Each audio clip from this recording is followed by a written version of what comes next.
Chapter 1029 Min Battle 2. Jian Wushuang looked at his opponent, his trusted white sword already in his hand. Throughout their generation, he could not remember when they had a meaningful or intense conversation or confrontation. Despite that, they had plenty in common.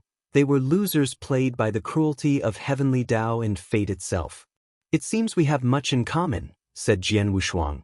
"Maybe, but there is no need to bond over such a devastating and embarrassing failure," replied Lin Fan calmly. "You're right. In that case, let's begin." He rushed forward, going on the offensive. Heavenly Court, Wang Wei was watching this battle through the dream world like everybody else. When Lin Fan used his first technique, he squinted his eyes. His main Dao is time? No, it's a combination of Dao like mine. He combined time and lesser chaos, so time at the beginning of the universe? Interesting. Wang Wei could immediately tell the latter chose this Dao due to his unborn child, probably wishing to change the timeline and save them. Furthermore, it's evident that Lin Fan has not completely given up on his ambition to cultivate greater chaos Dao, but he has learned from his mistake and waited later on to change it, bypassing or lowering the requirement for the outlaw tria through this method. The battle was intense as early as it began. Lin Fan used his Chaos Time Dao, while Jian Wushuang used his Infinite Sword skills to counter. In every attack, Jian Wushuang could stab infinitely, slash infinitely, cut infinitely, or use any basic or advanced sword moves infinitely. As a swordsman, his attack was fierce and relentless. Adding the fact he had achieved the 12th realm of swordsmanship, Jian Wushuang showed he was one of this world's peerless swordsmen. Sadly, it was to no avail. Even with his peak 8 root strength and unique Pravendao artifact refined using his bones as the main material, Jian Wushuang lost the battle. A newly created acquired physique? Thought Wang Wei as he glanced at Lin Fan. Not bad. Its potential is even higher than his former absolute chaos physique. Lin Fan had a natural affinity with chaos, so the new physique his wife, Su Shi, created for him was in that category. However, despite both having chaos as their main characteristics, they followed different paths. Su Shi followed the path of primordial chaos, which is a higher or evolved form of chaos. Meanwhile, Lin Fan followed the extreme path of chaos. He tempered and refined his power of chaos until it was on par with primordial chaos but without experiencing evolution or sublimation. The idea is similar to how normal Daos can be cultivated to be on par with outlaw or supreme outlaw Daos. As a result, his new physique could be called Ultimate Chaos Physique, the pinnacle of chaos that goes beyond absolute. After their battle, the next round immediately started. The first battle was Xianxia against Yin Zhen, and the former patriarch of the Baishi clan lost. However, the result was not as miserable as many people expected it to be, as Xianxia put up more of a fight than people expected. He changed his Dao from swallowing to a unique sacrifice Dao. The crux of this Dao is that the better the things he sacrifices, the more benefits or results he will receive. Xianxia sacrificed his Baishi bloodline for a drastic boost in strength and, as a result, gave Yin Zhen some trouble. "What an interesting and promising Dao," commented Wang Wei to himself before smiling. The Xi clan is about to suffer again. The next battle was lackluster. Zhen Biu did her best against Lin Fan but to no avail. However, it's understandable, given her opponent's strength and the fact her talent lies more on cultivation than battle. Then, the final battle began, a clash between two titans Yin Zhen and Lin Fan. If not for how mythical Wang Wei's battle against Di Tian was, this fight would have had a lasting impact on the world and history. As soon as the fight started, Lin Fan did not hold back and showed the world his 9-extremity foundation. "Only 4 root?" muttered Wang Wei as his eyes shined with the power of fate. "I see." He understood why Lin Fan did not achieve completion. He had to rush to cultivate to participate in this fight, which affected him. However, the most prominent reason is his flawed Dao heart. The death of his unborn child had a greater effect on him than he anticipated, and when it was time for the final fusion, such a flaw reduced his accomplishment. It's a shame, but there should be ways to remedy the situation in the upper dimension, thought Wang Wei as he focused on this battle. Yin Zhen was not outdone and showed his infant fiend god realm's achievements and strength on par with Dao ancestors. With his mighty body and willpower manifestation, he dominated most of the fight, making it appear that Lin Fan was about to lose until the latter pulled out his trump card. Lin Fan summoned the projection of a creature, an ancient, noble, and powerful creature. A creature that existed at the beginning of chaos when everything was chaotic and empty. A creature more ancient, noble, and powerful than fiend gods? Muttered Wang Wei with squinted eyes. He immediately activated all his powers to divine more information. Blood immediately began to fall from his eyes, mouth, and the other orifices. Primordial demon gods. He only found a name but almost died in the process. Wang Wei exhaled as he swallowed a few pills to calm down and recuperate. Primordial demon gods, he repeated with some seriousness. Why do I feel this race has a deep connection with one of the taboos I've encountered? He groaned softly as he did not have much to go on. He focused on Lin Fan while muttering, "More importantly, what's your connection to this ancient race that popped up out of nowhere?" Many thoughts flashed through Wang Wei's mind as he analyzed the situation. Ultimately, he could only conclude one thing. Everyone in the universe is someone else's pawn. He was Fate's pawn, Di Tian was one of the Cardinal's pawns, and Lin Fan was probably the pawn of this ancient race. After accepting this fact, Wang Wei continued watching the battle. The final winner was Yin Zhen, who used a pseudo-true will to defeat Lin Fan. And the method he used was actually ingenious, even by Wang Wei's standard. Most body refiners do not use weapons since they believe their bodies are the most powerful. However, some do, and there are specific weapons for them, like the blood-nourishing weapon, which is similar to the Proving Dao artifact. Yin Zhen cultivated a blood-nourishing weapon, allowing it to gain sentience and condense a soul. The weapon then cultivates the origin system, starting from the primordial spirit, and even enters the Dui realm by creating a unique soul made of weapon qi. Finally, Yin Zhen combined his willpower manifestation with his weapon's Dui realm, thus achieving a pseudo-true will. What a talented lad. He must have learned from my battle with Di Tian. Wang Wei was genuinely happy to see how the world improved because of his actions and previous efforts. In this mini-battle, all the Heaven Chosens have shown remarkable improvement, a direct result of using the Dream World's battle tower. If his weapon can prove the Dao, he can use a genuine true will. A weapon proving the Dao is not unusual, especially for a place like in the upper dimension. In fact, with a proper Grand Dao source baptism, this weapon might need to prove the Dao and could sublimate its Dui realm into a Dao will. However, such a method would have restrictions and lower its overall potential, so Wang Wei hoped Yin Zhen did things correctly. Once the champion was decided, the next round was the ranking round to determine the other ranking and who could challenge Yin General. The result was Lin Fan was second, Jian Wuxiang took third place, Zhen Biu came fourth, Jin Wuhua was fifth, Xiao Songxi stole the sixth spot, and Yang Guowei was at the bottom. Lin Fan declined the opportunity to challenge Yin Zhen a second time, but Jian Wuxiang still chose to fight. Although he lost, he was satisfied with the experience and learning opportunity. As a swordsman, he had such an undaunting spirit.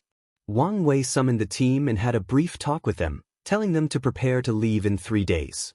Then he held Yin Zhen back as he conversed with him, sharing some of his ideas and understanding of fleshly body cultivation, willpower manifestation, and the use of true will. Emperor Enlightening Academy, Lin Fan sighed. I thought I could win the championship and asked him. But now, it seems you have to ask. I told you to be more direct and he won't mind, replied Su Shi. I just don't want to owe him even more than I do. His previous plan was to ask what he wanted to know as a champion, using the information as the final prize. However, such an act lowered his seniority. However, with the current situation, he was already a junior despite being from the same generation. I have to count on you again. I also want some closure, replied Su Shi while shaking her head. Without wasting time, she rushed to the court. And, I wanted to write the Jian Wuxiang versus Lin Fan's match, but after staring at a blank screen for a few hours, I gave up. However, I do want to write a proper high-tier match for him, so it's probably going to be later in the story and most likely against Wang Tian. If you find any errors, ads pop up, ads redirect, broken links, non-standard content, etc., please let us know reports so we can fix it as soon as possible. Chapter 1030 Hope. To what do I owe this visit? Asked Wang Wei, who was fishing but not in his small pond next to the garden. Instead, he was in a desolate star in his starry sky universe, and his fishing line had traveled millions of light years away, hooking a strange life form that could survive in the void. Please, don't tell me you came to complain because your husband did not win the competition, he teased. Is this how you see me in your mind? Asked Su Shi, almost rolling her eyes. She sat next to him and also began to fish. She was daring as she immediately went after the same fish. Love is a powerful thing. I know that's what I would do if I were you, said Wang Wei with a smirk. Their competition lasted for a few minutes before Wang Wei cheated without any remorse or shame. It's not like you to be this hesitant, he said.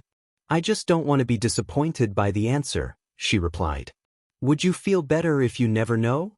No, false hope is even worse than the truth, replied Su Shi before sighing. Okay, tell me. You haven't asked anything, so how do I know what you want to know?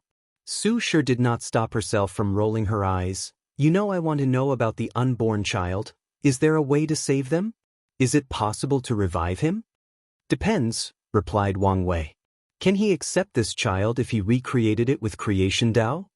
We had this conversation and he was not willing. One of their plans was for Lin Fan to cultivate Good Fortune Dao before transitioning into Creation Dao as a means to revive the child. However, after many years of contemplating and talking to Xian, they concluded this was not what they wanted. Wang Wei thought for a moment and said, the world, as we know it, is more complex than what we see. Every major decision we make creates an alternate universe or timeline where our lives are entirely different based on that choice, the infinite trichiliocosm. Su Shi's eyes shone brilliantly as many things finally clicked in her mind. A few of her questions regarding the river of time were just answered, and that opened her mind to a new level of understanding of the universe. The concept of alternative timeline was not new to her as she had battle techniques to create them, but they were temporary. She never knew the world actually contained an infinite number of them. So, is there a timeline where the child was born and is healthy? She asked. Not just one of them. Su Shi's beautiful brow furrowed. What about our timeline? Is it not possible to change the past? Our timeline is special and is heavily protected by Grand Dao itself and other powers, explained Wang Wei. So, even after you become a paragon, which was the pinnacle of the cultivation world, the best you could do was take another version of the child from another timeline and bring it here. Wang Wei has only known one person or group of individuals who has changed the timeline, and that's his ancestor, Qiuan. However, to this day, he did not know how the latter did it and what price he paid. So, he did not tell her about that. What realm is Paragon? Asked Su Shi. She knew about Empyreans but not Paragons. It's the one after Empyreans. Is Paragon the end of cultivation? Are there no other realms after that? Continued Su Shi, and Wang Wei gave her a look. The path of cultivation is technically endless. Su Shi immediately understood the implications behind these words, and she felt more hopeful. She swiftly controlled her emotions and asked for more information. What realm has your ancestor reached? She asked. They are paragons. Her happiness and hope were immediately gone. She did not think she was any less talented or dedicated than these people. Yet, after so long, they are still paragons. This fact may not indicate their ability but the difficulty of the path afterward. You don't have to worry since we live in a great era, reassured Wang Wei after feeling her slightly agitated emotions. What do you mean? Our ancestors have opened a new way forward for us, albeit they paid a heavy price. Now, as long as we care for the pests in the upper dimension and they can return, the path forward will no longer be unknown or muddy. I understand and thank you. Wang Wei waved his hand to indicate it was nothing, and Su Shi soon left to tell Lin Fan this news. So, we need to go beyond the Paragon realm? He murmured, not even considering the first option. He wanted his child and nothing else. Yes. Although this path will not be easy, it's still hope. I am happy as long as there is a way, replied Lin Fan. Now that he has a direction or goal, that's all that matters. As for how difficult it was to reach that realm, he would do whatever was necessary as long as he knew it was possible. Do you think what he said about these people preventing the ancestors from returning to the world to be true? Asked Lin Fan.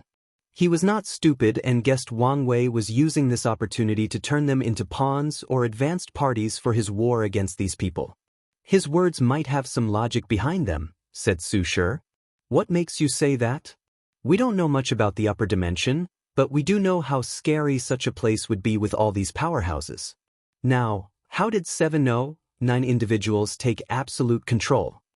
Yes, if the ancestors disappeared, it could explain their rise in power, concluded Lin Fan. The situation might be more complicated than we thought? You mean the two sons? Wang Wei gave them a brief summary of the situation and promised to give them more detailed information after their return. Yes. The way he spoke about them was different from others. I remember his tone was both disdainful and wary. Do you think these two are people who have gone beyond the Paragon realm? The crux of this rebellion is them? Su Shi's silence told Lin Fan what she thought. In that case, the situation will be more complicated than we thought, he groaned. You need to be careful, said Su Shi. And if something happens, contact me and I will ascend. Don't worry, I will be fine. He was determined never to ask her for help. If the situation is as they analyzed, she will be way safer in the lower dimension until Wang Wei ascends. By then, her strength should have drastically increased, thus also improving her chances of survival. Su Shi could tell what he was thinking and could only sigh to herself. They only had 3 days to themselves and must make the best of the situation. 3 days later, Heavenly Court. Wang Wei looked at the immortal venerable before him. I have explained everything. Do you have any questions? No, Patriarch. I won't fail in this mission, replied Wang Qi. Remember, keep a low profile and only do what you're instructed to. I will. Wang Wei and Wang Qi walked out of the room where everybody else was waiting. Are you ready? Asked Wang Wei, and they nodded. Wang Qi put everything inside a special space ring made from the power of the Dao burial ground. He also surrounded himself with that treasure's power as he disappeared from the court. Once he opened his eyes, he was in an unknown location. He immediately checked around. No vision, so this space ring worked, he muttered. He exhaled deeply, immediately feeling lighter. No, he felt better than he had ever in his life. It was like he was always carrying a heavy burden that was suddenly lifted. He had had problems with his visions for so long and had acquired brand new glasses. What kind of energy was in this environment? It's so intoxicating. Wang Qi took a breath to control himself and not get lost in the comfort of this world. He did as he was instructed to gather as much information from the nearest populated place before heading to the designated location. The process took more than a week despite his ability to tear open space and the talisman the Patriarch gave him. That's how vast this world was.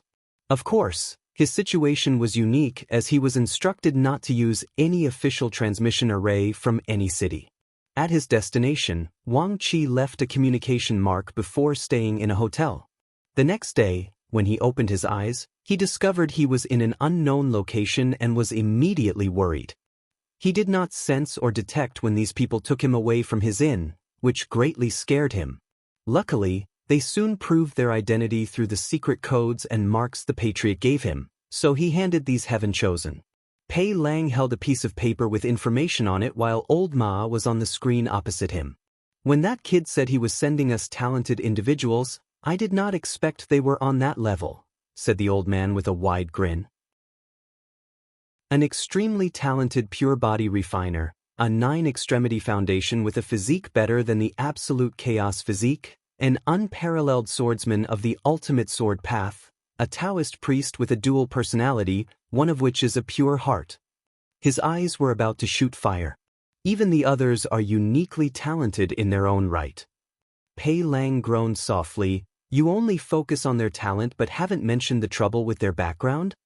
All these people have Paragon tier lineage behind them, except for Lin Fan and Yang Guowei. Although these lineages have closed off their mountain, they will still be interested in these talents once they've learned of them. Didn't we already expect this? Rebutted Old Man. Anyways, we are only in a temporary alliance. As long as they signed the contract and fought for our cause, that's all that matters. You're looking at the situation short-sightedly. We must begin to look at the future after the war. You want to start building power? Isn't that a little too early? Asked Old Ma, not hiding his worry. Maybe. His eyes focused on Yang Guowei and Xianxia. These two had the highest hopes of recruiting from the information they gathered. Old Ma sighed before asking, what do we do with them? Give them the heaven will? If you find any errors, ads pop up, ads redirect, broken links, non-standard content, etc., please let us know reports so we can fix it as soon as possible. Chapter 1031. Hello, Pei Lang thought momentarily, brief them on the world's current situation. Afterward, use the reflecting mirror heart trial to determine their personality and who is genuinely willing to fight for our cause. Then, will we give them the heaven will? Yes, but don't forget to have them sign the contract first, nodded Pei Lang. I will come to see Yang Guowei and Xianxia after the mirror test. As you wish. Then, what about Emperor Wang's reward? Asked Old Ma. Give him what he promised. These people were the first batch, and he was very satisfied. Their cause needs upper-level talents / powerhouses as the world is about to enter an era of strife and chaos. Wang Qi received a space ring from a stranger and used his divine sense to check. The patriarch told him what to check, and he did not want to make any mistake. Are you satisfied? I am, nodded Wang Qi. That's good, nodded Old Ma. We are also happy with this trade and hope this alliance can continue. This is only the first group. However, the patriarch asked me to pass on a message. Do not expect the next group to be as talented as this one. That's understandable, nodded Old Ma. He had read distant history and knew the myriad emperor world was unique in the lower dimension for some unknown reason. So, it's understandable they would have so many eternal talents. Do you know exactly when the next batch is coming? It should take a while since we must gather them from other world communities. I see. Well, you know how to contact us. Excuse me. Is there something else? Asked Old Ma. Could you tell me if there is a way to see Empress Wu? Why do you want to see her? That's rather personal. Old Ma frowned. Wait a moment. I cannot make such a decision. The origin of this chapter's debut can be traced to N0V3. Please, take your time. Wang Qi did not want to take the risk to publicly search for news about her, even if it might be common. Additionally, the rebellion would definitely know his next course of action, so it was best to use them and prevent any misunderstanding, which could lead to trust issues in their new and fragile alliance. He wants to see Empress Wu? Asked Pei Lang. At first, he thought something had happened since Old Ma contacted him so soon, but he did not expect it was for this reason. Do you know why? He didn't want to say. You didn't pry? They had too many ways to get information from a weak immortal venerable secretly. It's about her, so I thought it would be best to be careful and report to you. Pei Lang groaned softly. You made the right choice. Give him the information and have someone follow him to see if he actually goes to see her. Immediately afterward, Old Ma gave Wang Qi the information on how to travel to the Origin Seal continent. And he made his way to that destination with the utmost waste. The Origin Seal continent was vast, with trillions upon trillions of inhabitants. Wang Qi knew he would not be able to contact the Empress with his identity even if he knew she had a palace at the very center. So, she followed the patriarch's instructions. He concentrated intensely, bowed 90 degrees, and muttered. Wang Qi, under the order of the patriarch, came to see the Empress. A rune with a unique aura appeared on his forehead. Wang Qi did not wait long before he felt the surroundings change, and he was in another place. Sitting cross-legged opposite him was a woman of unparalleled beauty. Although she did not release any aura, he sensed her grandeur, power, nobility, and otherworldly nature. This was not the first he had seen her. When the patriarch was still immortal, he saw the Empress accompanying him. However, this one was completely different from what he saw, almost like a different person. Wang Wei sent you? Asked Wu Hong in her ethereal voice. That's alright, stuttered Wang Qi as he lowered his head, not daring to continue gazing at such power and perfection. What does he want? The P-Patriarch asked me to give you this. He took out a space ring and held it in his hand. Wang Qi felt his hand was empty, but he did not dare raise his head. Meanwhile, Wu Hong removed two things from the space ring, a jade talisman and a letter. She pondered briefly before first opening the letter. Hello? How are you doing? I know this might be a cliché and boring for our first words, but after rewriting this letter more than 1,000 times, countless drafts, and millions of words, these words best suit what I want to convey to you. After all, if all else fails, it will be good news to know you were okay. Anyway, I just want to hear from you. Thus, the talisman contains the experiment about existence from a talented cultivator called Madman Chu. I thought it might be useful for your injury. Be careful, you will owe him much karma if you accept his legacy. Thus, what is the best tier 11 resource to break the Empyrean bottleneck? I wanted to ask the rebellion, but I thought you should be more knowledgeable than them. A tiny smile crept on the corner of Wu Hong's mouth before swiftly disappearing. She thought for a moment before taking out a piece of paper. Give this to him, she said, and a letter appeared in Wang Qi's hands. Is there anything else? No. Then you're dismissed. With a wave of her hand, Wang Qi disappeared from the room. Wu Hong looked at the two items in her hands, deep in thought. She carefully placed the letter away before focusing on the talisman. She had heard of the name, Madman Chu. During the Second Origin War, Qiyuan wanted to find the latter to help him complete his plan. Their group pursued countless rumors about Madman Chu in their attempt to locate him, but he was never found even after the event of the ultimate taboo. According to rumors, Madman Chu will only see someone that he wants to see. With a decisive look, she accepted the inheritance. Wang Qi sighed in relief when he realized he was somewhere in the Origin Seal continent. He did not waste any more time and used the special space ring the Patriarch gave him. He immediately sensed a weird aura protecting him. He no longer felt a potent power blocking his descent into the lower dimension.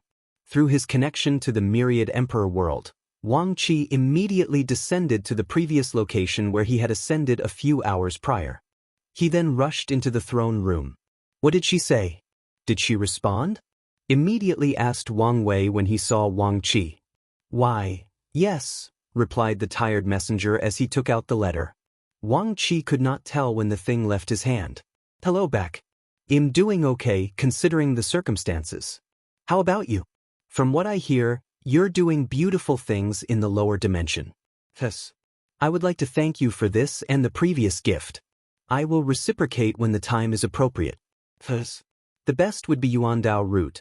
It takes the least amount of time to facilitate the breakthrough and has some effects in nourishing the fleshly body and the Empyrean soul while also helping stabilize the Grand Mist Wheel. However, it's a very rare spiritual herb, comparable to tier 12 in value. Although the letter was short, Wang Wei had an uncontrollable grin throughout reading it.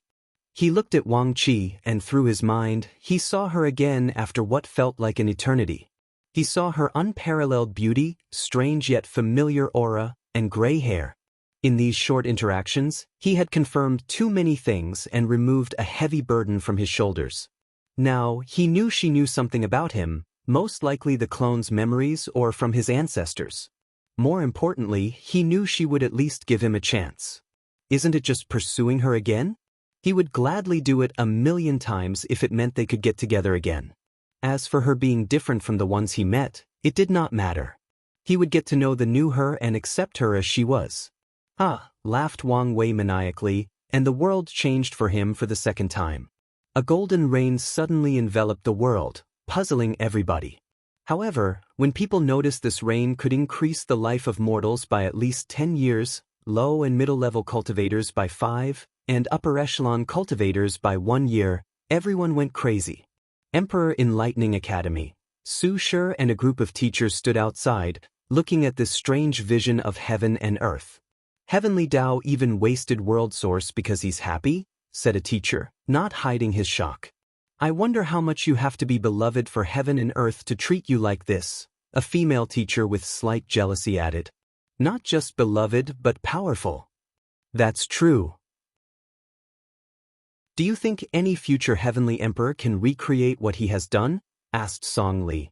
Unless they can radically change the world for the better, I doubt it. I'm sure some people will fake these visions to embellish their reign. That's true.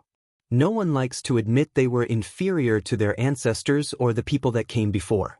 Sadly, at least for a very long time, no one will ever come close to the first heavenly emperor's capabilities and achievements. So they could understand why some people would use such tactics. If you find any errors, ads pop up, ads redirect, broken links, non-standard content, etc., please let us know reports so we can fix it as soon as possible. Chapter 1032 Happiness. Wang Wei was finally calm enough to stop laughing. He looked at the letter with a smile before carefully putting it away in a section of his space ring full of Wu Hong's things, including many clay or wood sculptures he had made. I'm sorry about that. No, it's okay, quickly replied Wang Qi. Everyone in the sect knew the patriarch carried some kind of profound sadness with him ever since the princess disappeared. Since his level was too low, he never knew all the information about those events. However, it seemed things were not as bad as some rumors. Tell me everything that happened, don't leave any detail. Wang Qi recounted his experience. He explained everything he saw, learned, and even felt during his trip, and Wang Wei listened attentively. With this short encounter, he can deduce a great deal of information. What do you think of this old Ma? He asked. He acts like the steward of the entire operation, stated Wang Qi. However, he seems a bit indecisive. He does not make any major decisions and will report anything beforehand. Of course, this might be some kind of deceptive tactic. Wang Wei nodded outwardly to his words but did not immediately decide on old Ma's personality or abilities. He understood it was reasonable not to make any hasty decision regarding things related to Wu Hong. Give me the reward. Wang Wei received the space ring, and a look of surprise appeared on his face. Before even checking what was inside, he focused on the ring itself, and it was created.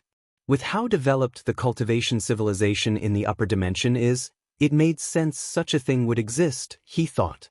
After a specific tier, space rings are no longer safe because of how easily top powerhouses can control space. In other words, it's simple for a quasi-emperor to steal something from the space ring of a saint or lower cultivator without the latter knowing. At the Immortal tier, such a thing is even more common and does not need to be only a space ring. Any world or pocket dimension that a cultivator creates to hold his item can be a victim of such a thing unless they place primary arrays to protect it. And even those could be useless for people who cultivate space, array Grand Dao source, or both. The space ring the Alliance used was made of a material called void-blocking crystal. As the name implied, it blocked whatever space it was refined, preventing thieves of any kind. The material can also block all karma to prevent people from finding the location of the space it's blocking. This one should be a Tier 2 void-blocking crystal, meaning even the best Empyreans could not secretly take the thing inside, analyzed Wang Wei, slightly intrigued by what he divined. Finally, he checked the contents inside and was immediately satisfied with the result. According to their agreement, the final reward would be based on the quality of talent I brought them, and the first batch was the best of the best. The rebellion fulfilled their side of the detail and gave him many resources that would be helpful in the Dragon Phoenix realm. Thank you for your hard work, said Wang Wei. Although he had already agreed with true heavenly Dao, if Wang Qi was not careful, followed his instructions to the T, and did not resist the urge to run away with the rewards, everything would not have proceeded so smoothly. It was my greatest honor, Patriarch. Your reward is waiting for you back at the sect. A grin flashed in Wang Qi's mouth as he momentarily lost control due to excitement. He bowed politely before excusing himself. However, a few minutes after he left, someone came to the court to see Wang Wei. Son, what made you so happy? I got news from your daughter-in-law, that's why I'm so happy. Yu Yan paused. She was not stupid. As such, She deduced the state of her son's relationship despite him not telling her everything. After all, Empress Wu was a well-known and beloved eternal emperor of the world. Oh, thank heaven and earth, I don't have to worry about you anymore. Huh, what does that mean? Asked Wang Wei, who felt her tone was strange. After she disappeared, I fear you would end up alone, and I would never be a grandmother. With my handsome face, how could I end up alone? Since you wanted her and only her, I fear you would remain alone if she rejected you. Wang Wei's mouth twitched slightly. Well, you don't have to worry about that, at least not yet. That's good. Yu Yen came only to check on him, so she briefly chatted before leaving. Her time was approaching, and she needed to train. Before leaving, Wang Wei wanted to give her something for her body, but she refused. She aims to achieve 7-leaf strength before underground Dao re-establishment after she and her husband rule over the court.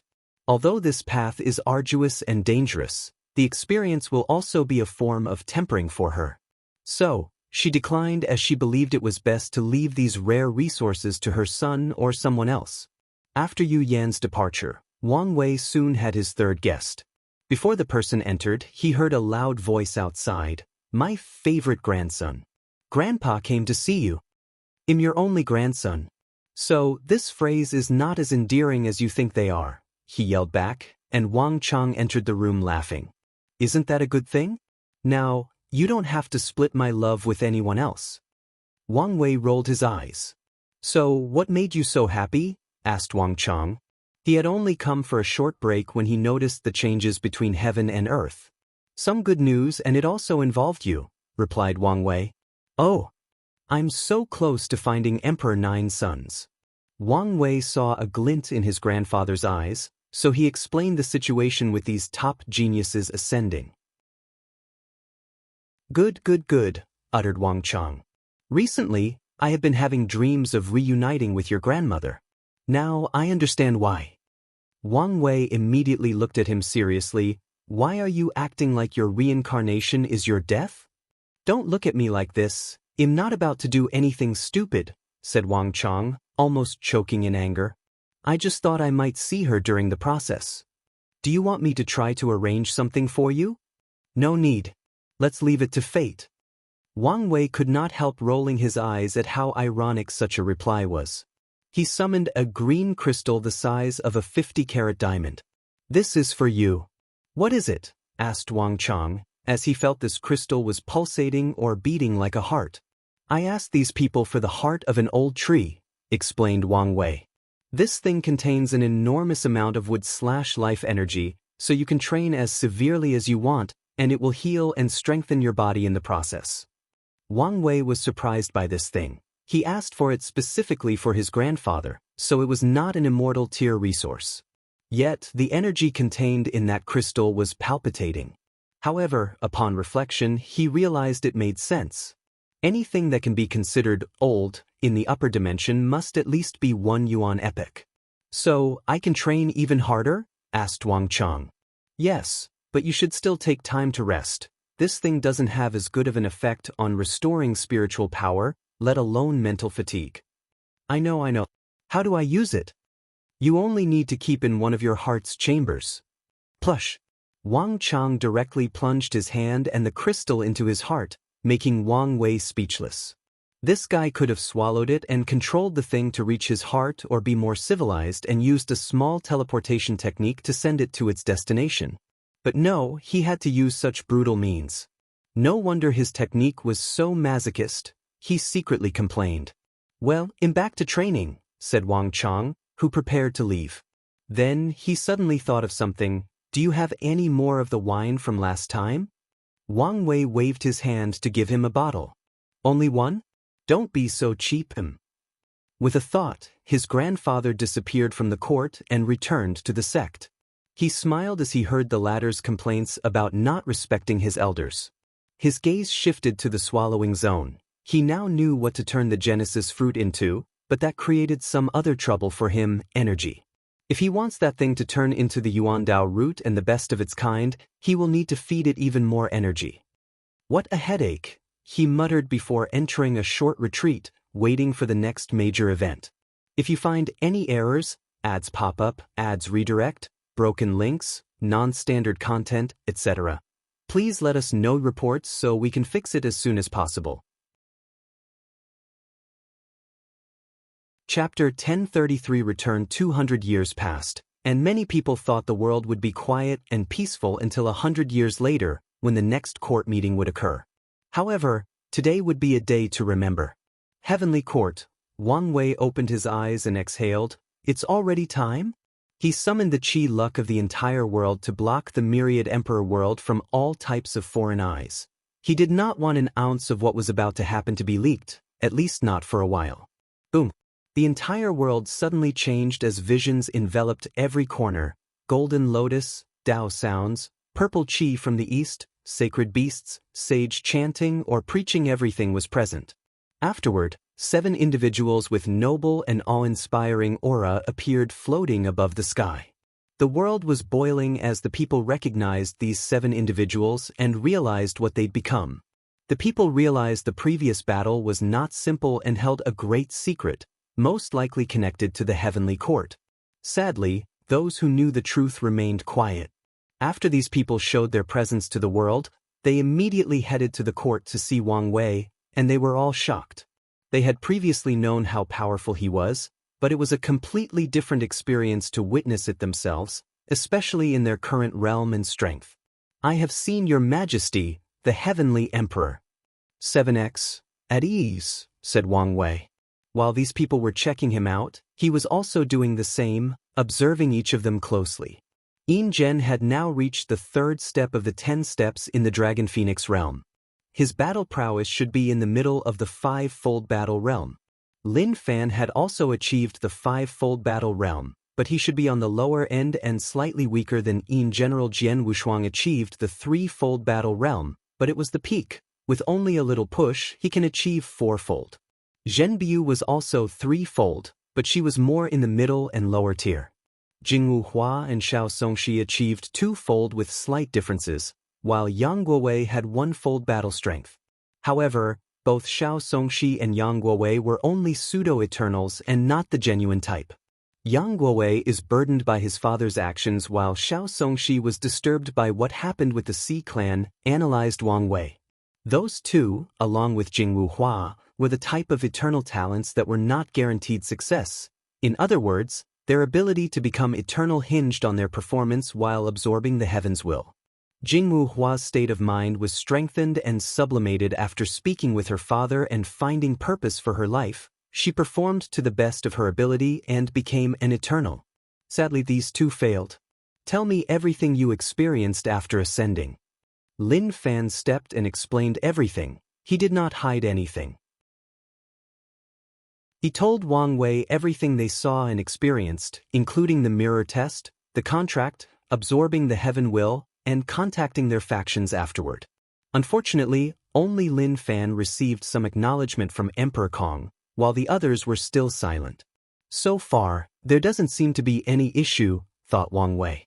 Did they brief on the general situation of the war? They gave us an information jade that explained the overall situation. Can you show it to me, or is that restricted information? Besides a few minor things, I can show you the rest, replied Lin Fan as he sent the information. Wang Wei shook his head.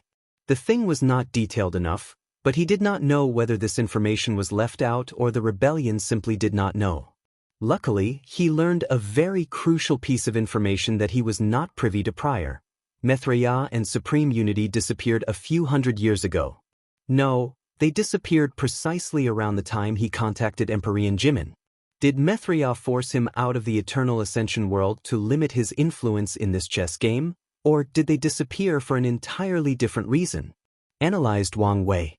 He was leading more on the former since the timing was too coincidental. He focused back on the ground and sent them the information he knew in much greater detail. He started with the ultimate taboo, talked about the 7 moons, 2 suns rise to power, and their split, and even mentioned the path of transcendence. Although Wang Wei still hid a lot of information, he provided them with a lot more information than the rebellion gave them. Then, he waited for more than 10 minutes as these people processed this information. Do you know why I told you all this information? Lin Fan smiled wryly as he understood. They now had a more comprehensive understanding of the situation, thus making it easier for them to make good decisions and prevent the rebellion from taking advantage of their ignorance. Wang Wei's tactic is an excellent way to prevent them from becoming these people's pawns, but they inadvertently became his pawn in the process. You shouldn't have told us this information, said Yin Zhen. We won't be able to hide it from the people above. No one can divine or deduce the information since it will trigger a response from those two, he explained. So, you're only concerned with protecting it from your memory. As soon as you return, contact your factions with this information. He looked at Lin Fan. Emperor Kong should know something, but it will still be valuable to him. As for you guys, your faction will want to know how you learned such secrets and should contact you. Wang Wei was sure these moons would temper with history and hide many secrets. The only issue is you two. His eyes shifted to Yang Guowei and Xiao Songxi. Emperor Kong should have no issue helping you protect your mind. Honestly, I have no issue if you guys sell the information for more benefit, but you should understand what can be sold and what should be kept a secret. We understand, replied Lin Fan, who was secretly sighing. He was already feeling the effect of an inferior background. Unfortunately, he could not help it since the academy was simply too young and lacked history. How long can you guys stay? A maximum of 300 years, but it's best to leave as soon as possible. Once they descended to the lower realm, they received a notice from True Heavenly Tao. In that case, get your affairs in order and leave. Everyone saluted Wang Wei before dispersing in different directions. Lin Fan appeared outside of the academy and turned around to look in the court's direction. The path of transcendence? His eyes had an unknown glint before disappearing. Many people were waiting for him, but he went straight to his wife. He held her in his arms before spilling out his guts. He told her everything he experienced, including the meeting a few minutes ago. The situation has become more complicated and dangerous, sighed Su Shi. Yes, but the greater the danger also means more benefit. Plus, I now have concrete proof of the way forward. Since these two sons achieved half-step transcendence, it means it's possible, and a feasible method exists. You have a point. Su Shi knew she would not be able to escape the upcoming war. Her delayed ascension only meant she had a long time to prepare and get stronger. What's your plan before you leave? Do you even have time to do anything? The first major thing is to preach and repay my karma to the world. You still owe the world karma? Yes, but not as much as you guys. Regardless, since it's my home, I will do my best to take care of it, replied Lin Fan. After that, I should have time to leave a formation and artifact for the sect. The formation was easier to set up, but the artifact could cause some issues. If the sect already has a quasi-emperor weapon prepared, he only needs to nourish it with the Grand Dao source and fuse his weapon's projection into it. However, if they want him to refine a better emperor artifact for them, that would require more time and better resources. What about the Dao ancestors, Immortal venerables, and insurgents? I will send the Grand Dao source seeds and Immortal mansions when Wang Wei exchanges the next batches of candidates. Lin Fan momentarily paused at the absurdity of this statement. As for my insurgents, I have prepared the resources and instructions, but you need to complete it for me. It's good that you are prepared for everything, nodded Su Shi. But what about our situation? Have you made a decision? Yes. I was thinking about leaving an immortal clone to accompany them while we continued our pursuit of Grand Dao.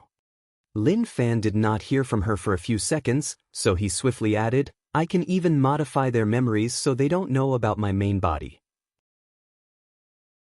He felt it would be terrible on his conscience if he just abandoned everybody after everything they've gone through. This may be the best choice.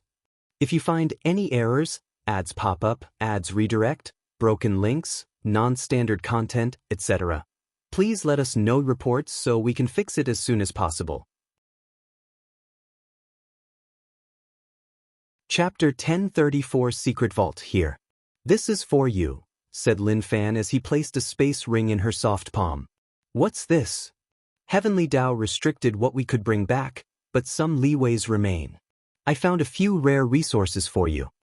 Where did you get the time and opportunity to get these things? asked Su Shi after checking the contents with her divine sense. It's a loan from the rebellion. She immediately frowned. Will that not cause more complications? Maybe. But I only need to do one special mission, and I can repay the debt. That sounds dangerous. Possibly, but it's worth it, replied Lin Fan calmly. Plus, I came here to prepare for any possible danger. Su Shi immediately understood what he meant. Eternal emperors born in the lower dimension have an advantage over the upper dimension ones. They can leave a normal clone along with well-protected secret realms containing their name and history. The lower dimension is under true heavenly Daoist protection, whose rules do not allow any beings to influence or mess with it easily. As such, when someone tries to erase a lower dimension eternal emperor, the clone and secret realm become a barrier that forces them to deal with the restrictions of true heavenly Dao. Such a loophole is a right granted only to eternal emperors from the lower dimension. In other words, if someone is born in the upper dimension but descends and proves the Dao there, true heavenly Dao won't allow it. Additionally, they have only one chance and cannot recreate these clones or secret realms if they are destroyed. I'm worried about Wang Wei, said Lin Fan. The Qi security vault, as it has been labeled over the years, is one of an eternal emperor's greatest secrets, something that some of them do not even tell their Dao companion. However, Lin Fan knew he would not be able to hide his vault from Wang Wei's eyes, even if he put it somewhere in the endless void. His existence has long broken the balance, replied Su Shi. Eternals are usually generations, if not eras, apart, and their strength is relative to one another, making it easier to hide their vaults. Unfortunately, this era was a mess. Do you have any idea? He asked, not willing to relent on this particular situation. The only thing I can think of is if you could find some resource to hide and send it back. However, such a thing must at least be tier 11, and Heavenly Dao would never allow such a thing to descend to the lower dimension. Not necessarily, countered Lin Fan. As you said, he's broken the balance, and true Heavenly Dao will not accept that, even if there is some kind of connection or deal between them. Maybe it can be convinced. You're thinking too positively. Do you think it will give you an unfair advantage just to balance out Wang Wei? Having a vault protected or hidden by an Empyrean tier resource would give Lin Fan too much of an advantage, so his plan had a very low chance of success. Unless I could find something that targets only him, he added softly. Does such a thing exist? And if he did, is it worth using it only on him, especially given the situation? That remains to be seen. Did your identity bring you any trouble? No, they didn't say or do anything, not even once. I thought there would be some delay to my heaven will, but nothing of the sort. It's odd they didn't mention it whatsoever, muttered Wang Wei. I feel the same way. No need to worry, reassured Wang Wuxia after seeing the look on his face. This could mean they don't worry you will be a threat or have long decided not to include you into their core. Is that so? It could be a good thing, continued Wang Wei. Not being a core member means you won't be sent on horrible missions. Of course, you must be cautious not to be used as a discarded or replaceable pawn. I will be careful. Wang Wei dismissed him and looked into the distance for a moment before closing his eyes and waiting. He did not have to wait long as Jin Biu soon came to see him. To what do I owe this pleasure? He asked, standing up from the throne and inviting her to walk outside. I came to ask for a favor, replied Jin Biu directly. I know I owe you a lot already, but I can help it. Help? Why don't you ask your employer? Employer? She shook her head, thinking what a strange way to refer to these people and their circumstances. We have not reached such a level of trust yet. That's understandable. So, what do you need? A way to track and kill 5 Heart. I understand tracking her, but killing? Don't you want to do it yourself? No, I want her gone as soon as possible. She was almost in trouble while absorbing the heaven will. If not for the talent of her pure heart, she might have fallen short like Yang Guowei and Xiao Songxi. After that ordeal, she decided to remove that trouble as swiftly as humanly possible. Very well, agreed Wang Wei. He raised his palm to condense a talisman with 2 purposes. Use karma, divination and yin-yang calculation to find a target and seal a powerful attack from him. Thank you, and I promise I will repay my debt. Wang Wei smiled but did not say anything else, not even mentioning Emperor Five Hearts' artifact that he was slightly interested in. Some things were simply not destined for him, and since this artifact was not worth the effort of ignoring fate, he was more nonchalant about it. Zhen Biu returned to the Five-Element Balance Palace, feeling a heavy burden lifted from her shoulder. Now, she can focus on repairing her relationship with the palace. After what happened in the Heaven Will battle, no one completely trusted. Although she understood their reason, she was still a little distracted and chose to view her relation to her sect as more of a transaction where each party gets what they want. However, after seeing the situation upstairs and knowing the importance of a good background, she wanted to repair the relationship to prevent any trouble with the upper dimension. If you find any errors, ads pop up, ads redirect, broken links, non-standard content, etc., please let us know reports so we can fix it as soon as possible. Chapter 1035 Blood Source Nourishment Golden Crow Clan. Have you prepared everything? Asked Jingwu Hua. I'm afraid we will need a little bit more time. Jingwu Hua frowned, looking at the thin middle-aged man dressed in green. If she remembered correctly, he held the title of Crow II and was known for his managerial abilities. I thought I told you to prepare beforehand. Crow II was immediately embarrassed. Jingwu Hua did not tell them why she wanted a peak quasi-emperor artifact modified after her proving Dao artifact. In hindsight, they should have guessed what she wanted, but no one thought she would have another chance at proving the Dao. How much longer? She asked. Give us 20 years, and it will be done. 20 years? That's too long. I will give you 10. If you can't get it done, then consider that you don't have fate with an emperor artifact. Crow II's mouth twitched, but did not dare say anything. We will get it done. Jingwu Hua nodded nonchalantly. Then she asked him, why aren't you leaving? There is something else I would like to consult you about. Jingwu Hua sensed his careful tone. Don't beat around the bush. It's about the Yang clan. Do you guys want my help to eliminate them? Not eliminate per se, since that might cause you trouble with Yang Guowei. But is it possible to force them to move out of the sun? In your dream, said Jingwu Hua directly. Okay, you can leave. Crow II secretly sighed as he expected this outcome. He secretly cursed the former patriarch of the clan.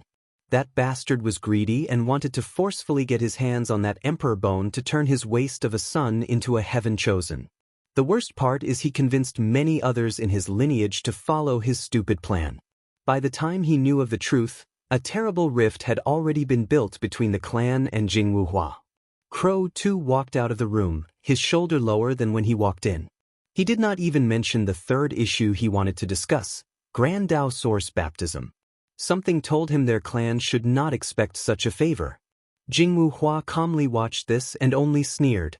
She wanted to leave this place as soon as possible after repaying her karmic debt to this damn clan. Afterward, she only had to preach to the myriad emperor world and prepare her secret vault. Her focus should be on the branch on the upper dimension and the upcoming war. Sword-casting villa.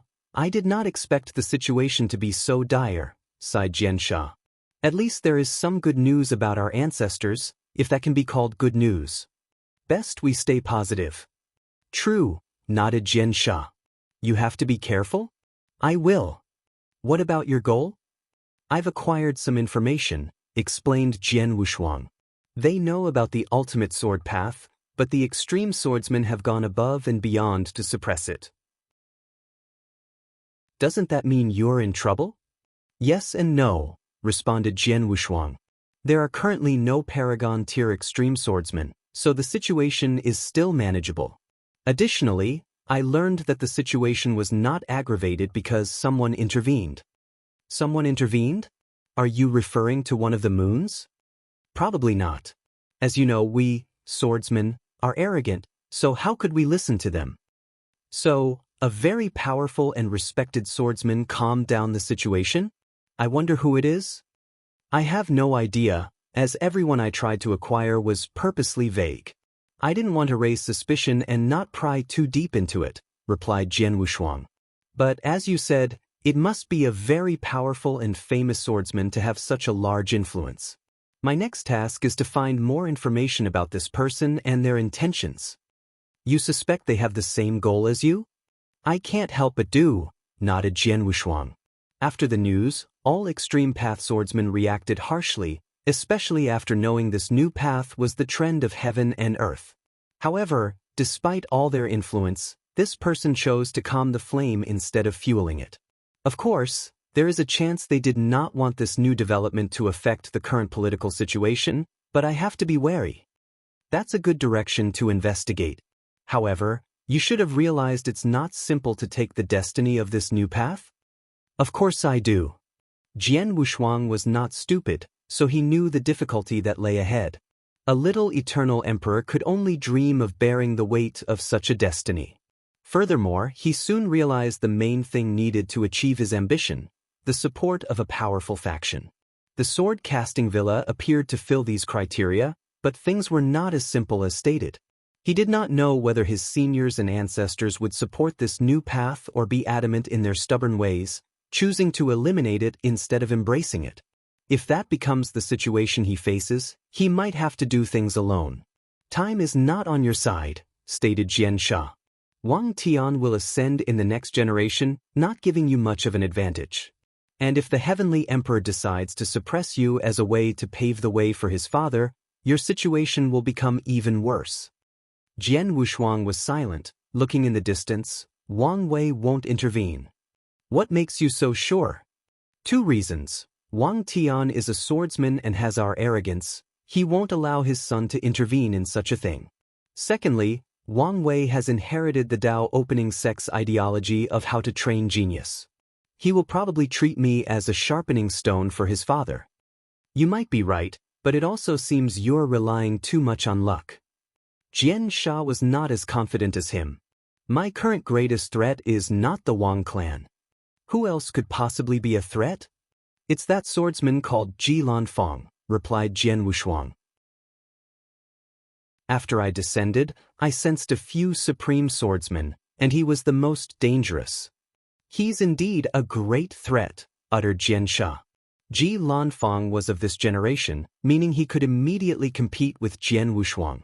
According to the villa's deduction, the Heavenly Emperor era will spread throughout the endless void, delaying Ji Lanfang's ascension, but he should leave around the same time as the Heavenly Emperor. So, what are you going to do next? No rush. I first need to settle my karma in the lower dimension and deal with a few other things. Body Dao Cave, welcome the Cave Master.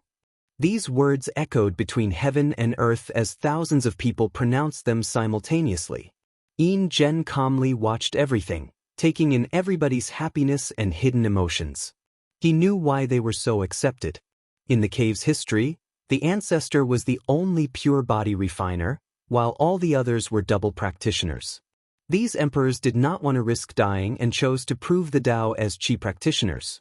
But today, the Body Dao Cave finally has its second pure body refiners that absorbed a heaven will. And based on records, Yin Zhen's achievements were even more remarkable than the ancestors. Be at ease, he said before immediately beginning his work. The cave was his home, and he wanted it to strive. So, Yin Zhen wanted to increase their foundation to the best of his ability. He started a blood essence nourishment for the sect on the spot. Body-refining emperors of his kind could not use Grand Dao baptism, but he could nourish these people with a drop of blood from his essence. Such a process had the same effect as the baptism but rather focused more on enhancing blood qi and talent for body refining. Yin Zhen nodded in satisfaction a few hours later after finishing the process. He knew even if the Heavenly Emperor did it, he could not do as good a job as him, and it was not because his current body refining realm was higher. At the end of the day, his essence was the purest because he did not double cultivate his body and qi. The next step was to leave his scripture for the cave. While absorbing the heaven will, Yin Zhen did not just increase his cultivation level. The heaven will showed him the truth of the universe and many more. In the process of absorbing it, he learned a great deal about the universe's essence, which allowed him to optimize his original scripture and prepare for his future cultivation. Regarding tempering the body and understanding willpower manifestation, Yin Zhen did not know whether he was the best in the lower dimension, but he was definitely in the top 3. The result of his comprehension was an update on his zombie art. He updated it to be more universal by lowering the threshold and the side effects of becoming an undead creature first to cultivate. This technique should have been called Yin Refining Art, but he kept the original name for sentimental reasons. Besides the scripture, Yin Zhen had to set up a formation that used his entire exoskeletons as a medium, along with a blood artifact. If you find any errors, ads pop up, ads redirect, broken links, non-standard content, etc., please let us know reports so we can fix it as soon as possible. Chapter 1036 Sacrifice Great Yi Dynasty. Xianxia was elated to see his mother and sister again. So, from now on, our dynasty will be a veritable emperor lineage? Asked his sister, not hiding her excitement and joy. We will. Now, I can walk in the world with my head raised proudly. Couldn't you do that before? Chided Mother Xiao. She then looked at her son. I'm proud of you. A large grin was plastered on Xianxia's face after hearing that. Snorted Sister Xiao. Now, these people should regret what they've done to us. Why are you bringing this now? I'm just saying. Mother is correct. There is no need to bring negativity to today's joyous occasion, said Xianxia, deciding to spend a great day with his family. He did not tell them much about the ongoing of the upper dimension or the rebellion as he did not want to worry them. Near the end of the family dinner, he asked them, You have to make a choice. What choice? Do you want to become immortal now or wait later until I have settled in the upper dimension and I can bring you? It's very easy to acquire heaven wills, and you can both prove the Tao. Really? We can become emperors? Yes, but it will take some time.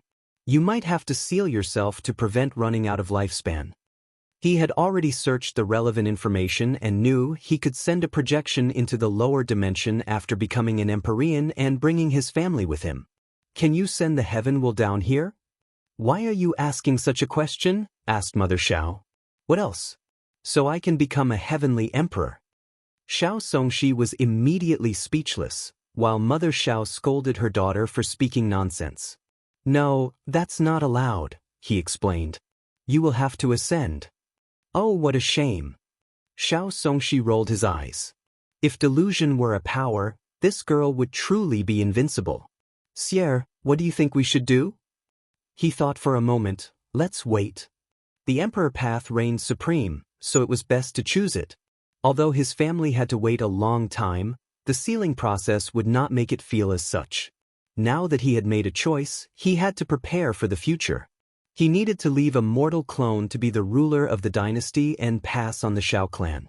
He also needed to create powerful insurgents that would protect not only his dynasty but also his family. Everyone was tired after dinner and chose to sleep soundly today, everyone except Xianxia.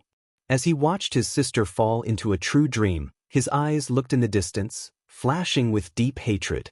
He immediately used a technique that allowed him to temporarily sacrifice 99% of his power to boost one aspect, invisibility/infiltration. He headed directly to the ocean, to the Baishi clan. No one detected him as he found the new patriarch. His father was killed by him after forcing the bastard to apologize to his mother and sister, and forcefully took control of the sex formations and a few artifacts. Then, Xianxia began a massacre. He killed almost everything in sight with a few exceptions. He kept a few immortals and insurgents, with the intention to modify their memories and enslave their souls so they could serve his great Yi. Their dynasty was new and weak and needed to increase its foundation. The second group he left alive was the Star Sage. When he visited Wang Wei to ask permission for his actions, the latter only told him that such a bloodline should not become extinct in the world. So, Xianxia plans to use them on his own. The destruction of the Baishi clan was swift and efficient. Xianxia's sneak attack caught them off guard, preventing the insurgents from putting on a decent fight.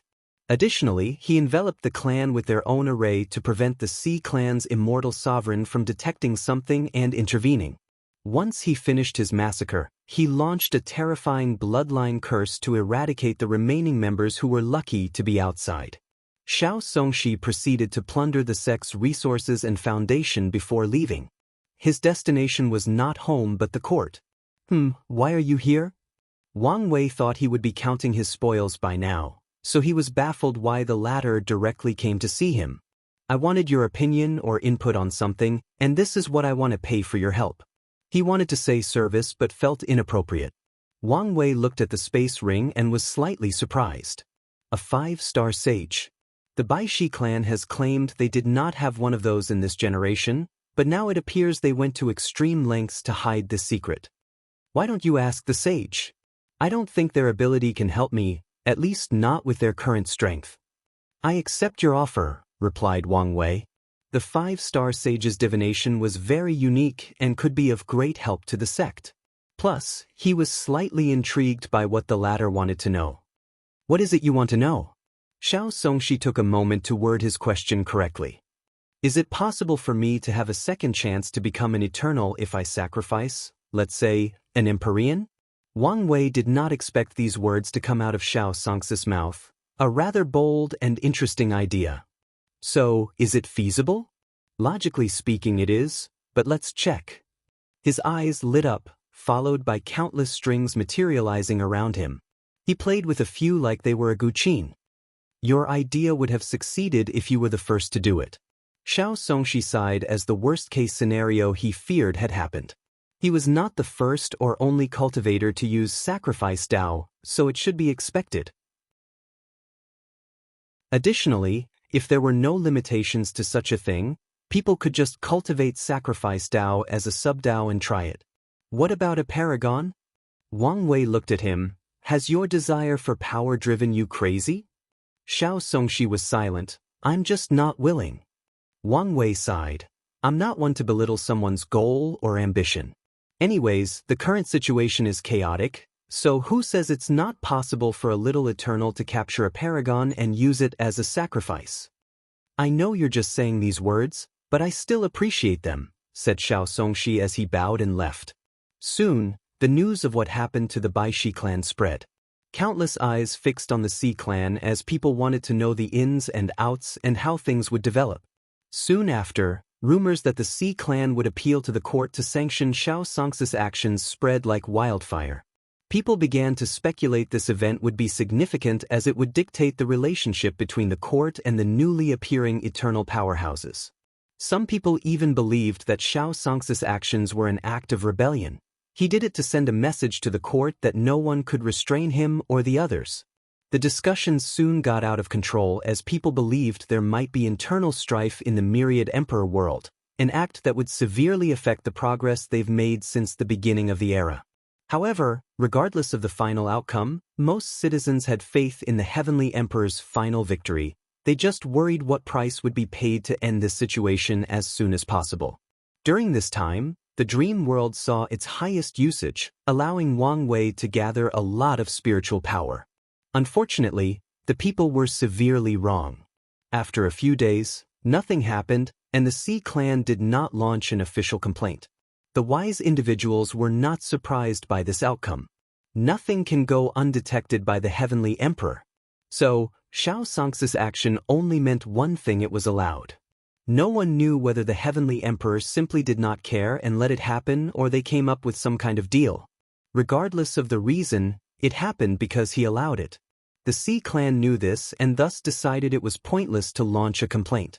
They knew that even if they complained, the Heavenly Emperor could just ignore them or use myriad bullshit bureaucratic justifications for his decisions. So, the best move is to remain quiet. Maybe such an act would improve their standing in the Heavenly Emperor's eyes in the slightest and repair the previously fractured relationship. The world did not focus too much on this catastrophe. Less than a month after descending, it was finally time for these new emperors to preach to the world. Such a major event took precedence over any clan annihilation without a doubt. After all, what these people genuinely care about is benefits. If you find any errors, ads pop up, ads redirect, broken links, non-standard content, etc., Please let us know reports so we can fix it as soon as possible. Chapter 1037 Mass Preaching. My name is the Heavenly Zombie Emperor. Today, I will preach about essence. Between heaven and earth, all sentient beings are composed of three aspects: essence, spirit, and qi. Essence is the. Even though Yin Zhen was a true Power Dao realm cultivator, he is allowed to use the title of Great Emperor, and it's not just him. Anyone who has achieved 40 infant fiend god force can use an emperor title.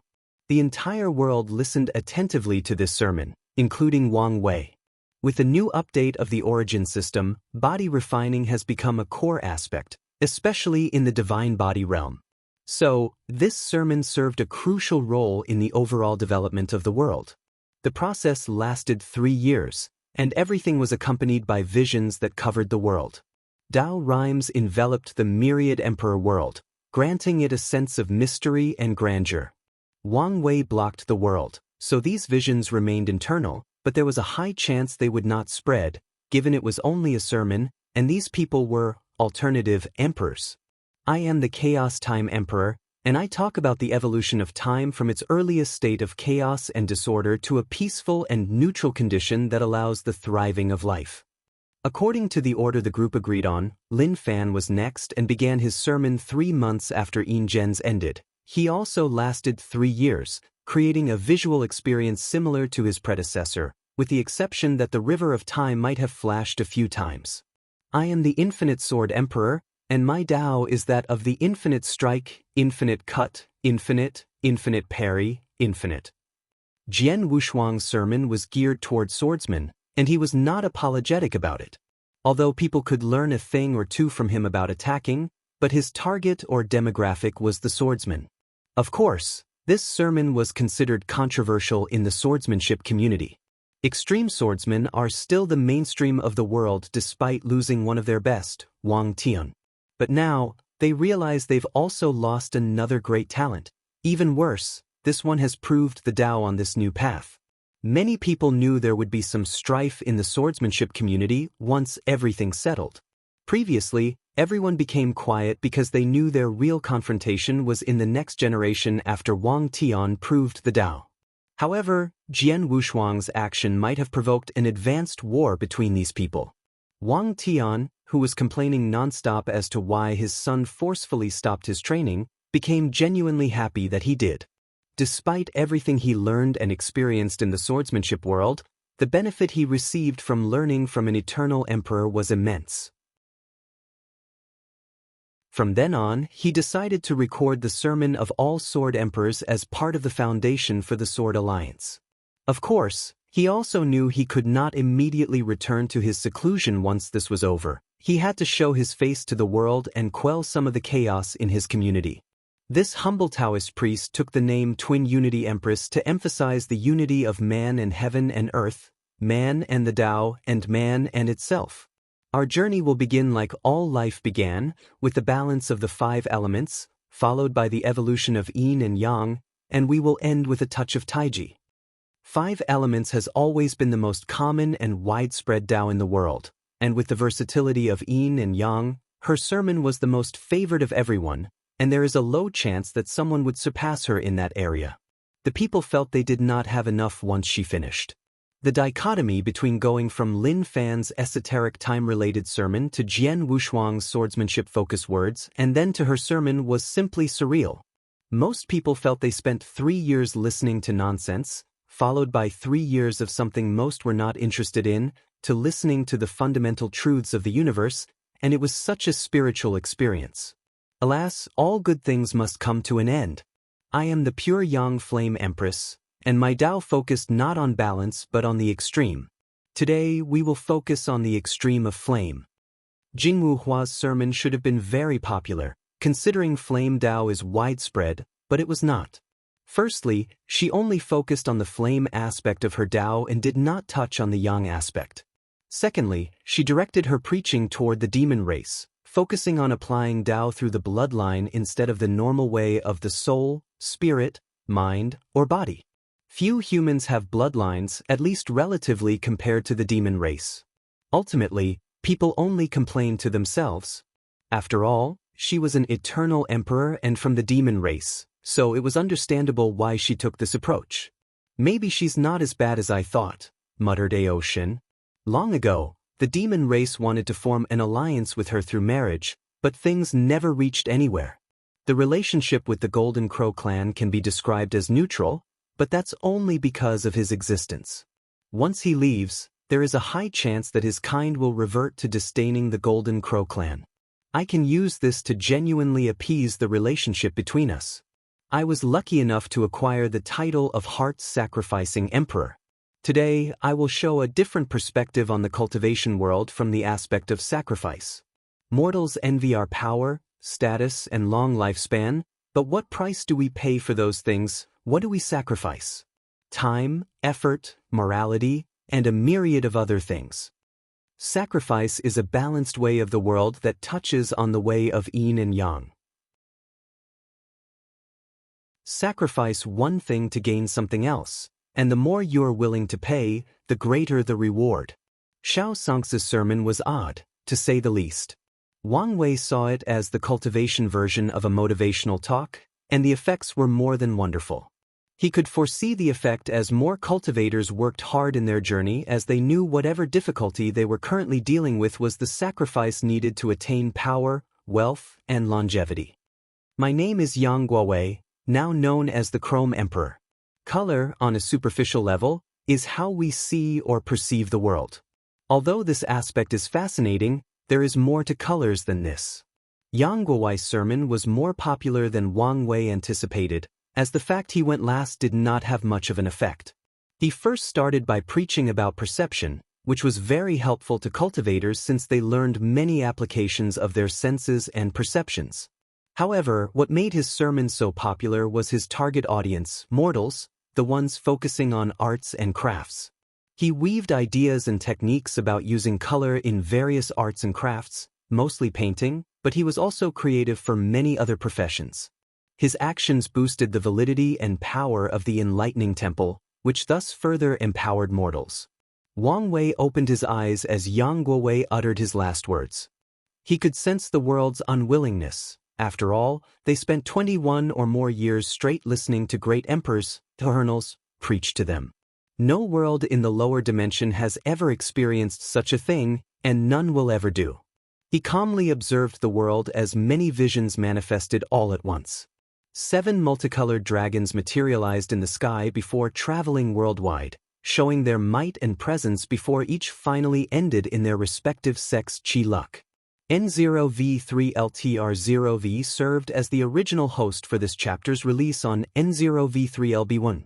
6 emperor lineages increased their sex foundation, and a new lineage appeared. Wang Wei focused on the Tao rhymes of the world and could not help but praise himself for what he did to the origin system. Cultivators who were in the divine altar realm had a feast because of how many Tao rhymes the world received and the fact they were new and extremely active. Many of the young geniuses in this realm successfully established one of the best foundations in probably 100 generations. The people in this cultivator realm were not the only ones who benefited. Anyone who was in the midst of switching to the new system took advantage of these 7 sermons to accelerate the process and strengthen their foundation. Meanwhile, cultivators of the old era or system also had their cake. With so much Tao rhyme, understanding the laws became way easier. Wang Wei expects a dramatic increase in the number of void-shattering realm cultivators for a while until the Tao rhymes enter a more inert state. Everyone is happy and celebrating, but who amongst them knows about the consequences? Muttered Wang Wei as he looked in the distance. The myriad emperor world just acquired 7 new eternal powerhouses. This would not change this fact even if they will not be staying. So, the main issue is how things are going to be balanced. If you find any errors, ads pop up, ads redirect, broken links, non-standard content, etc., please let us know reports so we can fix it as soon as possible. Chapter 1038 Aftermath. Wang Wei's eyes saw or experienced how true heavenly Tao would balance the overwhelming growth of the myriad emperor world, and he had to marvel at the latter's creativity. He saw two extremely powerful star beasts battling it in the world, their fight taking them across multiple world communities. That battle resulted in a space-time storm that created world collisions between hundreds, if not thousands, greater thousand worlds and their respective heaven-will world. These collisions were not temporary but led to permanent fusion. These heaven-will worlds will have their world source drastically increased and granted permission to create more heaven-wills. He saw how true heavenly Tao removed the cognitive blockage of a few people, allowing them to become more innovative and creative. Dozens of them eventually created new things that allowed them to amass enough merit to use the merit-proving method, which also became a part of their fortunate encounter. Along the same line, Aoshin's merit transitioning method became the reward for new secret realms that appeared out of nowhere, and most of them also contained innate demon-god bloodline for the destined individuals. Wang Wei saw people who accidentally released unique qi from the source qi space, qi that served a similar purpose as Su Shi's primordial chaos qi, increasing the world source and overall strength of the world. With more sources, these worlds can now condense additional heaven wills. Another method of the balance mechanism he saw was some heaven will world reverting to their ancient period. In the old times, the 9 devil god world was not the only place that gave birth to more than one heaven will at the cost of sacrificing the birth of higher-class emperors. They became the most famous but not the only ones. Although these worlds were rare, they existed across the lower dimension. However, after the devil invasion, true heavenly Tao intervened in managing these heaven-will worlds and removed the concept of these worlds. Every world was homogeneous from now on as they followed the blueprint of one heaven-will per generation. This method was the perfect way to encounter the sheer number of emperors the myriad emperor world acquired. The sudden increase of heaven's will and new emperors was not true heavenly Dao's only move. Some worlds did not get such an opportunity but received more resources to cultivate immortal sovereigns and true power Dao powerhouses. Resources to cultivate eternal class insurgent that were rare and even severely limited began to appear in larger quantities. You didn't have to react so severely. After all, I was also planning on sending them upstairs and increasing their number of emperors, complained Wang Wei as he shook his head. The changes in this world were not happening immediately and would take some time. However, he had no plan of intervening as he knew the consequences. What a fascinating creature true heavenly Tao is. According to his deduction, true heavenly Tao wishes for the lower dimension to prosper as it would increase its power to fight against supreme unity. However, the increase has to be done in a specific way that ensures the balance of the world. Is the core of its creation balance? Can such a conclusion apply to Grand Tao Source as well? Asked Wang Wei to himself. However, the answer was not so cut and dry. In the upper dimension, the concept of balance is not as strict or even present. That's evident by how powerful and unrestrained paragons are. So, if he expanded things to the larger macrocosm, Grand Tao would care even less. It will not care whether paragons or half-step transcendents killed each other or an unfathomable number of lives. It will not care how powerful or heaven-defying they become compared to others. But what if someone's power approached or caught to it? Will Grand Tao continue its nonchalant attitude, or will it also activate some form of balance mechanism? Wang Wei knew Grand Tao had its own rules or mechanism because of the existence of the 13 taboos and his deduction that the latter wanted a replacement for the Fate Cardinal. However, his knowledge of the subject was subpar, to say the least, so he wanted to see if he could deduce more information by observing a lesser version of Grand Tao. I'm getting ahead of myself, thought Wang Wei. He would have to be at least a paragon to observe and contemplate the essence of true heavenly Tao. And even then, it won't be easy to get even a glimpse of the truth. After the sermon, the world entered a time of peace and tranquility. Wang Wei postponed the next court meeting until these people left. He knew he could not hide the court from the upper dimension, but he also did not want any possible complications with these people's presence as they learned more about how things operate. During the next 200 years, these descending emperors focused on creating their secret vaults or establishing a foundation for their factions, including creating special training secret realms or leaving some rare resources they bought or borrowed from the rebellion. The first to leave 20 years later was General Wang Wei had many deep exchanges with him during the entire time, and they learned from each other. He had great respect for Gen, so he offered to teach him his ancestors' evading technique as a way to save his life in the upcoming war. He only asked the latter to promise not to pass it to someone else. However, Gen refused, and Wang Wei accepted his decision. The next person to leave was Jingwu Hua, followed by Zhen Biu and Jiang Wushuang. Yang Guowei and Xiao Songxi had to wait to leave with Lin Fan. In the meantime, the former patriarch of the Baishi clan came to see Wang Wei before leaving, giving him the promised gifts for looking at his family. Xiao Songxi was generous in his gift as he handed Wang Wei 5 Grand Dao Source Seeds and 10 Immortal Mansions. The origin of these things was the dead body of the Baishi clan, to which he sacrificed their bodies, souls, inner worlds, and immortal qi to create these things. His action allowed him to establish quite the foundation for the Great Yi dynasty before leaving. The last remaining one was Lin Fan, who wanted to spend as much time as possible with his wife. Wang Wei summoned them before he left.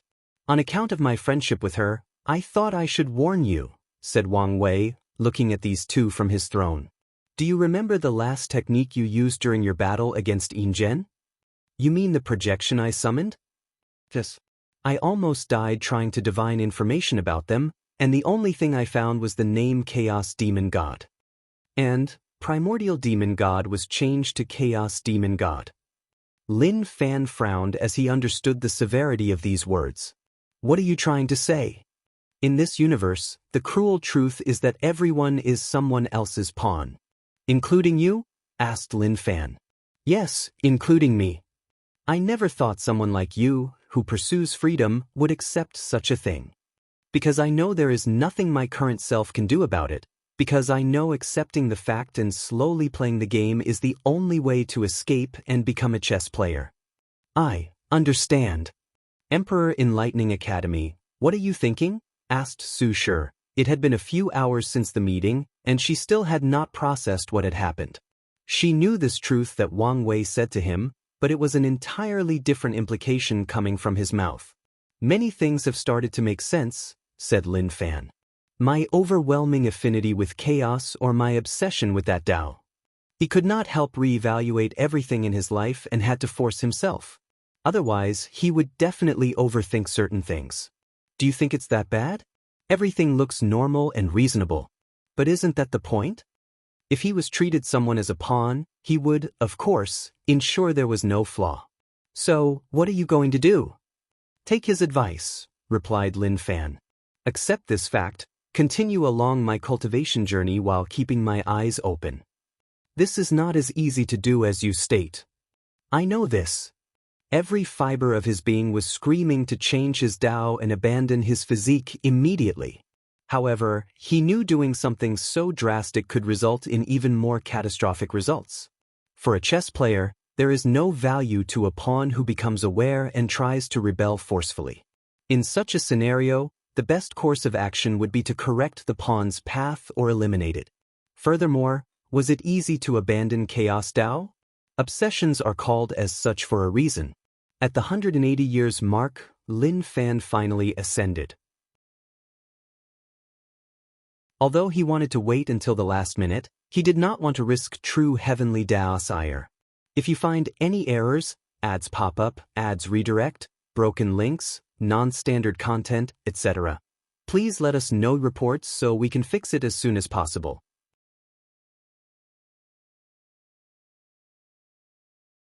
Chapter 1039 Old Acquaintance. After returning to the upper dimension, Lin Fan and the other two did not immediately return to the rebellion. They instead contacted Emperor Kong and the Academy using a sensitive code word, as Wang Wei suggested. "Do you think it will work?" asked Yang Guowei. "It should," replied Xiao Songxi. "Why don't we ask the others if it worked for him?" "All right." Lin Fan sent a message to the people who had already ascended. A few minutes later, he received a reply. "It's Gen," declared Lin Fan. According to him, his sect soon sent someone to contact him after using the same code word. Now they have established initial contact. "Really? What about the others?" "They haven't responded yet, But it should be the same for them, replied Lin Fan, who chose to wait a while. As luck would have it, someone did contact him by sending him a secret location and password. Lin Fan did not hesitate and headed to that destination. This hideout led him to teleport across multiple continents and dimensions before they finally reached a large mansion, and by that time he had no idea where he was. Someone was waiting for them at the mansion's entrance, so Lin Fan and the others followed. Midway through their journey, they encountered someone unexpected. "Headmaster," called Lin Fan as he looked at the gentle and prose gentleman before him. "I'll take over from here." Bai Han dismissed the guide before concentrating on the group. "Lin Fan, long time no see. I thought you were dead or something." "Well, you probably were not the only one," replied Bai Han. His forced ascension was definitely the kind of news the Academy would want to hide and not make public. "What exactly is going on? I thought Su Shi was the Academy's emperor. And why are there so many emperors in one generation? What happened to Wang Wei?" "A lot has happened. If you don't mind, I would like to explain everything immediately after seeing the founder." "That's fine. I should not be in a rush. Let's go, I will take you to see my father." The team followed Bai Han to a large room with a handsome middle-aged man with a noble and wise aura. He sat on a cushion with a small table before him, followed by 4 seats and tables -1 next to him and 3 before him. Bai Han sat beside his father, and the other 3 sat opposite this legendary character. "I apologize that I could not meet you beforehand," said Emperor Kong. "We understand how complicated the current situation is," replied Lin Fan, who was feeling slightly nervous. Although the founder was not releasing any aura, his presence as an everlasting Empyrean was still noticeable or palpable. The teacups before everyone operated independently and served everybody. "Why don't you start from the beginning?" Lin Fan did not hesitate to tell Emperor Kong everything, starting from his death, his revival, Wang Wei's coronation, the appearance of the Heavenly Court, their contact with the rebellion, the deal, their dissension, and the information Wang Wei provided them. "Is that so? Many things are making more sense now," muttered Emperor Kong. With history hidden by these people, he lacked many significant pieces of information. Although he discovered and deduced a few things, he was missing the larger picture, until now. Such information will fundamentally affect how he operates from now on. "So, I was right about him." Emperor Kong looked at his son and frowned slightly. "Haven't you moved on after so long? Didn't you hear what he said about Wang Wei? I was right to worry about him." "So what if you were right? Does that mean your actions were justified?" Bai Han quieted down. "You heard yourself. If not for the diplomatic means of young Su Shi, who knows what that kid would have done to my academy because of you?" Bai Han had no rebuttal for these words, so Emperor Kong changed the subject. He knew his sons had 2 knots in his heart, his mother and Wang Wei, his actions towards the latter, to be precise. After seeing the former, Bai Han's attitude toward him changed and even improved after he proved the Tao to become an eternal emperor. "If he cannot change his ways, I will remove him as my successor," thought Emperor Kong. His son's talent was slightly better than before he ascended, so he only achieved the 1-fold battle realm after proving the Tao. Over the years, with his training, he reached 3-fold but was soon approaching his limit and needed to use more drastic means. Previously, he had to worry about his successor. Although the world called him sage, he was also human with emotions and could not be impartial in certain things, for example, regarding his legacy.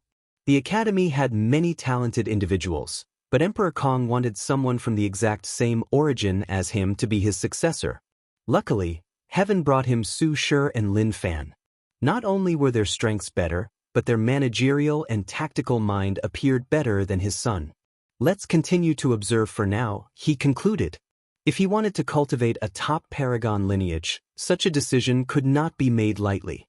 Anyway, he was still young and not hurrying to retire. "By any chance, do you know how Wang Wei knows all this information?" "We don't. After we descended, he summoned us and gave us the news. He never mentioned the source." "Could he be the destined one?" "Destined one? There have long been rumors that someone would inherit the destiny to end this terrible era," replied Emperor Kong. Moreover, this type of destiny is not as simple as it seems. Half-step transcendence, 3 words that many people in the world would pay any price to know their meaning. Now that he knew its implications, the world's situation became more severe. You should tell your friends to be extra careful, said Emperor Kong. Of what? The Earth Emperor, he replied. After succeeding in acquiring a small portion of the Earth Emperor Karma position, he has been obsessed with the others. Although the Qin Saint Court disappeared, he at least has an inkling of where to search, but he has always been confused about the Heavenly Emperor's position. So, if he learned you guys knew something, he would go to extreme lengths to get his hands on it. Lin Fan frowned. Su sure told me these people sent spies in the lower dimension. A while ago, news about the court was leaked to other world communities. So, it's only a matter of time before they learn something, muttered Emperor Kong. This could be a problem. Technically speaking, no news should bypass true heavenly Daoist blockade, but the presence of these people showed this fact was not absolute. I will help you and your friends protect the information in your mind, but you should understand my ability is limited when it comes to certain people. We are grateful you're willing to help, swiftly said Xianxia as he cupped his hands and bowed. Yang Guowei followed and imitated him. Emperor Kong nodded. Unfortunately, I cannot do anything about your contract with them. It's all right, Ancestor. We were already prepared to participate in this fight, reassured Lin Fan. It's good to have such a mindset. I have provided information and support to many individuals in their cause. You can contact them if you need anything.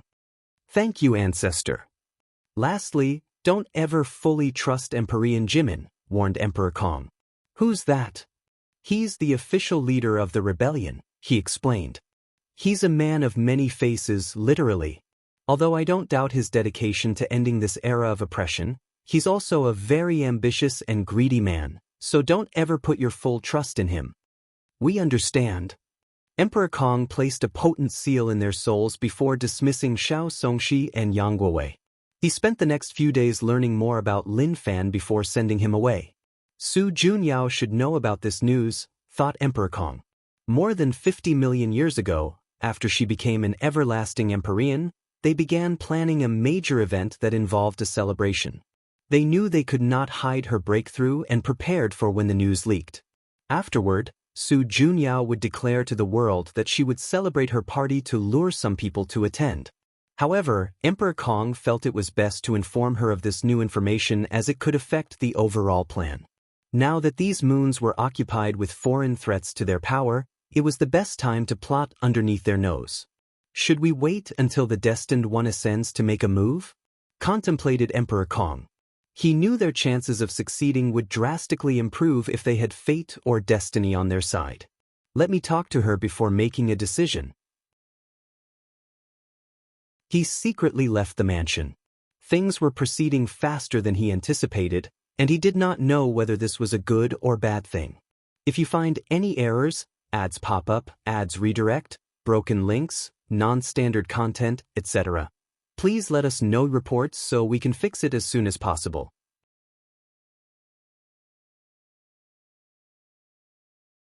Chapter 1044th Court Meeting. How is it?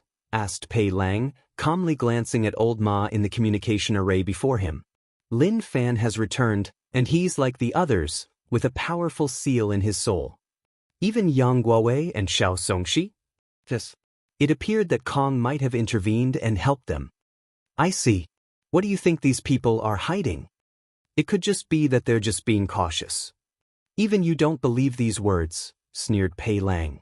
Previously, these people had no direct contact with their faction, but everything changed after their return.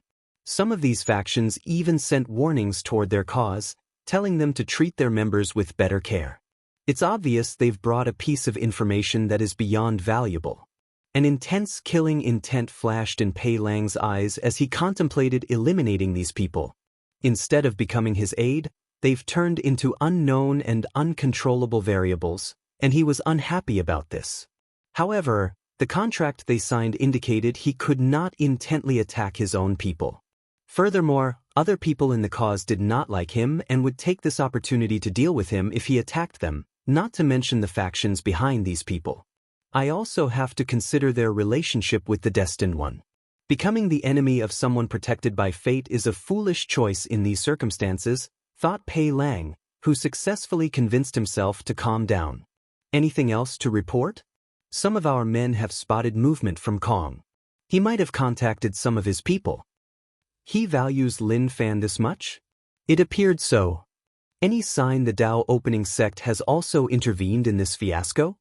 Pei Lang knew the source of these people's changes was most likely Emperor Wang in the lower dimension despite no concrete proof. He might be the source of this valuable information. So far no. At least there was some good news. Pei Lang grunted softly. Where are Yang Guowei and Xiao Songxi? Do you still want to convince them? They are the best chance I have to learn what they know. More than an hour later, Pei Lang closed the communication array with red eyes.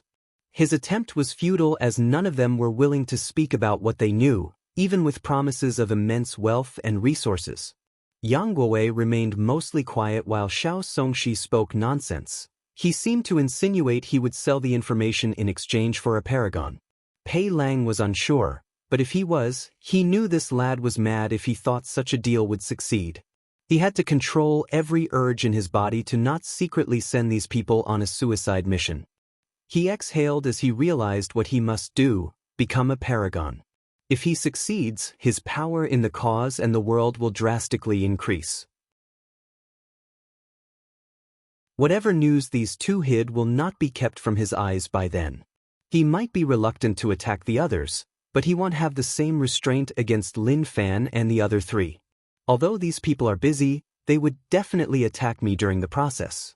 So, my biggest worry is not the breakthrough but the battle during and after. That's what I must prepare for. With his foundation, once he becomes a paragon, he should not have any issue fighting one or two of these people. However, he will definitely lose if there are more, and if Time Eater shows up, death is the only fate awaiting him. I need to time the breakthrough perfectly so that he cannot show up or prepare a way to keep him busy. Pei Lang's eyes were deep as he planned his future. The way of Paragon was so close yet rife with adversity and challenges. Regardless, this was his only way forward. Myriad Emperor World, Heavenly Court. More than a month after these descending Eternal left, the Heavenly Emperors summoned the fourth meeting. Everyone important participated, including Tong Rubing's clone and Feng Heng's projection. Before we begin, you can bring up any issue of your own, declared Wang Wei, and people looked at the Sea clan from the corner of their eyes. However, the representative looked calm, as if nothing happening was not related to him. I have something to say. Su Shi stepped forward. Oh, I'm all ears. I would like to become a permanent resident in the court. Wang Wei's eyes immediately lit up. What great news. Welcome. Since you're officially the first, I will prepare the room with the most amount of innate qi and the best blessing of luck. Thank you, Your Majesty. Everyone looked at Su Shi with shock before a sense of haste rushed into their minds. The pieces had already fallen into place. Now, it was only a matter of time before the court was lively, and all top powerhouses were under His Majesty's eyes. What good news to start the meeting. Anything else? No one said anything since they could not make such a bold decision on the spot. However, people understood certain things were inevitable. Wang Wei looked at the Origin Weapon Mountains representative. What about my project? We are making great progress and are now 70% finished. 70%? That's a lot of progress, assuming you're not lying. Keep up the good work and finish in a timely manner. The representative bowed. He knew why he was singled out on this occasion, to display a close relationship between his faction and the court, thus elevating them politically, and to pressure them into finishing the project as soon as possible. The managerial tactic of praise and beating has been popular amongst mortal and fortune rulers since time immemorial. For today's meeting, we have a major and minor plan to discuss, continued Wang Wei. For the minor part, I present to you the National Preservation Library. Wang Wei snapped his finger, and a projection of a snow-white building materialized in the room. Everyone could tell its purpose was to preserve scriptures or a general form of knowledge, but they also knew it could never be so simple. There must be a bigger plot or meaning behind the appearance of this thing. This library, as of now, contained all the heritage of the Dao opening sect, perfect copies of all our techniques, emperor scripture, pill recipes and all other profession knowledge, our history and much more, calmly stated Wang Wei, making many people looked at that projection with such greed that they almost salivated. Its purpose is to preserve our inheritance or lineage in case of a cultivation-destroying catastrophe, just like the Null Era. If something were to happen to Myriad Emperor World and the cultivation civilization was destroyed and had to start over, this library would preserve our knowledge and pass it on to the future. I invite many of you to preserve your inheritance on it. Damn this conniving emperor, thought Ao Shin. If something similar to the Null Era happens in the future, the world will revert to a period similar to the ancient Emperor Era, where people competed to spread a new system and for titles like Pill or Talisman Ancestor. More importantly, the current factions that hold these titles or recognition would lose the luck and protection that comes with it, unless they can preserve everything in that library. Such an act appeared that Wang Wei was preparing for the worst possible outcome, but the truth is he wanted to preserve the Dao opening sect's luck from the Dao Father title. Ao Shin secretly gritted his teeth. According to the future he envisioned and prepared for the demon race, they had to wait until the heavenly era crashed and burned. He knew such a vibrant and prosperous era would not last forever. Based on the balanced operation of the world, the more prosperous this era is, the harder its fallout will be to balance things out. By then, civilization might have to start over, which will be the demon race's opportunity. They can compete for the position of the world's protagonist and successfully dominate this plane. Alas, his vision might be nothing but a dream now. I agree to preserve the ancient clan's inheritance in the library. Huofeng Huang was the first to speak. Such a plan benefited them the most. In a future calamity of this scale, the chances of their clan preserving all their memorialized Qi luck were the lowest. In fact, it would be in Heavenly Dao's best interest to eliminate them and allow new individuals to hold these memorialized Qi luck, and this library was the perfect way to prevent that from happening. We also agree, said Tong Ruobing, followed by Wu Ming, who represented the Origin Rune Palace and the representatives from the Origin Pill Dao Sect, Origin Weapon Mountain, the Body Dao Cave, and Feng Heng, who also wanted to preserve Buddhism. The others discussed amongst themselves and people back in their faction. A few minutes later, the sword-casting villa was the first sect without any memorialized Qi luck who agreed.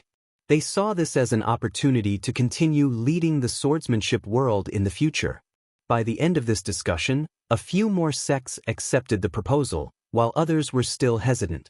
If you find any errors, ads pop up, ads redirect, broken links, non-standard content, etc., please let us know reports so we can fix it as soon as possible.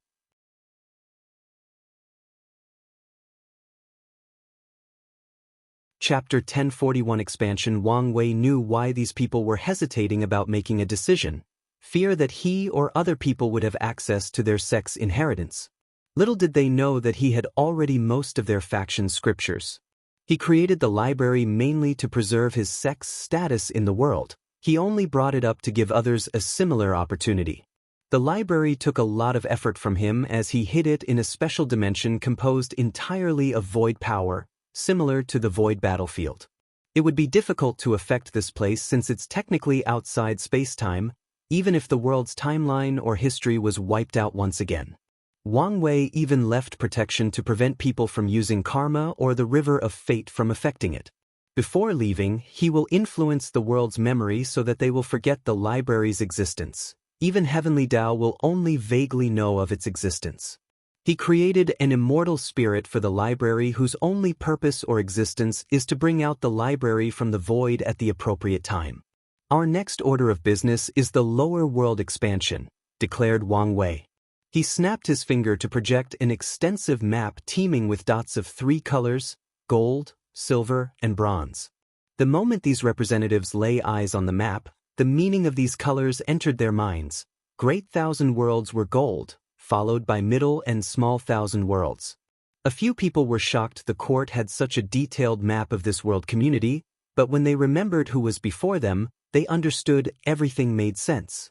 After the hard work of our General Department Affairs, The lower realm was divided into what I consider a fair share, continued Wang Wei. Each of you has been assigned a number of worlds, and your purpose is to spread the court's power to these worlds. He raised his hand to show everyone the design of a heaven-tier formation. Once you land on these worlds, you only need to cover the world with this formation, and the heavenly Tao of said world will be linked to our own.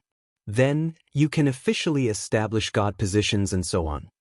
Wang Wei moved his eyes to the back. I promised the non-emperor lineages I would take care of you, and I consider myself a man who keeps his promise.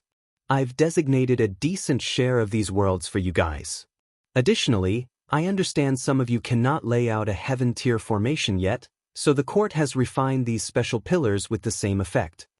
The representatives of some law lands blushed in embarrassment. They lived in a new era where the dream world existed, so it was inexcusable their faction could not even set up a heaven-tier array. However, they could not help it as they were still in the process of elevating their sex foundation, and not much time had passed since the creation of the dream world. They immediately thanked His Majesty for his grace and considerations. Wang Wei accepted their words before continuing. Expect resistance from the citizens of this world. As you know, no cultivators will accept foreign intervention in their worlds, even positive changes. He snapped his finger to manifest information talismans to every representative. This is a guideline created by the court for interacting with the natives. As you can see, at least 5% of the God positions must be granted to the natives to facilitate peaceful communication and existence. Personally, I think that number should be between 15 to 20%, especially in Greater Thousand Worlds with a relatively high power ceiling. Wang Wei paused to give these people time to read the information and process his words. As you can see, there is a highlighted clause about the consequences of creating a child of destiny. Everyone focused on that section. If a child of destiny is created due to your brutal rule over these worlds, the court will fine you a heavy sum, and in the worst-case scenario, your right to govern such a world will be revoked. If a destined individual is created solely because of a world's heavenly Daoist counterattack or unwillingness to be subjugated, there will be no penalties. Wang Wei snapped his finger to show them a particular room with a crystal ball at the center.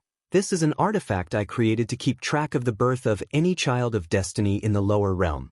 We will vote on a special task force team in charge of observing and investigating their appearances. Wang Wei knew not to underestimate any child of destiny as they could be the catalyst to end his era. So, he was extra prepared for the appearance of these people. He gazed at the back again to address the non-emperor lineages. The supreme lands with quasi-emperors have the choice to control Greater Thousand Worlds. Don't worry, they are not planes with any immortal tier powerhouses. However, you also have to consider the fact that these worlds can give birth to talented individuals who can challenge their realms. If you choose a Greater Thousand World as your territory and fail to appease the chaos, you can ask the court for help and pay a steep price. After he said these words, only a few factions accepted this offer, and they were the top-of-the-line supreme lands with a few quasi-emperors. These supreme lands were on the verge of collecting enough merit points to exchange for an immortal mansion and ascending to the level of an immortal lineage. N0V3LTR0VE served as the original host for this chapter's release on N0V3LB1. Wang Wei did not comment on these people's choices. After all, they had to be responsible for their destinies. After you arrive at your territory, appease the chaos, and choose your god positions, the next step is to elevate the mortal civilizations. According to your guidelines, it's recommended that you involve the mortal civilizations in your domain in this expansion. The changes should be easier to accept coming from other mortals. Remember, 20% of the merit for this development will be handed to me. Wang Wei did not say to the court but himself, sending a message to these people they should not mess with his benefit. As many of you can guess, my purpose is to raise the literacy rate in the world before I open the enlightening temple in every world in the lower realm. Do not be greedy and try to intervene in my temples in any form or shape. I won't be lenient in this matter. Everyone felt a chill run down their spine but immediately agreed.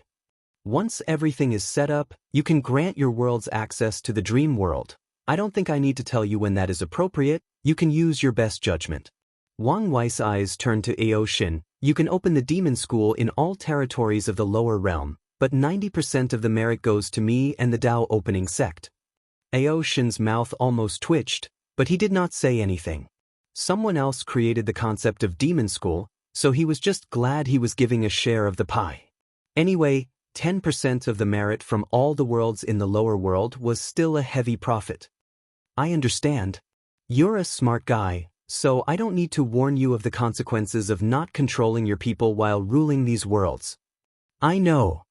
One fact that has haunted him for so long is that their race was not the protagonist of heaven and earth. As a result, everything became complicated when it came to them. Luckily, this fact will soon benefit them when this court spreads to world communities where the demon race is the protagonist. Wang Wei's next target was Su Shi. If you want to spread the academy to other people's territory, you can negotiate with them. Thank you, Your Majesty, saluted Su Shi by cupping her hands. She knew it was because of their friendship that she was allowed such an opportunity in the first place, and she was grateful and dared not ask for more. Feng Hing. This poor monk is here. To honor my status as an honorary Buddha, I will allow you to set up a branch in every world in the lower realm. Feng Hing was slightly surprised, not by the expansion but by the fact that the Heavenly Emperor publicly admitted he was an honorary Buddha and was not the only one.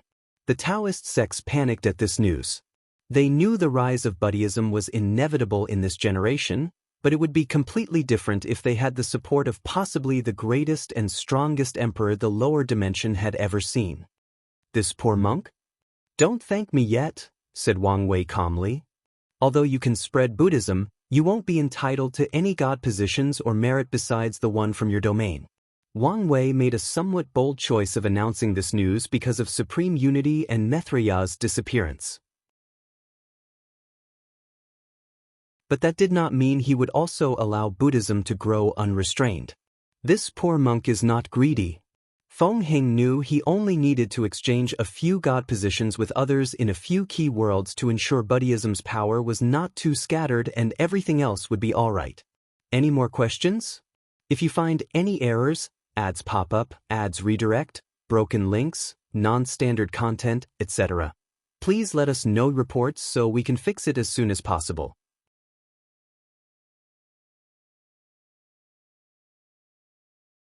Chapter 1042 Different World Situation. Since no one has any questions, you're dismissed. We have a lot of work to do, so let's get started immediately, announced Wang Wei. Everyone then bowed as they swiftly exited the meeting room. Aoshin rushed to meet up with Su Shi, and they had a secret conversation through divine sense. No one knew what they talked about, but both seemed content afterward. After these factions returned, they immediately began meeting, planning, and mobilizing the resources and manpower needed for this expansion. Many of the non-emperor lineages decided to use the court's transmission array as it was better than theirs, and the Heavenly Emperor was kind enough to give them full access. Great Talisman City, you've seen yourself, said Talisman 1.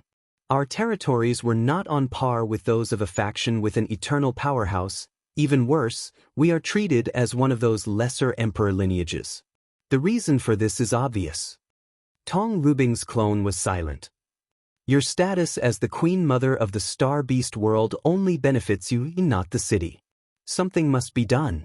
The Great Talisman City does not hold any divine positions in the Star Beast world's court for various reasons, mostly the interpolitical situation between these two worlds. Meanwhile, Wang Wei cannot treat them normally as they would become too powerful with resources and benefits coming from two courts. I will share some of my resources from the Star Beast world with the city, finally replied Tong Rubing's clone. Talisman 1 looked at her and secretly sighed. The best option would be to focus on this world's court and let her Queen Mother position be more of a passive one. However, such a decision would dramatically reduce her resources, power, and influence and shift more benefits to the Great Talisman City. Tong Ruobing was obviously unwilling to do this, and Talisman 1 understood despite his disappointment. No emperor would make such a decision, so he could not blame her. At the end of the day, she was still willing to sacrifice for the sake of her faction. He could not ask for more, otherwise he risked ruining their relationship. Emperor Enlightening Academy. After returning to the academy, Su Shi began mobilizing her people. They had long prepared for the eventual expansion of the court, and she decided to accompany the first group of people. They soon descended on a great thousand world called the Four Pillars World. Su Shi, a group of teachers, and a legion of 100,000 soldiers appeared in this new world. With a thought, she scanned the entire world and even learned most of its history. The past was too chaotic and unimportant, so Su Shi focused on the present. The Great Shui dynasty has ruled the entire world for countless generations, reigning as the de facto supreme of this world, until recently. Many events have led to the drastic weakening of the royal family, leading to massive rebellions worldwide. The years of fighting resulted in a balance between four powers: the Great Shui dynasty, the Moon Goddess cult, the Northern Su dynasty, and the Alchemy Valley. The Moon Goddess cult is a sect of women with influence in all the top factions because their outer members and a few inner members married powerful men from different factions. Additionally, this generation's Moon Saintess is a woman of unparalleled beauty and strength. The Northern Su dynasty is the most successful revolt in this era of chaos and strife.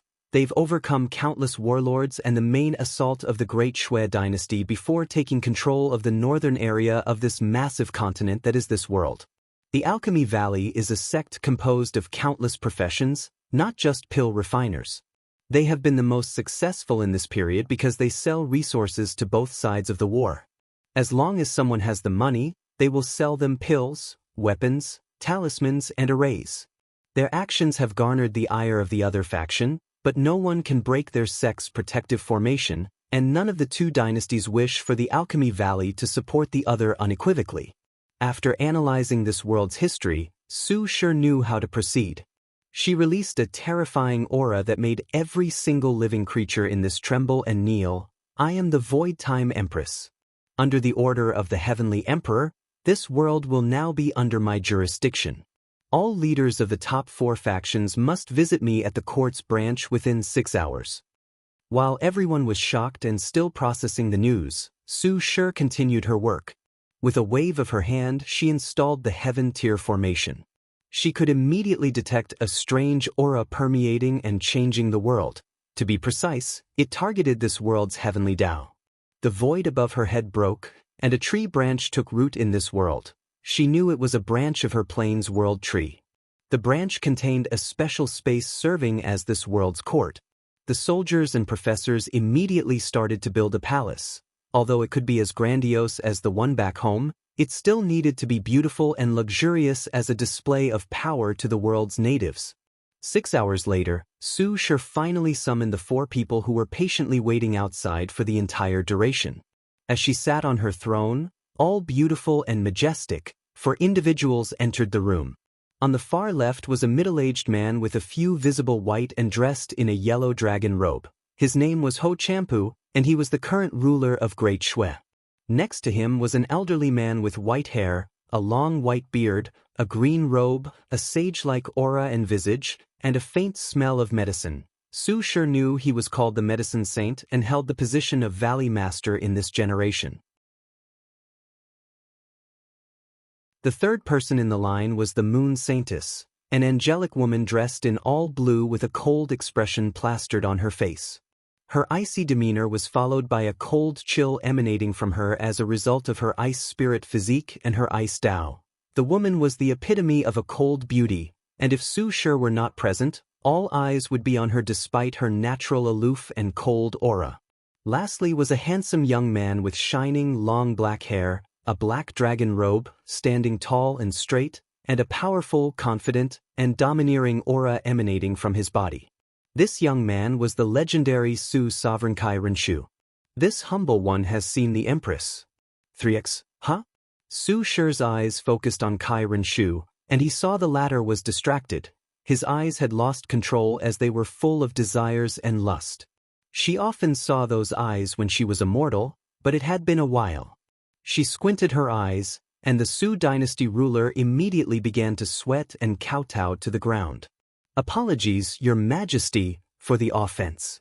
The medicine saint calmly played with his beard, while the moon saintess would never show any emotions. Meanwhile, Ho Champa sneered. The Su ruler had risen extremely fast, becoming the youngest true monarch of the world. Additionally, with his charisma and military skill, he swiftly conquered the northern area of the continent, so it was understandable that he was prideful, but that's what he hated the most about the latter. Who knew such pride would cause him to make such a serious faux pas?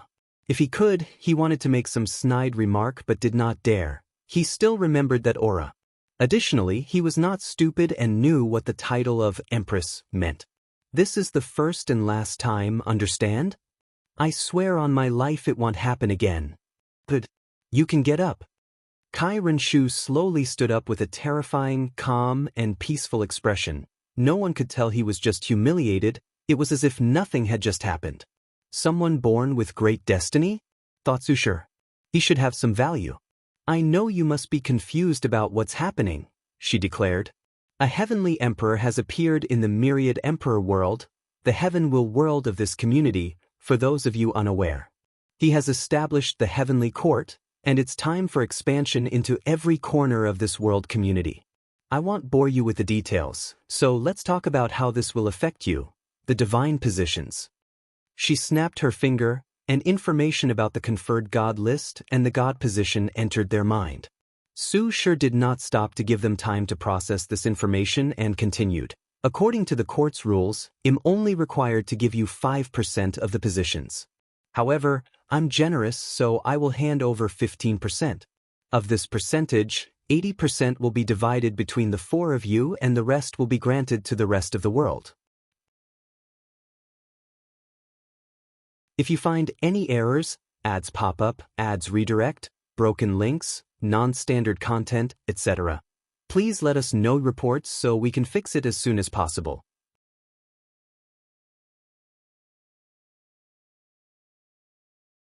Chapter 1043 Different World Situation 2. Su sure detected faint changes in these people's facial and body expressions and immediately knew why. They probably thought giving the rest of the world 20% would be a waste and should be allowed to monopolize all the divine positions, but they did not dare raise any objections. Do any of you have any questions? We have a lot of work to cover, so don't hesitate to ask anything. The room was silent for a few seconds before Kai Renshu took a small step forward. Your Majesty, I have an inquiry. Go ahead. If I understand things clearly, the God position's purpose is to preserve our plane's world source. Is that correct? You're correct. What will happen to our world after Heavenly Tao has saved so much world source? Su Shi's eyes squinted. Don't beat around the bush, ask what you really want to know. In that case, I will be bold. What will happen to our world source? Cleaver, aren't we? She uttered. Some of it will remain in your world to increase resources and the overall betterment of this world. The rest will go to us. A deafening silence enveloped the room. I know you think it's unfair, but that's how the cultivation world has always been. The strong prey on the weak, continued Su Shi. Don't worry though. The Heavenly Emperor is benevolent and has prepared many benefits for you. Your Majesty could be specified? Asked the medicine saint. Besides the merit you'll receive for your divine positions, you will have access to the court for cultivation. Su Shi saw the confusion in their faces and explained, Don't you feel this place is different? The 4 immediately sensed the surroundings. They were previously in a hurry and had no time or desire to scan the environment. The rules are complete, muttered the moon saintess in her icy voice. Due to her physique, she was very sensitive to the law and was the first to notice the change. Yes. The court's rules are from my world, meaning you can enter the quasi-emperor realm in this place. As the peak powerhouses of this world, these 4 individuals were unwilling not to make any progress. Sadly, only 2 choices remained before them. Find the myriad emperor world, but that was like searching a needle in a haystack, or gather enough resources, destiny, and luck to confront heavenly Daoist consciousness, pass the Dao ancestor will tribulation and acquire a grand Dao source seed. The first path relied too much on luck, while the second was arduous, to say the least. The number of people who have succeeded throughout history can be counted on one hand. These people's eyes twinkled with excitement. Even the moon saintess had difficulty keeping her icy temperament. This is not the end, continued Su Shi. After proving yourself, you can be granted permission to travel to the Myriad Emperor world. The Heavenly Emperor has reverted the environment to innate and upgraded the origin system. The new systems can allow you to live for over 100 million. These four almost salivated after hearing these words, especially the medicine saint. He was the oldest of the group and would soon run out of lifespan. So, if the promise of becoming a quasi-emperor was enough to sell his soul, traveling to the Myriad Emperor world and upgrading to this new system blew his mind. He decided to take advantage of this situation no matter what. Kai Renshu exhaled deeply to calm down. I know these things are used to lure us, but even still, I have to admit I am more than tempted. Lastly, there is access to the dream world, continued Su Shi. I won't explain since you will understand after accessing it. Close your eyes and say, Dream Incarnate. The group found themselves in a strange and ethereal space. A spirit appeared before them to explain all the dream world's abilities. Su Shi listened attentively and was slightly surprised the people from the lower realm had the exact same access as the people back home. I thought he would at least hide some information, like his new upgraded origin system. However, as soon as she had that thought, Su Shi realized how stupid it was. Without the innate environment, the new system is basically useless. She looked at these excited leaders. I finally see hope, uttered Medicine Saint. With the cultivation simulation, he can practice his Dao ancestor tribulation until he's confident he can pass. And with the merit he will receive, he finally sees the hope of achieving immortality. Let's go, we still have work to do, ordered Su Shi. Everyone returned to the throne room. She summoned a middle-aged teacher holding a fan. This is Teacher Fu Rong. She will be the main god of this world. She will handle all affairs of the court. These leaders immediately bowed as they sensed the aura of immortality emanating from her. Get up. Believe it or not, we all have one purpose, better serve the court, said Fu Rong in a calm and reassuring voice.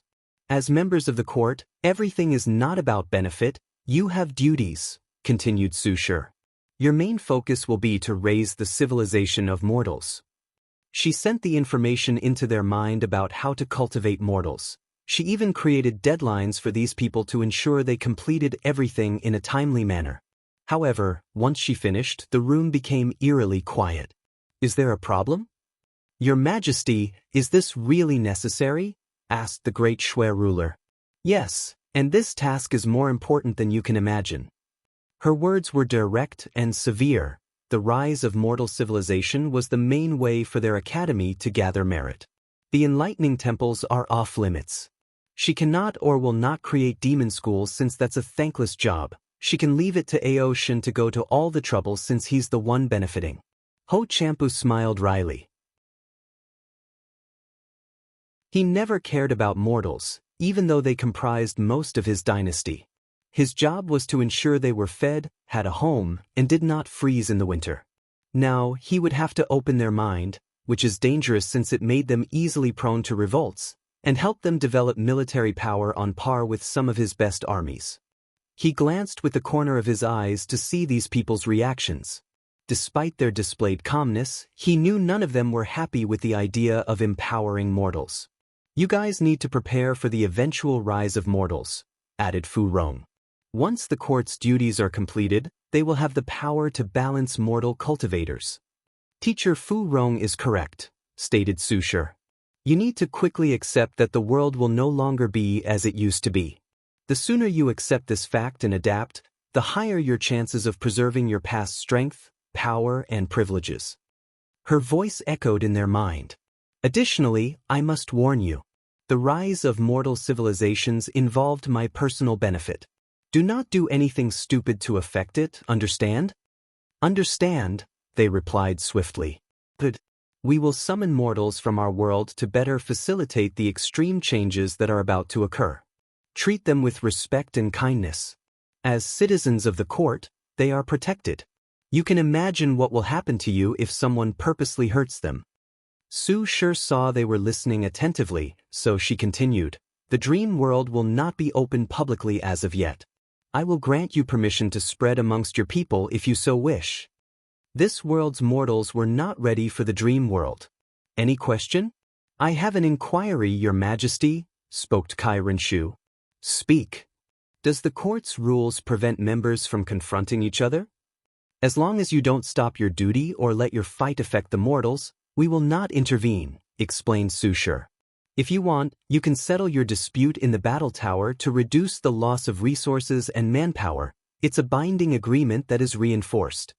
I see, Kai Renshu replied with twinkling eyes. He cupped his hands and bowed before stepping back. Your Majesty, I just want to know who this heavenly emperor you speak so highly of is, asked the medicine saint. You only need to know he's someone that even I must honor. Su Shi dismissed the team before glancing at teacher Fu Rong. I will leave the task of contacting others and establishing the academy's branch to you. There shouldn't be a problem, right? No issue, headmaster. Good, she nodded before looking in the distance. I have glimpsed at this world's many possible futures. You only need to keep an eye on that Su dynasty ruler, and everything should proceed relatively smoothly. I will keep that in mind, replied teacher Fu Rong with great seriousness. From now on, that little ruler will not leave her sight. Su Shi nodded before leaving to supervise other worlds' expeditions. If you find any errors, ads pop up, ads redirect, broken links, non-standard content, etc., please let us know reports so we can fix it as soon as possible.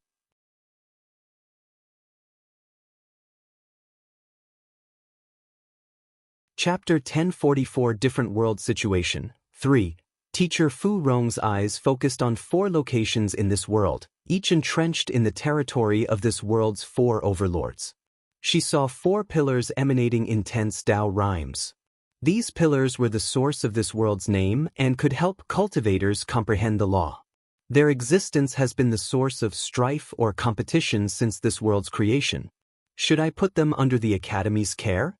She contemplated. Although these pillars served no purpose for her, they were still rare resources for void-shattering realm and saint cultivators. Forget it. Since they left alone, I should do the same, she thought as she looked in the distance. One thing she immediately noticed after descending to this plane was the existence of a branch of the Dao opening sect. She was not surprised as their sect had discovered countless branches in other worlds during their effort to prepare for this upcoming expansion. So, they knew the Dao opening sect had already spread their tentacles to the lower realm and drastically increased their chi luck in the process. Now, the Academy had to play catch-up. Luckily, the Heavenly Emperor allowed them access to this community's map and did not intervene in their expansion. Fu Rong focused on her task at hand, monitoring the progress of these people regarding the headmaster's task. Northern Su Dynasty, Kai Renshu sat on his throne, deep in thought. His plan was suddenly disrupted. If these people did not show up, he was confident in overthrowing the Great Shui Dynasty, convincing the Moon Saintess to form a marriage alliance with him before forcing the Alchemy Valley to become his subordinate. Sadly, fate played a cruel joke on him by drastically changing the situation. Now, he had to contemplate his future and how to proceed. Before all of this, the other 2 leaned slightly on my side because of the deep foundation of Great Shui and how they've been ruling this world. They did not show open support to me because they wanted to weaken my strength and ensure I would not become the next Great Shui. Kai Renshu frowned. Now, the situation is reversed. My ambitions and ability have become torn in their eyes. The appearance of the court meant an opportunity for greater strength and power, and the medicine saint and moon saintess did not want someone as talented as him to use this opportunity to rise above them. In other words, their support will shift to Great Shui. If I don't navigate things clearly, they will band together and eliminate me. Many thoughts flashed in his mind as he pondered the best move to make to achieve his goal of world domination. Become a core member of whatever factions the Empress is from, he concluded. With their support, it's a simple matter to rule this world, not to mention the protection and resources of such a faction. I might even have a chance to. An otherworldly beauty appeared in his mind, and the feeling to possess her at all costs resurfaced. Then, a shiver ran down his spine as he remembered that gaze. He smiled wryly as he realized he could not blaspheme her even when she was absent. I don't think I would lose to the top geniuses in the heavenly world. So, wouldn't it be easy to get their notice? The only problem is my identity and background. Sex only accepted young children to train their loyalty. It might be a problem because of his age. Let's see what happens. However, there is no need to hurry. I can also see if I can find the origin of that Dao opening sect. Before all this, only one thing used to worry him: the appearance of that strange sect. Kai Renshu summoned his officials to discuss how to proceed with the task he was given. His train of thought is doing a great job on this task, which might be his way of joining these people. Grand Ocean World. After descending into this world, Feng Heng followed the same step as Su Shi, summoning all the top leaders. However, the power dynamic of this great thousand world was more complicated than that of the Four Pillars world. This world was divided into countless islands, whose sizes are incomprehensible and should not be labeled as such. However, because there is no single piece of connected or continuous land, continent, everything is labeled as an island.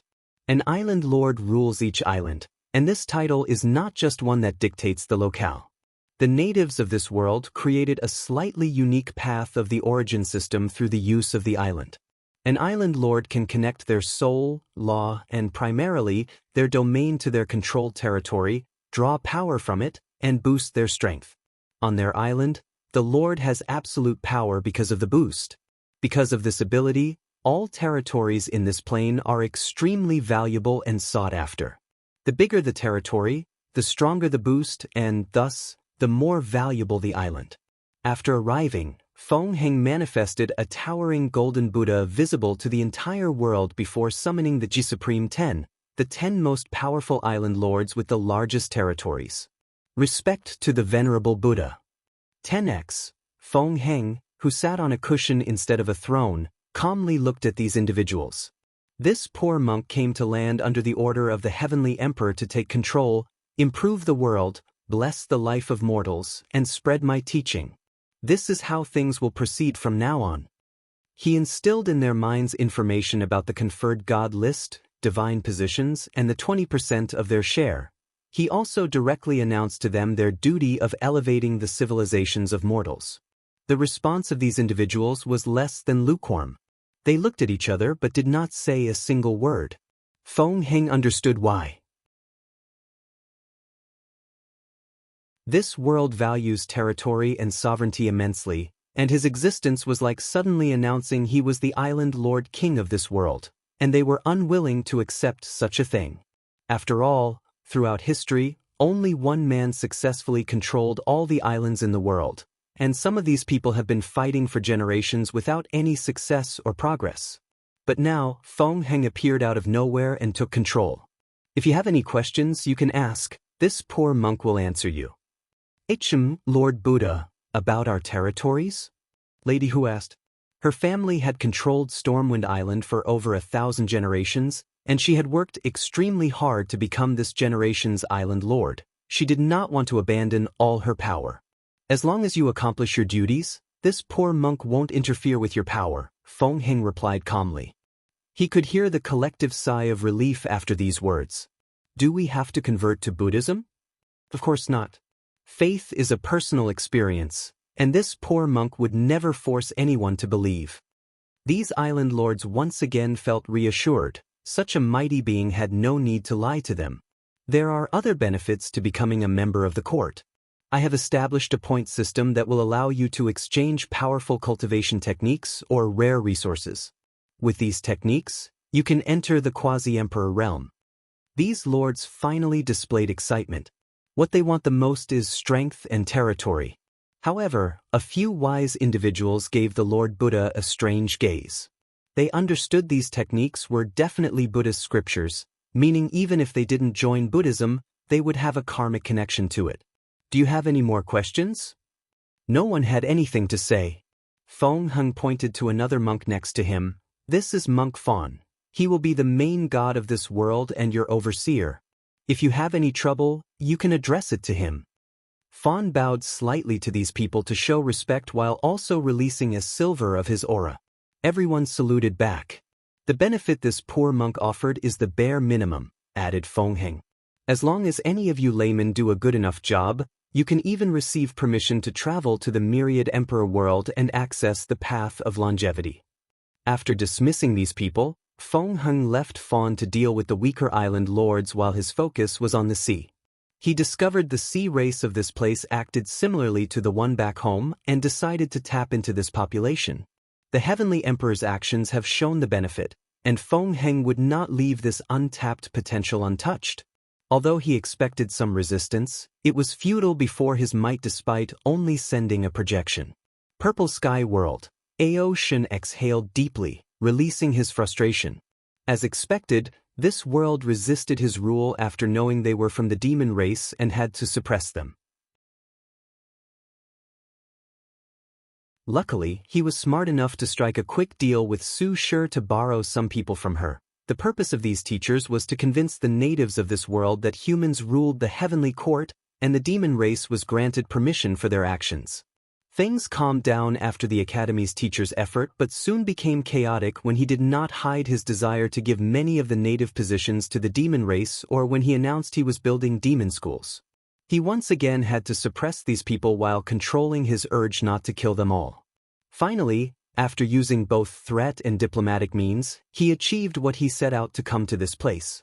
However, a small part of him was resentful that he had to go through all this trouble just because of his race. Ao Shen exhaled before proceeding to the next world. He would be busy for a while with the expansion of the demon school. And this chapter is the last one for a different POV. If you find any errors, ads pop up, ads redirect, broken links, non-standard content, etc., please let us know reports so we can fix it as soon as possible.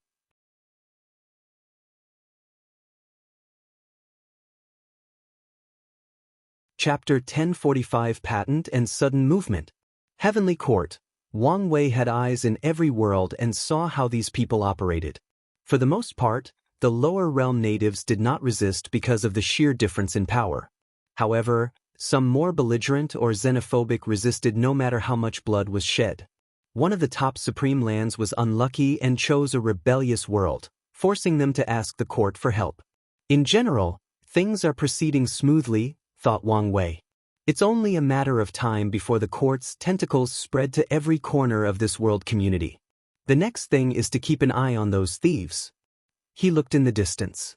There were too many eyes paying attention to this community. With such a large commotion, these people immediately began to try every means to learn what was happening, so he had to block them temporarily. Wang Wei sneered before moving his eyes away. The next step was the creation of the patent system. N0V3LTR0VE served as the original host for this chapter's release on N0V3LB1. True Heavenly Tao, be my witness. I wish to create a patent system to protect my creations or innovative ideas. Wang Wei's voice echoed throughout the myriad emperor world, and a few seconds later, the eye of true Heavenly Tao manifested. He immediately used his divine sense to convey this new system, explaining its ins and outs, and defining its intricacies. Half an hour later, Wang Wei's voice was no longer limited to the myriad emperor world but to every corner of the endless void. All cultivators in the world then knew of the existence of the patent system. All factions, both visible and hidden, immediately began to mobilize. They wanted to know the exact details of this system and how it would affect them. Well, things did not proceed as I wanted, muttered Wang Wei, not hiding his disappointment. True Heavenly Tao accepted his patent system, but it was not as detailed or restrictive as he had expected. Firstly, it only protects inventions or ideas that have a wide-scale effect on the entire lower dimension. As such, Wang Wei's dream world, mortal civilization, enlightening temple, and the heavenly court were protected. People must pay him patent fees for using or replicating his ideas in their respective world communities, and he has the right to deny them. Then, true Heavenly Tao will reinforce the rules and protect his assets. However, other things, for example, Yen Lialing's automatic cauldron or Tong Rubing's talisman weapon, would not be protected by this patent system. In other words, People can gain merit by replicating these things in their community, and if Wang Wei wants to protect his ideas, he has to use force or something like the former curse he placed on the Heavenly Emperor position. Such a limit was not the only disappointing thing. True Heavenly Tao will hold records of people with patents, but these records are not part of an eternal emperor's existence. In simpler terms, Wang Wei would not be able to use his name on the record to revive himself. If someone erased all his history, they would not have to worry about true Heavenly Tao's record. Wang Wei's biggest surprise was that TET changes in innate environment are not an accepted patent since many people had this idea. So, he is prepared to collect payment for anyone who uses the idea from his formation to change their environment. He won't help anyone since he chose the environmental advantage as one of the things he would leave only for the myriad emperor world, but he also won't allow anyone to use his ideas for free. Things have been going so well that I almost forgot this was not Earth. In the cultivation world, one of the fundamental rules is the strong prey on the weak, and Heavenly Tao encourages such practice. Wang Wei shook his head. The only positive of this patent system was the lack of term limits. He can hold this pattern for as long as he lives and even leave for an heir if something happens to him. From now on, the chi luck or blessing from these patents will form another layer of protection for the Tao opening sect. Wang Wei waved his hand to take his merit for this system. He now had to create an independent patent system after taking over the commerce hub. However, such a man-made system is easily susceptible to corruption, unlike if it was under true Heavenly Tao's supervision. I don't need to worry too much about the future. I will do my best, but it's up to them to preserve what I leave. He will create a strong and balanced man-made patent system, but it will still be up to the individual to maintain it. Wang Wei was intrigued and decided to see what other people had accepted patents. According to his divination, there were a few, but only 3 caught his attention. The first one was the person who created a universal language that is still used to this day. All cultivators interacting with different world communities will know 3 languages: their native language, the Tao language to explain the laws of heaven and earth, and the universal language. Although direct communication through divine sense will also ignore language barriers, people will not easily communicate this way with strangers, so spoken words are still needed. Additionally, some cultivation systems will not develop divine sense until the very late stage, making this issue even more prominent. The other 2 noteworthy patents were the Commerce Hub and the Void Battlefield. The Commerce Hub created a universal currency for the lower dimension, a universal trading system, and even a universal bank. Wang Wei watched how the merit of the Commerce Hub was divided amongst many factions, most of which held high positions at the core of the hub.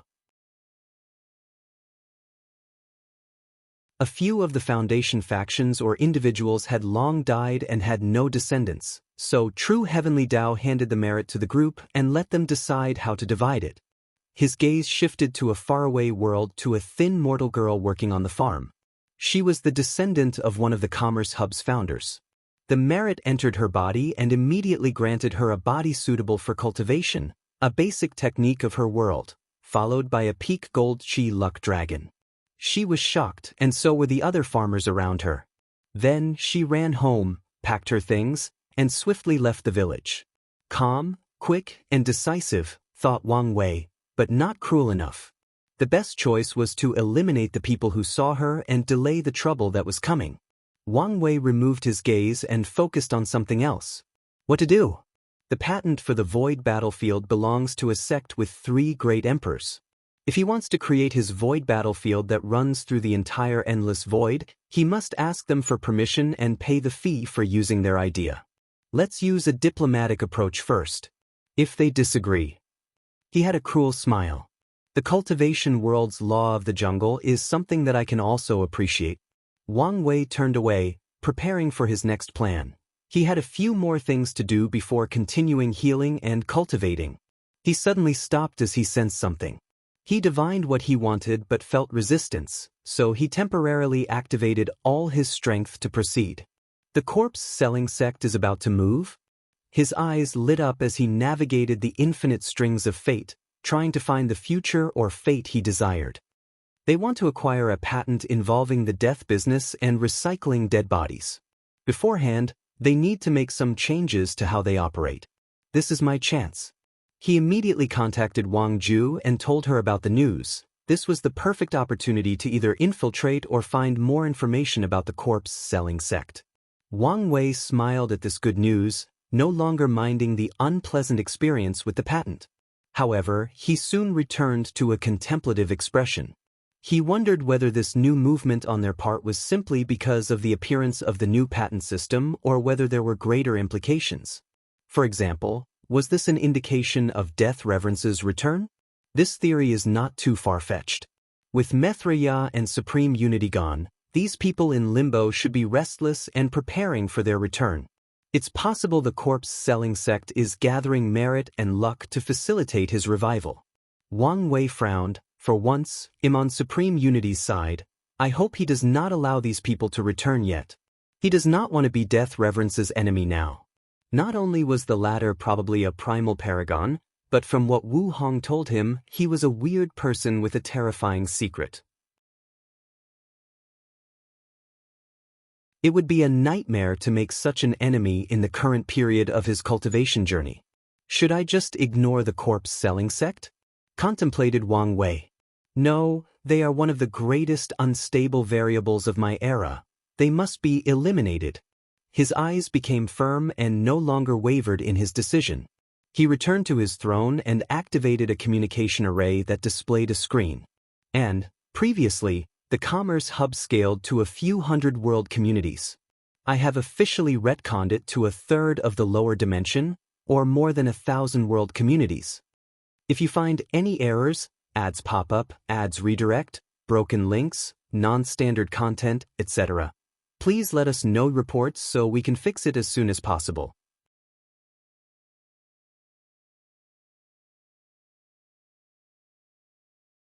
Chapter 1046 Alliance. Wang Wei looked at Xianxia opposite him and instantly realized she was different. He was not referring to the natural nobility of an emperor, but the fact she no longer had that sense of worry looming over her. How may I address you? I chose the title Karmic Wing Empress, she uttered softly. An excellent and fitting name, he commented. Thank you. I assume you're the former issue was dealt with? Of course, she replied with a brilliant smile. And I have to thank you for that. I didn't do anything. No, without you lending me the deception inheritance, I would never have a chance to win my battle, Xianxia explained. So I owe you. In that case, I won't be a hypocrite and accept your gratitude. I also have not forgotten my promise, added Xianxia. I handed your ambassador the promised Grand Dao Source Seed and Immortal Mansion. He told me, nodded Wang Wei. What about the alliance? I have no issue. The alliance only benefited her while paying very little, and that's all she cares about. Ever since she was young and her father died, it has always been her and her mother, so she has developed the mindset to give a good life as much as possible. That's good. Wang Wei began to discuss with her, primarily regarding his patents. He never refuted anyone who wanted to establish a court as long as they paid the fee, but this was not the same for the others. After all, establishing the court himself served him no good and would only increase his trouble. On the other hand, the Dream World and Enlightening Temple were off-limits. He wanted to establish these things in these worlds to receive the most benefit. If he allowed these people to copy his idea, his earnings would decrease between 20 to 42%, and he could not accept such a thing. Unfortunately, it will cause an issue since these worlds will not easily allow foreigners to intervene in their affairs. He has to prepare for the eventual confrontation between other world communities. Wang Wei's plan is to lure these people with the benefit of the mortal civilization. According to his calculations, these people will elevate mortals simply for the merit. Then, the majority will no longer care and even actively destroy these civilizations out of fear of mortal rise and revolution or disdain to change the status quo. Little do these people know that their actions are laying the foundation for the spread of the dream world and, mainly, the Enlightenment Temple. After all, without an educated population, how can craft and art develop? The discussion with Xianxia proceeded smoothly. As his ally, he granted her access to the dream world without spreading it himself. However, she could not use it now since he had a deal with Tong Ruobing and Mu Lei to give them a heads-up for the dream world before other worlds. His other allies will also have this advantage, but only after the Star Beast world. However, it was only an advantage of a few hundred years.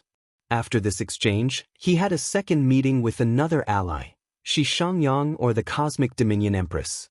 The two looked at each other for a moment, each with their own thoughts. Wang Wei found her Cosmos Dao rather interesting as it did not merely involve Star Dao but a few other things as well. He also knew she found another unique Qi after proving the Dao. "It's been a while, fellow Daoist," saluted Wang Wei. "Indeed. Before we begin our alliance talks, can I ask you a few crucial questions? Please. Have you contacted your family since you've descended?" "Not really. Their celestial clan has ways for brief communication in the source Qi space, so she knows they've set up somewhere, and they know she successfully proved the Dao and became an eternal, but that's about it. Any contact with the upper dimension?" "I'm afraid not." "What about your family? Do they have ways to track what's happening in the eternal ascension world?" "Probably not, and if they did, the people left behind should be laying invisible for an extended period to prevent people from finding them and catching our trail," replied Xianxia truthfully. She would not typically reveal such precious news to anyone, but she has already deduced that Wang Wei was the destined one that his family wanted her to contact. "In that case, I have some news of the recent situation that may be of interest to the Celestial Clan," uttered Wang Wei before informing her of the recent invasion, the occupied 7 moons, and the disappearance of the 2 suns. Xianxia's eyes narrowed the more she heard. She understood that such information could fundamentally affect the clan's plans, so she must report the news at all costs. "Thank you, fellow Daoist, for this information. I will relay it to my family," replied Xianxia with a gentle smile. However, internally she was wary. She wished to know why he was telling her all this information.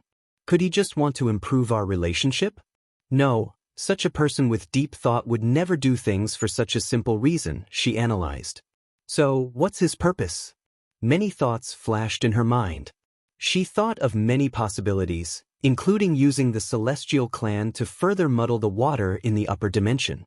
Besides making good relationships, that's the most likely deduction. "Consider this news a sign of good faith for our alliance," said Wang Wei with a smile. The two discussed everything, and Wang Wei essentially granted her the same deal as Shi. Better yet, he was more lenient in the negotiation since she had more potential than Shi and the demon-suppressing emperor. After the communication ended, Wang Wei secretly watched Xianxia, but she did not immediately relate the news as he expected. Clever little girl, he thought before entering his retreat. Time flew like a river, and before he knew it, 4,000 years had passed by before Wang Wei woke up. This was the longest retreat since the beginning of the era. He purposely made the retreats short because of the short lifespan of mortals, but this expansion was not something that could be done in a short period. He checked the world, and the only significant thing that had happened was a change in the Enlightening Temple. Mortals who achieved strength on par with quasi-emperors were memorialized as sages, with their own statues in the temple. This statue will bring luck, blessing, and power to the family of a sage, including increasing the odds their descendants will have high talent for mortal Dao. Currently, in the world, the best crafts and arts families are the ones who have cultivated a sage. Due to the expansion in the lower realm, arts and crafts have received another boost in development, as these families went on missionary tours to help other mortals elevate themselves. Wang Wei checked on the expansion before focusing on himself. In these past years, he finally dealt with his last bit of injury and returned to his peak health. Additionally, he focused on training his fleshly body. Sadly, after years of training and hard work, he only reached 95 infant fiend god force as he entered the second bottleneck in his cultivation journey. Luckily, I was prepared for this, thought Wang Wei before removing something from his space ring. A plate of food with seals on top. He looked at it with love and reminiscent, and unknowingly, a smile crept on the corner of his mouth. After a few seconds, he unsealed the food, releasing the intense aroma. His stomach grumbled despite the fact he no longer had a need for subsistence. Wang Wei slowly took a bite before closing his eyes to savor every second of it. He could taste the super intense flavor, which originated from her sealing the flavor from 10 of the same dish into one bowl. This bite was enough to kill any mortal, not because of the immense energy but because the flavor would overwhelm their senses. The only upside is that they would die with a smile. The food was delicious and nostalgic. He could feel all the love she placed when making it, which somehow elevated the taste to another realm. As he was enjoying his meal, the world was in a small turmoil as the food aroma enveloped everywhere. People wanted to know the source or origin of that smell and began to search for it. The one who knew the answer could only salivate while glancing toward the court. Wang Wei did not know any of this as he was lost in this meal. As he chewed his food, he could feel his essence flower ability activating and his true power Dao realm rapidly increasing. 95, 96, 97, 98, 99, 99. 199. 100. Wang Wei entered the fifth realm of the true power Dao realm, the Dragon Phoenix realm, the stage known as one of the most difficult challenges to opening the gate of power. If you find any errors, ads pop up, ads redirect, broken links, non-standard content, etc., please let us know reports so we can fix it as soon as possible.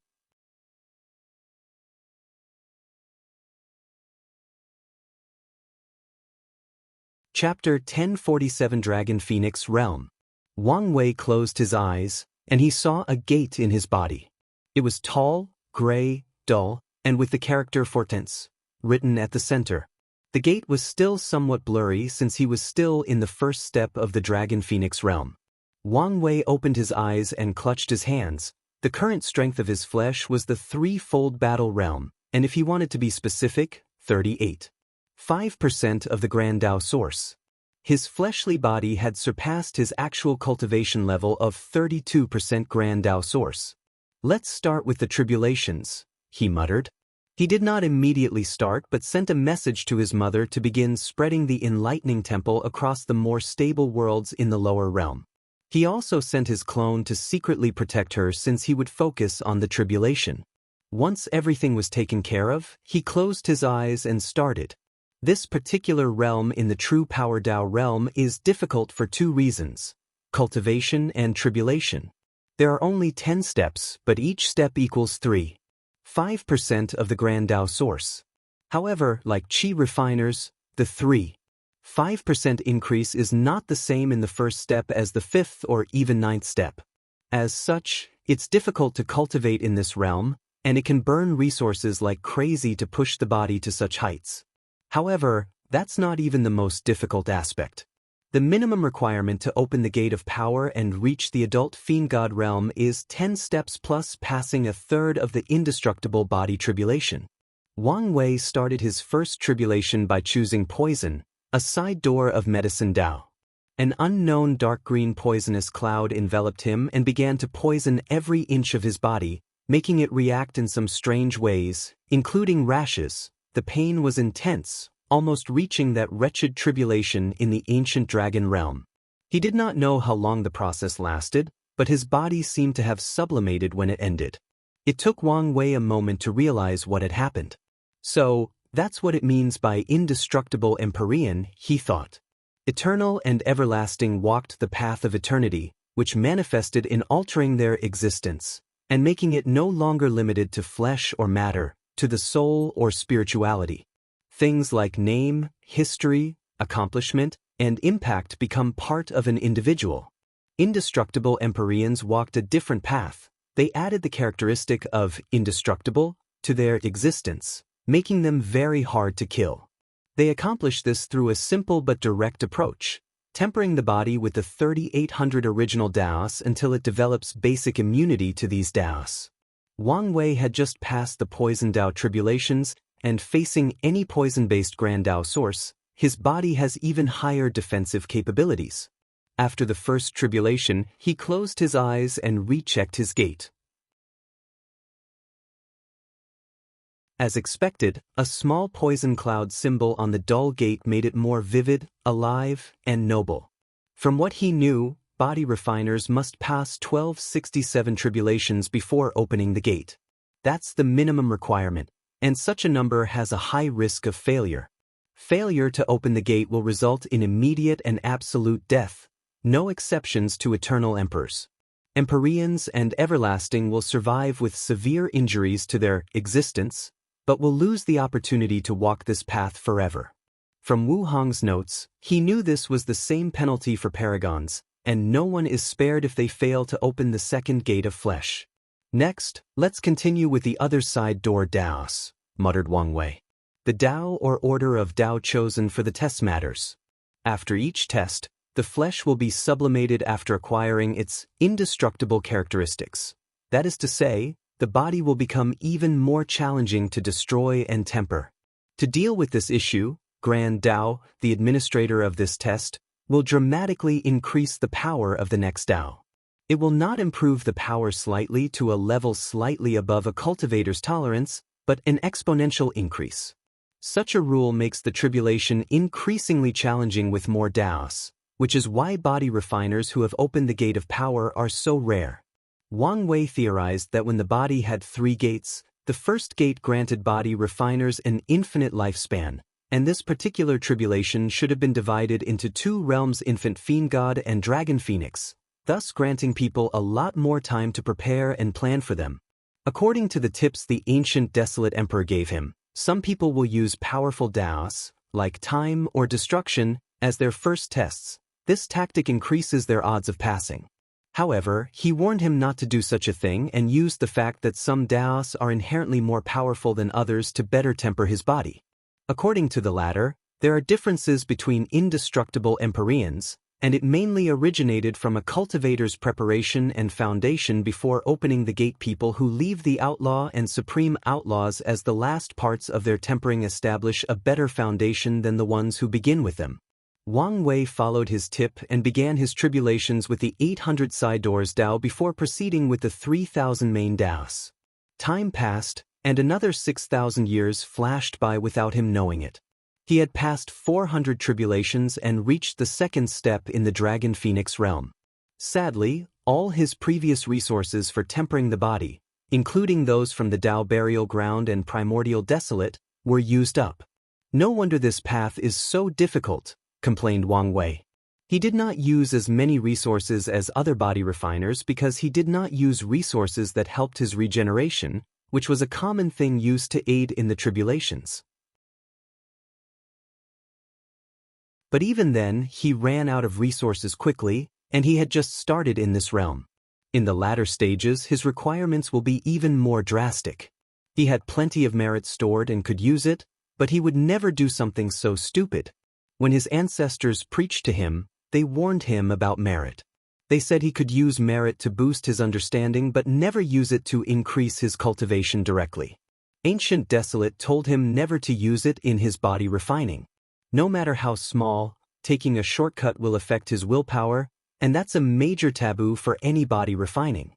His other resort is Wu Hong's food and his essence flower ability, but he has to reserve these things for attacking the 9th and 10th steps. Luckily, it's about time for the expansion to end, he muttered. With the ability to gather resources from the entire world community, he should find a few rare things usable to his level. Wang Wei took a moment to check the situation. In the past few years, the Origin Weapon Mountain finished the automatic weapon refining cauldron and placed it in the dream world. Now, people from all over this world community do not have to beg weapon refiners for weapons, unless they were specific or tailor-made ones. The people from the lower realm benefited most from this change. In most worlds, professions are even rarer and nobler than in the Myriad Emperor world, so they jumped at the opportunity to have any pill or weapon that pleased them. The pill and weapon market has become chaotic over the years in this community. On the one hand, the people have access to the dream world simulation where they can easily cultivate most professions to the peak of the mortal stage. On the other hand, they also have access to things such as the cauldrons. At some point during the last 10,000 years, all professions took a drastic downward trend until the second immortal pill refiner, Lu Cheng, appeared.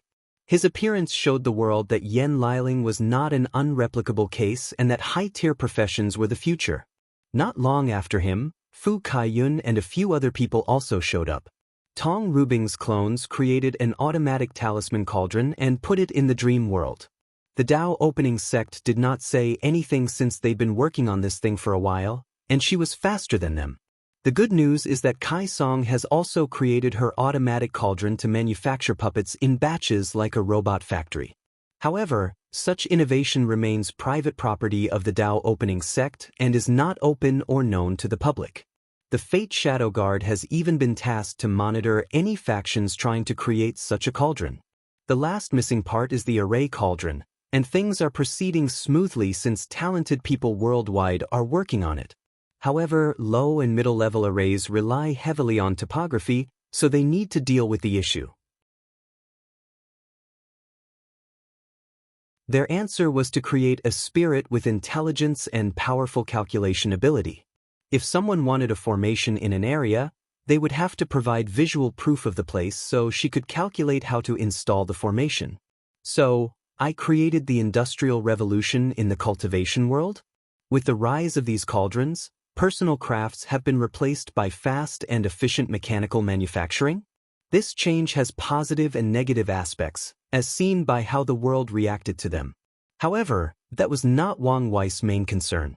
This particular change in the world made it look too similar to modern Earth, which is still a taboo in this universe. Once this era ends, these cauldrons will be on the list of the first thing to be destroyed, maybe even erased from history, analyzed Wang Wei, who immediately decided to leave a warning to the sect not to bring them out into the next era. They can preserve the knowledge but only keep it to them, especially Kai Song's cauldron. If you find any errors, ads pop up, ads redirect, broken links, non-standard content, etc., please let us know reports so we can fix it as soon as possible.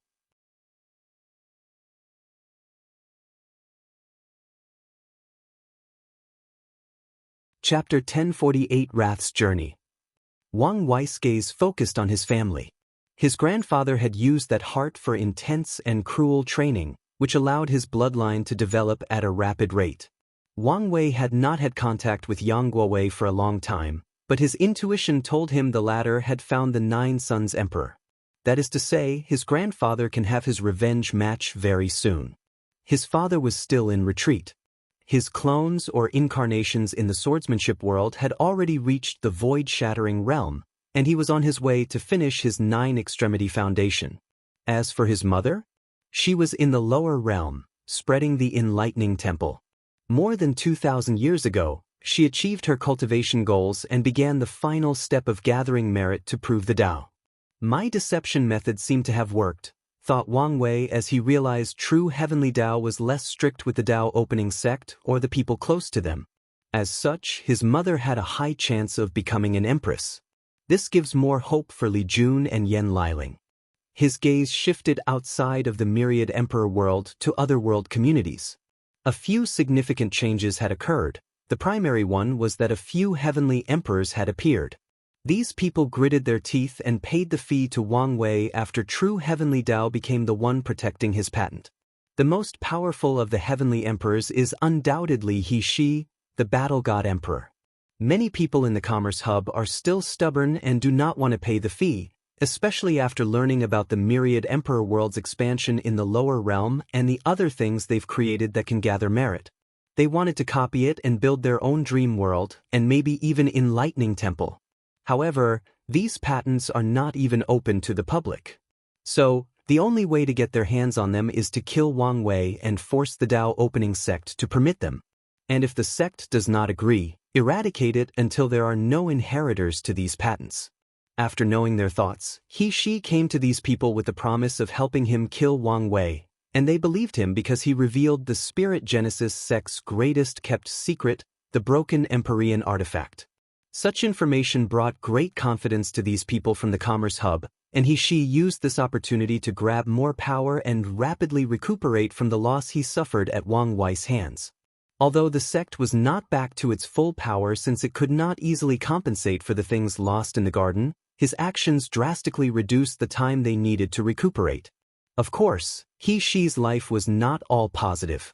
Wang Wei had already planted a bone stuck in his throne in the form of Gao Buqin. The latter became a part of his court, whose entire purpose was to contradict and make things difficult for him. He-Shi would not accept such a thing, so he tried eradicating Gao Buqin and his factions. Luckily, Desolate One was his protector and fought with him. Desolate One lost that battle fairly easily, but he also revealed Wang Wei's talisman, forcing He-Shi to stop since he did not want to reveal his trump card.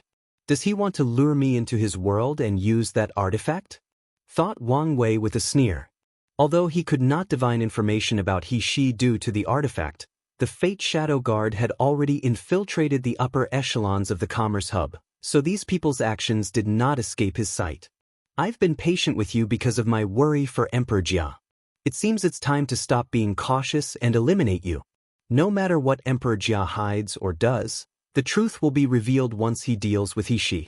Wang Wei's gaze shifted to the Star Beast world. He sent words to Tong Ruobing and Mu Lei that they could start spreading the dream world based on their previous agreement.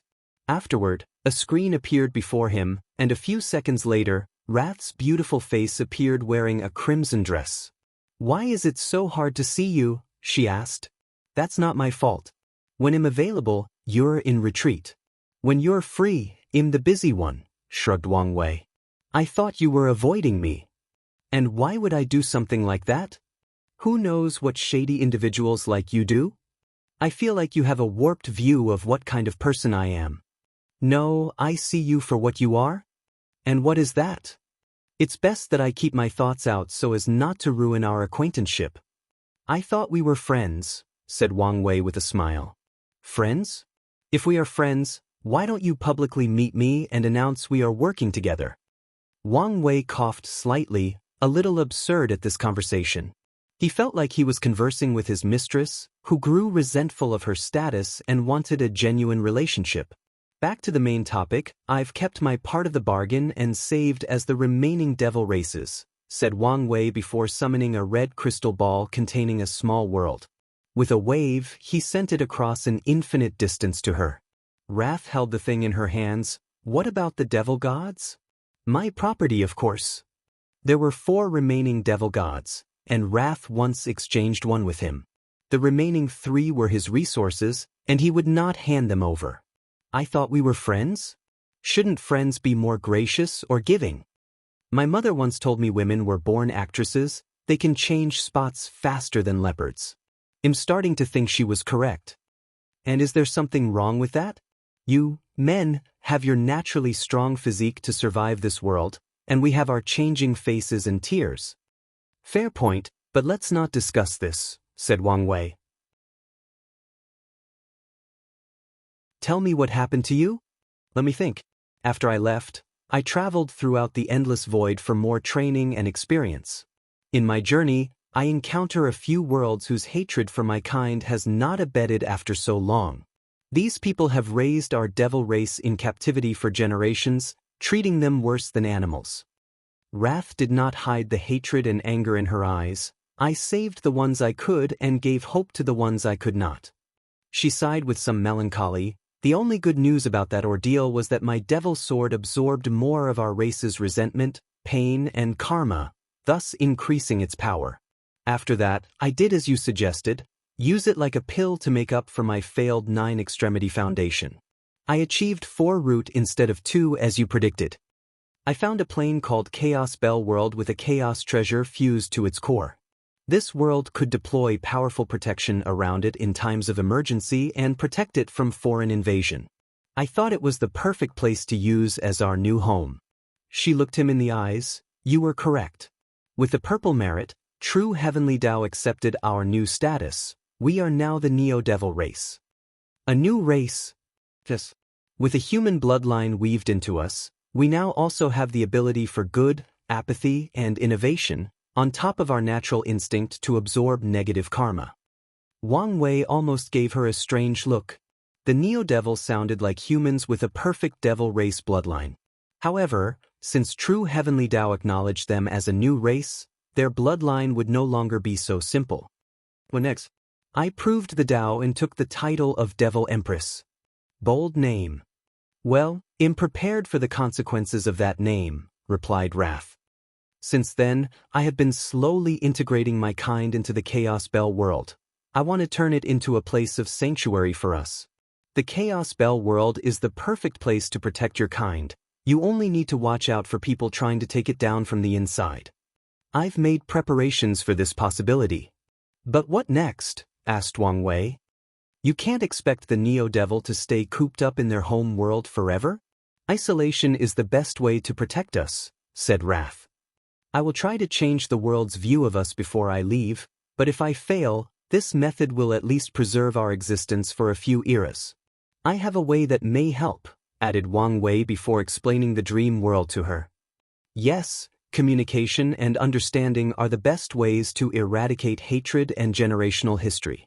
As long as my people interact more with the world and show them their new selves, it's only a matter of time before we can find true acceptance.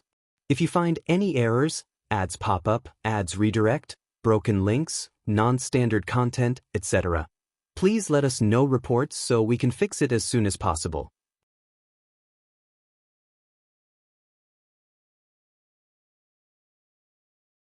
Chapter 1049 The Return of the Soul Path. Wang Wei spent the next few hours talking with her, including checking on gluttony. Since he told her master he would look out after her, he would not break his promise. He also granted her privileges similar to those of other members of his alliance. After the conversation ended, Wang Wei took a moment to ponder about his life and goals as he discovered how much farther he had to go for his dreams to be accomplished. Although he is one of the most powerful individuals in the lower dimension, he still has to be careful not to be seen in public with Wrath and the Devil race to protect the longevity of his era. Such an act is a form of restriction, and he did not like it, but that's how things must be. If he were powerful enough and could reach the half-step transcendent realm as soon as possible and not worry about true heavenly Daoist effect on his new era, he would not have to do such a thing. As cliché as these words are, everything is simply because I'm not strong enough, analyzed Wang Wei. After shaking his head, he proceeded with his next task by contacting Xianxia. Is everything set up? Directly asked the second-generation divine race. It is, but you seem in a hurry. I'm just tired of my weak self, he replied. Plus, my situation is a little dangerous. Would you mind sending someone to come pick me up? All right. With a thought, Xianxia appeared before him at the court, shocking the young god. He looked around, wondering how he could reach this place so quickly and despite the barricade of their divine race's small world. Relax, have a cup of tea, and tell me what's going on, said Wang Wei as he changed the throne room to a setting more suitable for receiving guests. Xianxia sat down, sipped the tea, and exhaled before narrating his experience. As you knew, our divine race's small world only allowed second-generation gods to leave after cracks began to appear in the absolute beginning magic. And, for a refresher, read Sage 570 God King. The elders sent many of us to other worlds to try to cultivate many emperors and eventually tackle this issue. 2 people succeeded and became pseudo-eternals before returning home. However, the moment they returned, they were attacked by some people. Civil war? Asked Wang Wei calmly. Yes. They apparently wanted to weaken these 2 to prevent them from acquiring more power for the younger generation. Ultimately, they failed, and these 2 took their revenge. They were brutal and showed no mercy. Xianxia sighed. All signs indicated that the second-generation gods were about to take absolute control until the absolute beginning magic suddenly failed, broken without any explanation. The first-generation gods should have a deep foundation that suddenly revealed itself, commented Wang Wei. Exactly. He was a powerful ancestor who could not function properly even in our small world, but now he was free. With him alone, he could hold our 2 Eternals, dragging the war to be longer than it should have been. Now, so many people have begun to escape to avoid this war, leading to a drastic weakening of our kind. Wang Wei listened attentively as he realized this is what would have happened to the Dao opening sect or many other factions had the older generation decided to keep power to themselves while still being immortal. Extreme monopolies have been one of the leading causes for the cultivation of the world's lack of development, and if the older generation never relegated power, the world would have been in a much worse state. So, still haven't changed your mind on the emperor path? Asked Wang Wei. No, I still disdain it. Wang Wei shook his head. I've talked about the dream world before, so let me show it to you. You can take a few days before we begin. All right. Wang Wei showed him how to enter before also checking things himself. The dream world was not divided into millions of servers, for lack of a better term. The largest or main server is where individuals from all worlds can meet and interact, followed by countless smaller servers based on an individual's plane. For example, if a myriad emperor world native only wants to converse with people from his home, they must enter that particular server. If they wish to speak to someone else from the lower realm, they must enter the most significant server or receive an invitation to enter that person's world server. The battle tower was also divided into servers with many different lists. For example, there was a list of the most powerful cultivators in the four-pillar world, which Kai Renshu took. That title, of course, went to Wang Wei in the myriad emperor world.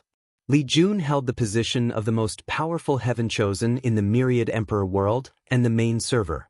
Kai Renshu actually ranked 28th, and considering this list included millions of worlds, it was very impressive. Of course, a few talented individuals, like Di Jiaying, Wang Wei's father and mother, or Dong Lifan, chose not to participate yet in the rankings. Wang Wei checked the rankings and was satisfied to see Li Jun and Yan Liling at the top of a list in 2 servers. Even Tai Gang tops the list for the best legion, beating out Li Jun's Slaughter Legion and a few other talented military strategists. Wang Wei looked into the distance. The Star Beast world had just acquired its own server, so the lists were about to be shuffled. Soon afterward, the Demon Suppression world, the Chaos Bell world, Ji Lanfang's Immortal Ascension world, and Shi Qian and Shi Shangaian's worlds will also have their own server. The next non-alliance world to get their server should be the Martial Hegemony world. That's when our expansion truly begins. However, such a world might cause some headaches.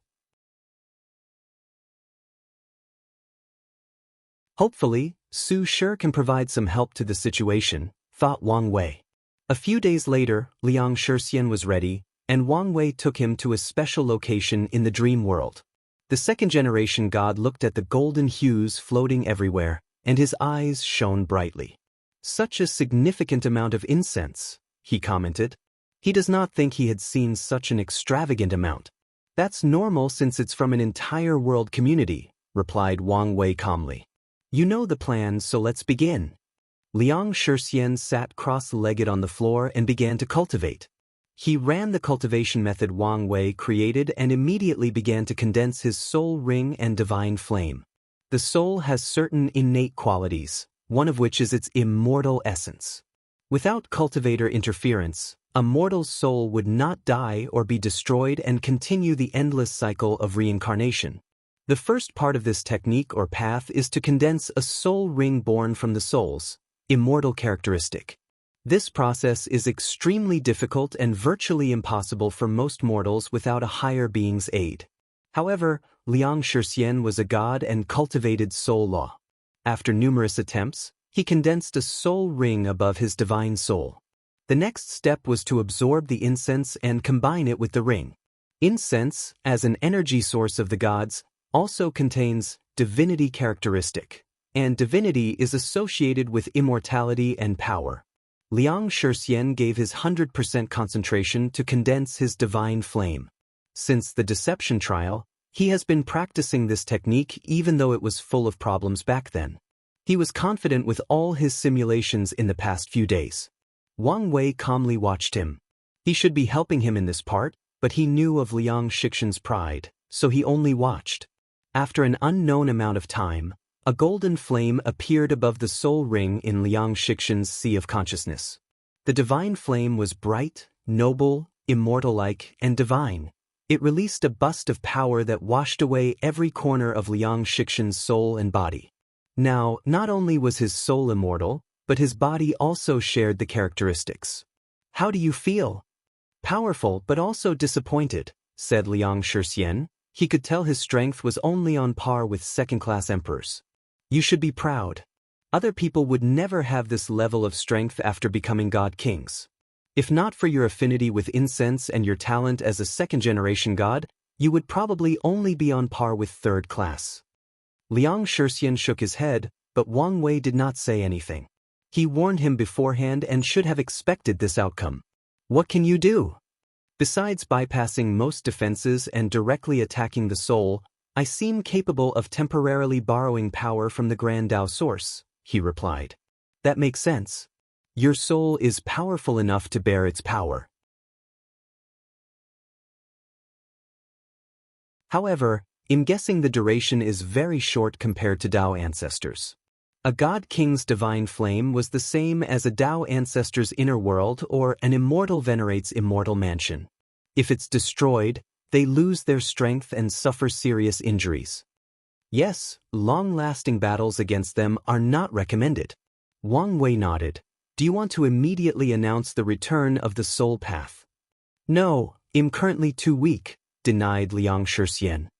I have some privileges as its founder, and I will use them to become an eternal class powerhouse. Then I will announce them. Will it take long? Asked Wang Wei. Not really, but I might need more incense. As long as you pay for it, that's fine. Liang Shixian did not mind since the latter fulfilled their agreement and owed him nothing.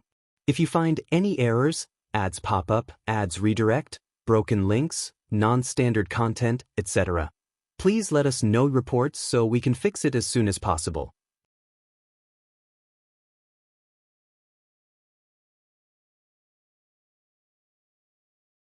Chapter 1050 Return of the Soul Path 2. Liang Shixian did not immediately continue his retreat but entered the battle tower. He chose his first opponent, Immortal Venerable. As soon as the battle started, he mobilized the power of his divine flame, releasing a spiritual pressure that rendered the Immortal Venerable immobile. My soul power can affect his soul, body, and even the operation of his immortal mansion, summarized Liang Shixian. With a thought, he crushed his opponent into meat paste. He chose a regular Dao ancestor for his next opponent, and Liang Shixian also restricted his strength to the same level.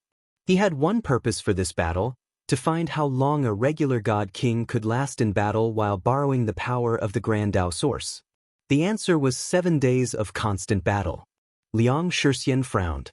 7 days might seem a long time for any battle, but that's only if the strength between two individuals is similar. In a battle of similar prowess, it's normal for a battle to go on for years, decades, and even more. Given the lifespan of immortals, Liang Shixian would not be surprised if someone told him 2 emperors fought for millions of years, non-stop, without determining a victor.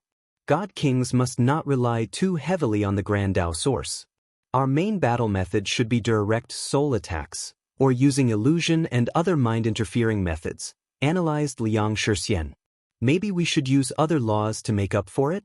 Normal laws would be useless in battles of this level, unless they had something similar to heaven laws. We can create our own divine law, thought Liang Shixian. God kings will not have ready-made incense for them to walk this path. So, they must create their own divine kingdom with followers that provide them with enough worship for the transition. Then, with the help of a great emperor, sadly, or other immortal beings, they will condense their soul ring and divine flame. I can gather the will of all my believers into a single unified power, or divine will, before fusing it with my law to create the so-called divine law. If my divine kingdom is vast enough, the divine law could probably work similarly to the heaven will and confront low-class emperors. Liang Shixian spent many years researching this path and had many ideas. After coming to the myriad emperor world and seeing a larger and broader world, he felt more inspiration coming every moment. The next test was a secret technique that burned his divine flame.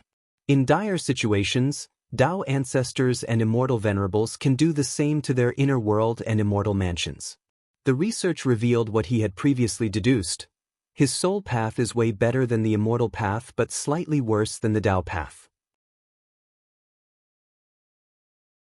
He also learned the divine flame is not easily rekindled once extinguished, and he will enter a period of weakness, just like any of the other paths. Liang Shixian continued testing his newfound strength, battling third and second-class insurgents, followed by actual great emperors. When facing an emperor, he could not borrow the power of the Grand Tao source, but he was also not suppressed by the emperor's awakening or soul power. On the contrary, he obliterated his opponent's soul, leaving an empty body. Liang Shixian gathered much data on this new path and formed many ideas and plans for the future of this path. Afterward, he returned to the incense area of the dream world to continue cultivating. As he absorbed more incense, he saw the intensity of his divine flame slowly increasing. If I want to become a God Lord and God Emperor, the divine flame must reach its limit before I condense a second ring and flame. His eyes couldn't help but shine in anticipation. However, he knew he still had a long way to go. Liang Shixian did not continue cultivating but proceeded to use the special right granted to him by heaven and earth for creating this path. He absorbed a large quantity of incense to build a divine kingdom inside his sea of consciousness. He took inspiration from Dong Lifen's Fortune Dynasty path to build a vast divine kingdom in his mind, full of worshippers made entirely out of incense. He even gave them life by using his soul law. Liang Shixian knew such an act would force him to give most of his merit to Wang Wei, but he did not care. After he finishes, he will be an eternal tier insurgent and not the weak kind. If only all God Kings were allowed to create a divine kingdom inside their sea of consciousness, thought Liang Shixian. If that were the case, his soul path would be very close to the Emperor path, if not on par. Let's try this divine will and divine law idea.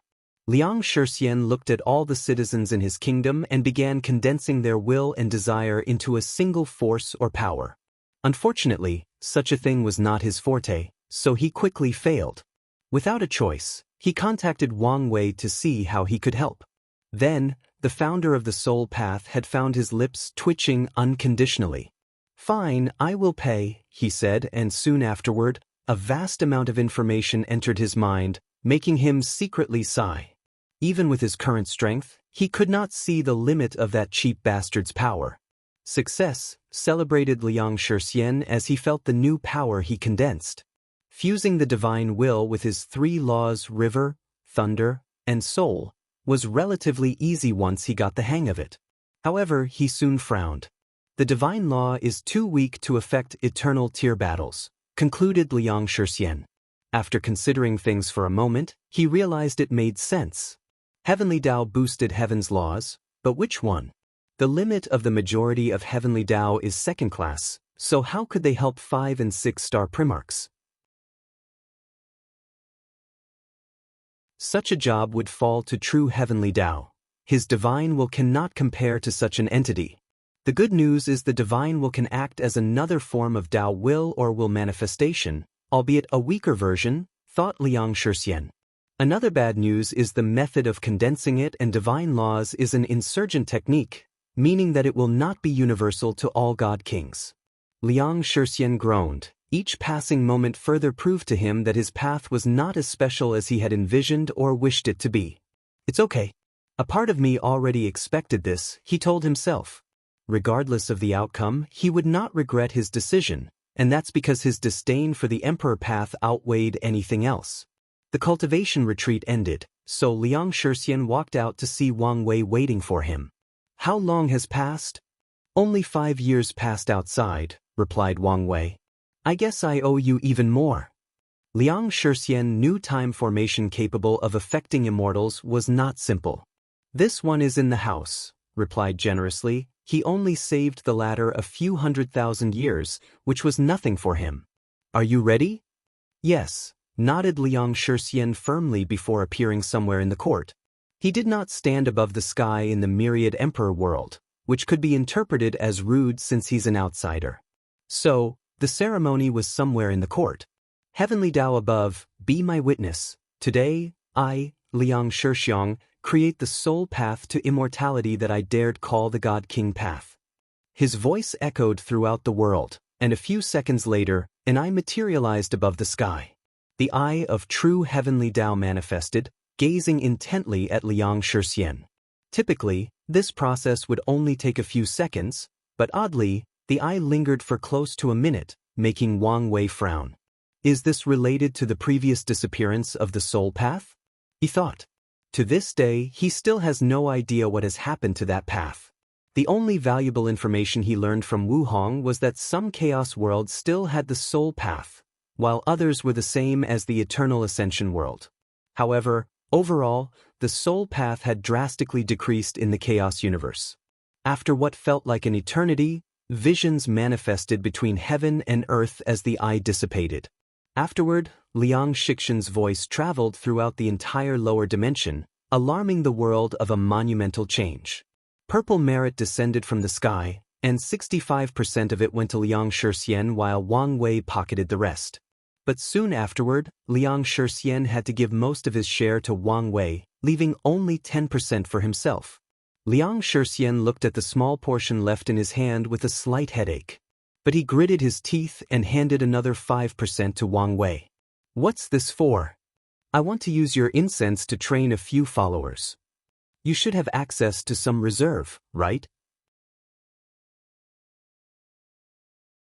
I had to hand them over during the Civil War, replied Liang Shixin with a sigh. Well, I'm not one to refuse a good deal. Wang Wei readily agreed. If you find any errors, ads pop up, ads redirect, broken links, non-standard content, etc., please let us know reports so we can fix it as soon as possible.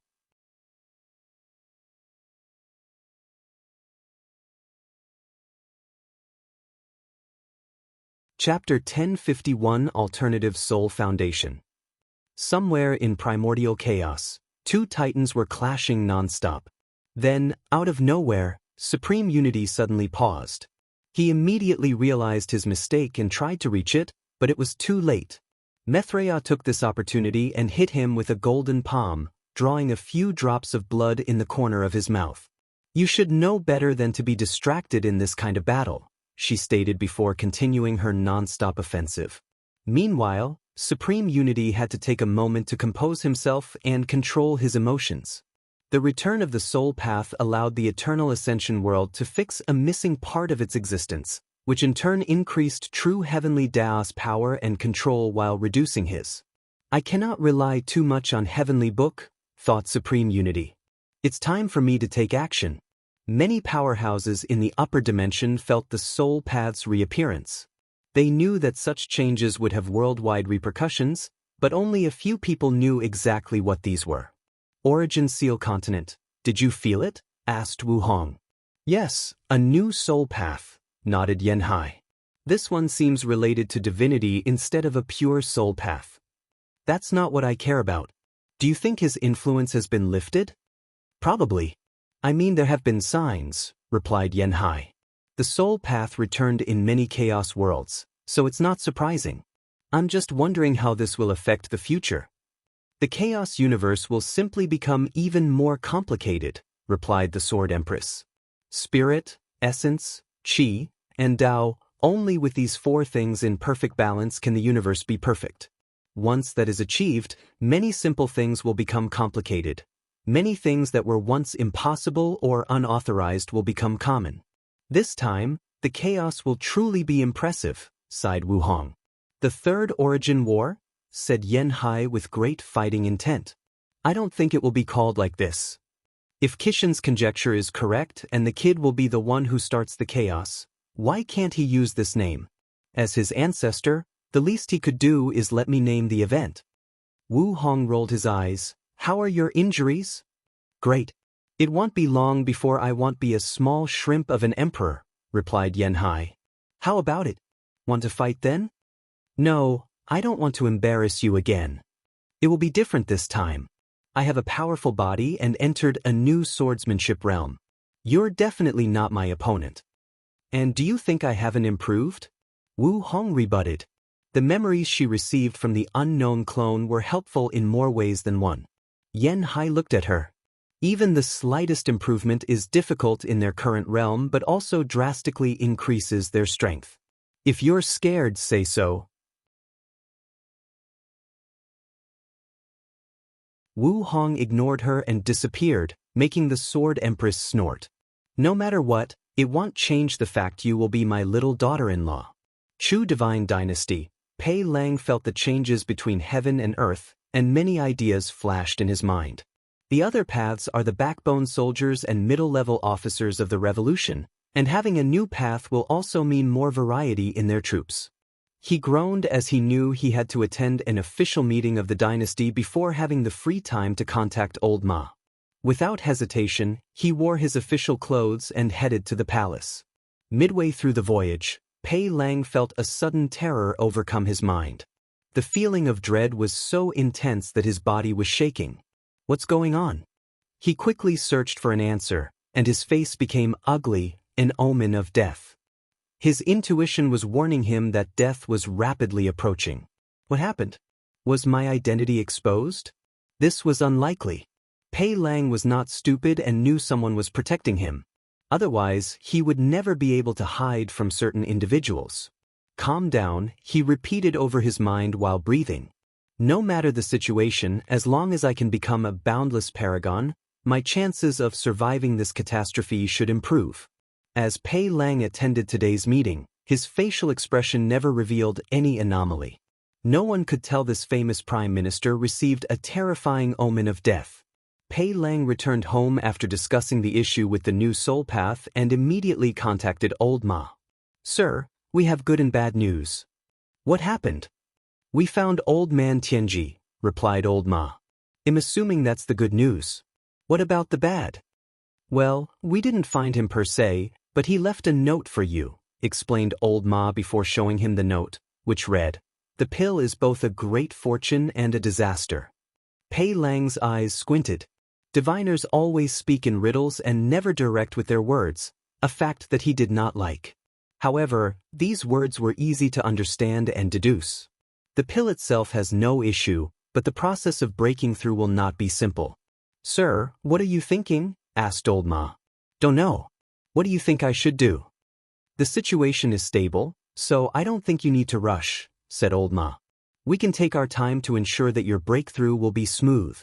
Pei Lang did not say anything. Typically, such a tactic would be best, but not with death looming over him. He sighed. Things have changed, and there is no time for a safe approach.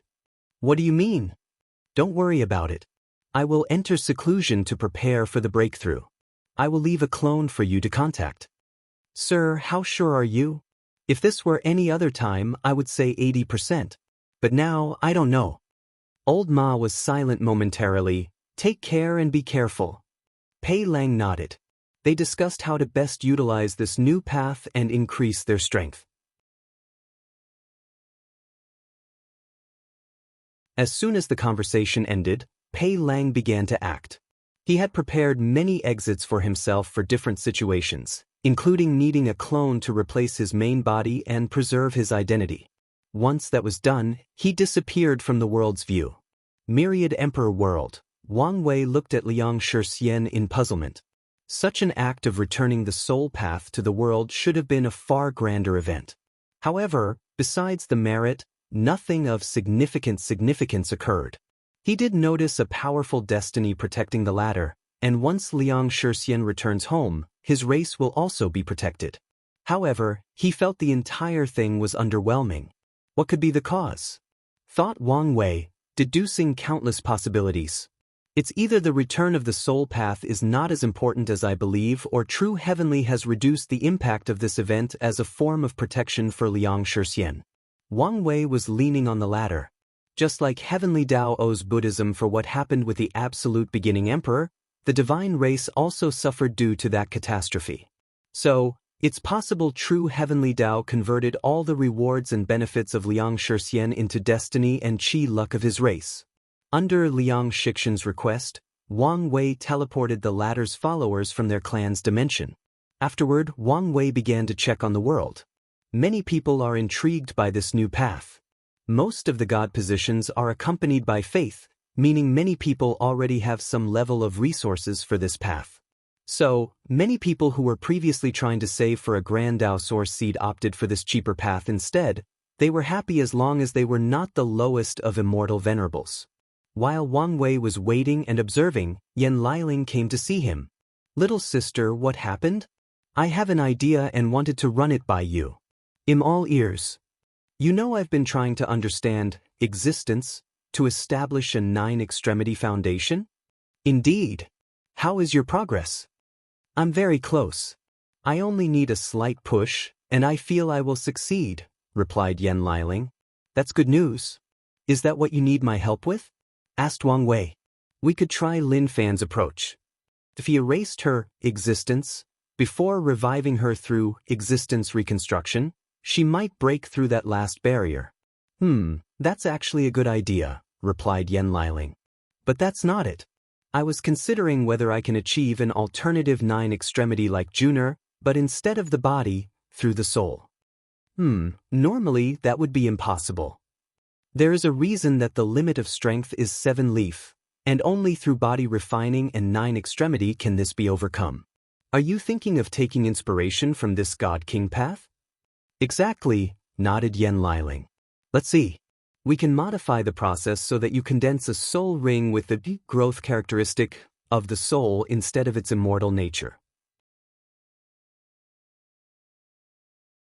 Then, you can condense a soul flame using pure soul energy instead of incense.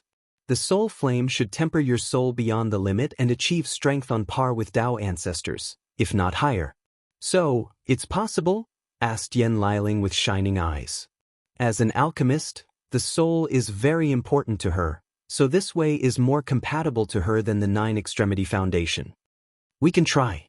If you find any errors, ads pop up, ads redirect, broken links, non-standard content, etc., please let us know reports so we can fix it as soon as possible.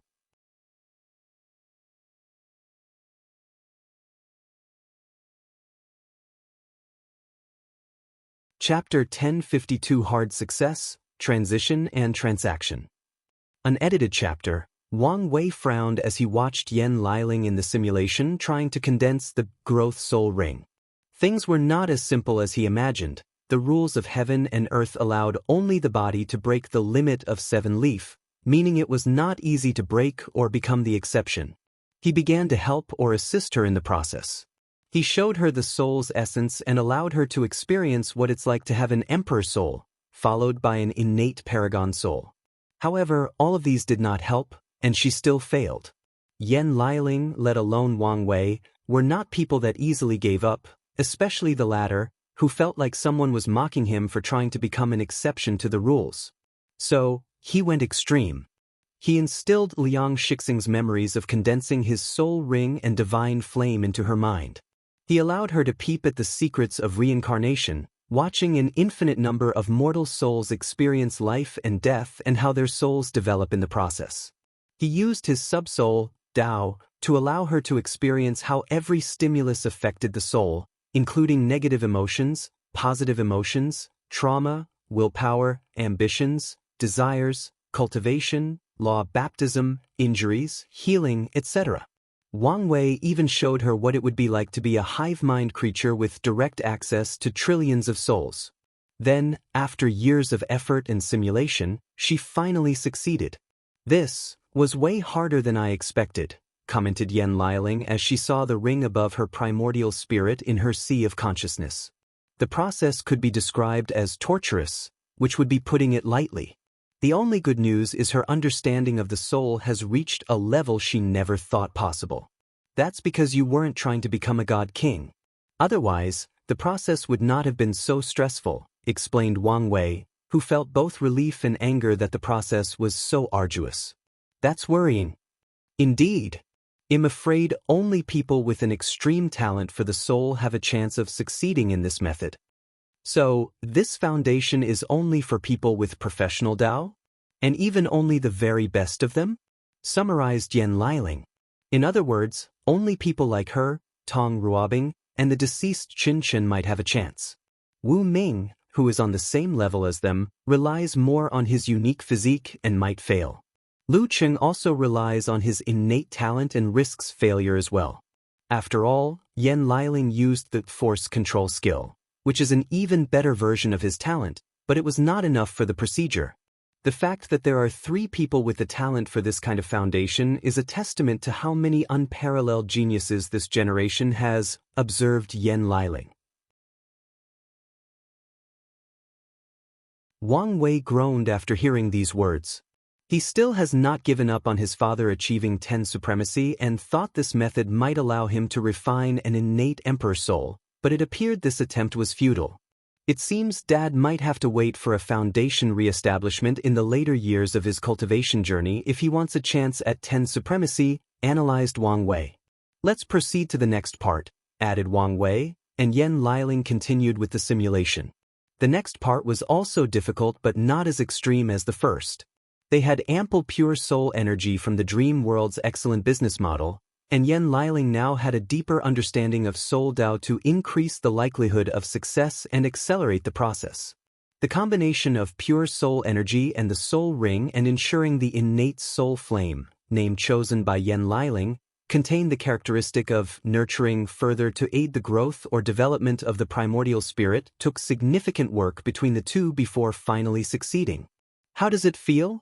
Asked Wang Wei as he saw the final product. Excellent.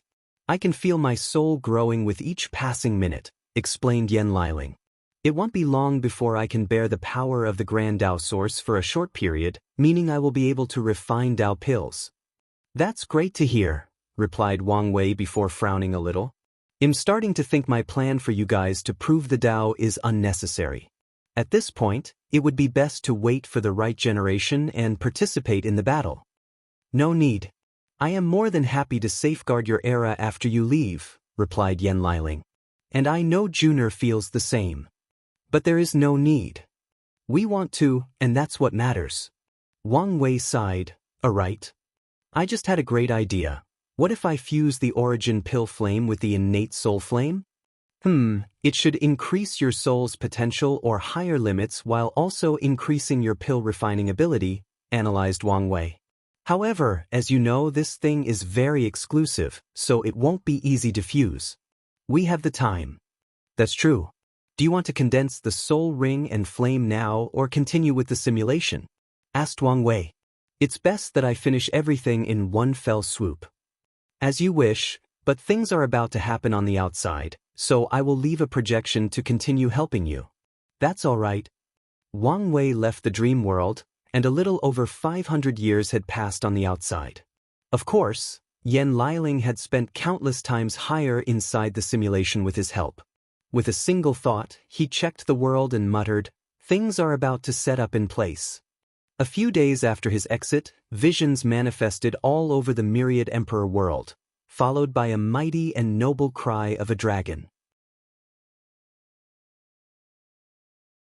All eyes immediately focused on the northern continent, and not long afterward, the world knew a new eternal had appeared, Primal Darkness Dragon Emperor. The majority of the people were lukewarm about this new change. By this time in the era, emperors and eternals had become too normal. With the advancement of civilization and the dream world, mortals are more connected and have more knowledge about the cultivation world. So, even with their relatively short lifespan, they have records of things that happened 10,000 years ago. Wang Wei once prayed for the mortal children that have to learn such a long history. Luckily for them, their spirit is higher than regular individuals. The only people who genuinely care about Aoshin's achievement are the top lineages, as his new power increases the level of threat he poses, and the people who still refuse to acknowledge the rise or even presence of the demon race. Aoshin and the demon have only become an even greater threat to these people. They even critiqued the Heavenly Emperor for his passive, or even encouraging attitude toward the demon race. Wang Wei did not care about how the world reacted to these changes. He looked at the northern continent, and a smile crept on his mouth as he thought of something. Mom should be interested in fighting him once she also proves the Dao. A battle of darkness. This should be a sight to see. Wang Wei watched the demon race begin to celebrate their chief's ascension. Some of them started discussing making this day an annual celebration for their kind, and many agreed. They had just cultivated their first eternal, and all future descendants should remember and celebrate such an act. There is a guest coming, so let's prepare, muttered Wang Wei before walking to the garden to prepare a table and tea. And as he expected, someone came to see him a few minutes later. Come, sit down. Huofeng Huang saw the preparation and frowned before sitting down. Since you've expected my arrival, then you should know why I'm here. Not really. I only know you would be coming, replied Wang Wei. I also deduced why you're here, but I rarely used my powers to know everything. I found that hard to believe. You could not imagine what it's like to have a conversation and know everything the other person will say or do down to the attoseconds. It's fine occasionally but begins to affect the mind the longer you use it. So, fate is a burden? Asked Huafeng Huang in a tone that suggests Wang Wei she could not believe he would complain about such a powerful Dao. At least to the current me it is. Let's not talk about this. Huafeng Huang decided to change the topic. I came here to borrow merit. I promised to return them with extra compensation. Ao Shin's transition got to your head? Although I don't want to admit it, it's true, nodded Huafeng Huang. It irked her that the dragon had transitioned before her. Even so, there is no need to hurry.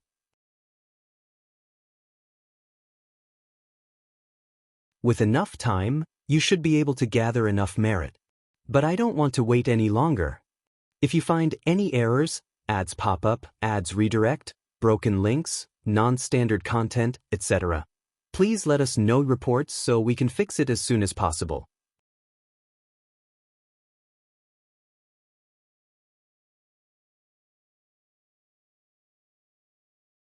Chapter 1053 Negotiations. I don't have a problem lending you the merit, nodded Wang Wei after pondering for a moment. However, I don't want merit with interest. After hearing these words, Huafeng Huang immediately became on guard. Suddenly, she felt she was making a deal with the devil, and such deals were never worth it. What do you want then? I want to borrow your ancient clan's Qi luck condensing artifact for the duration of my reign, directly stated Wang Wei, and Huafeng Huang wanted to reject this idea immediately. But she controlled her urges and thought about the trade for a few minutes. It's not impossible to let you borrow it if it's only for this generation, said Huafeng Huang. However, the small amount of merit I will borrow is not enough for a deal of such a caliber. She had already amassed a large quantity of merit but was short. The early stages of the expansion are over, so gathering merit is no longer as fast and efficient as it used to be. Nevertheless, they were still gathering merit, just at a turtle-crawling space compared to before. Huafeng Huang will gather the merit needed for the transition as long as she waits. After seeing Ao Shin's success, she only asked for a loan because of her competitive nature. That's a fair point. What do you think is a fair exchange? Let me think. Besides the merit I need, I want a few world communities for the ancient clan when the court further expands, said Huafeng Huang. Additionally, I want the position of regent for 10 generations. Wang Wei shook his head. Do you feel it's not worth it? Asked Huafeng Huang. I know you've been trying to gather the Qi luck artifact of the world that has contributed to the cultivation of civilization. I can tell you all the others cannot compare to our ancient clan including the Dao opening sect. She was not boasting, as their clan contained the unique blessing of all the others.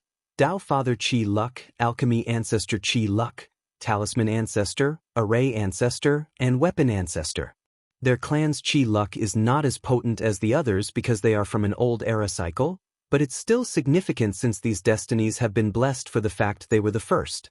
And that's not to mention the countless other types of Qi lucks fused in the mix. As such, the price she asked for was more than worth it. Let me explain a misunderstanding you might have, countered Wang Wei. The expansion will not be a conquest where we take over other world communities, including establishing a court and taking over god positions. It's not. Many people assumed that was the next step and prepared for the upcoming world/planar war. I will use a less aggressive approach, replied Wang Wei. Our expansion will be the mortal civilizations, dream world, and enlightening temple. Over-aggression and conquering will be detrimental to the longevity of his era. So he will use a more peaceful approach. Of course, Wang Wei also knows his method will also garner him a lot of enemies. These worlds will not be kind to foreigners for changing or influencing their history, and Wang Wei is prepared to use any means necessary to spread these things and gather merit. He's also prepared for the consequences. Huafeng Huang frowned after hearing this news. I know what you're thinking, continued Wang Wei. This time around, 95% of the merit for the mortal civilizations will go to you, and I will only take 5%. That will indeed make up for the divine positions and other benefits, nodded Huang, who also felt extremely jealous thinking about the benefit for everything else that Wang Wei and the Dao opening sect will receive. Are we allowed to establish our own court in other world communities?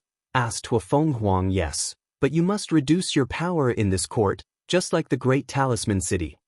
Huang's eyes narrowed. Despite the increase to 95% of the merit, the expansion will not be as simple as it seems because confrontation and war will be involved. In other words, the risk will increase, and many people will begin to wonder whether the benefits are worth it. Forget the benefit of the expansion, she said. If you want our luck artifact, the regent position is non-negotiable. I have no problem with granting it to you, but 10 generations is too long, argued Wang Wei. It's really not if you consider the instability of the position itself. With the effect of all you've accomplished, how difficult do you think it will be for a second-class emperor to appear and not be eligible to sit on the throne? Persuaded Huang. Everyone knows that in the next 100 generations, the myriad emperor world will usher in an era of countless geniuses and top-tier emperors. So, who knows when our ancient clan will have the opportunity to use this regent position? Good argument, but also very flawed, replied Wang Wei calmly. I already stated that I will leave tests to determine who can inherit my legacy. So, even if someone meets the strength requirement, they can't become heavenly emperor if they don't meet my other requirements. Wang Wei looked her in the eyes. The regent position will be used more often than people believe. So, I can only give you 1 generation. After all, I'm the only one using the artifact, and it's only for a short period. No, that's too little, countered Huang. A regent position with probably powerful emperors who failed is dangerous and not conducive to business. You cannot just want the benefit and not the trouble that comes with the job. Since I'm negotiating benefits, of course, I can, argued Huang. If the ancient clan has to worry about a potent enemy while using the regent position, then the position's value has depreciated. Do you have any idea how much the position will be worth by the time I leave? Asked Wang Wei. Don't use this useless trick on me, countered Huang. You and I both know many people or worlds will instantly reverse some of the things you've accomplished the moment you leave.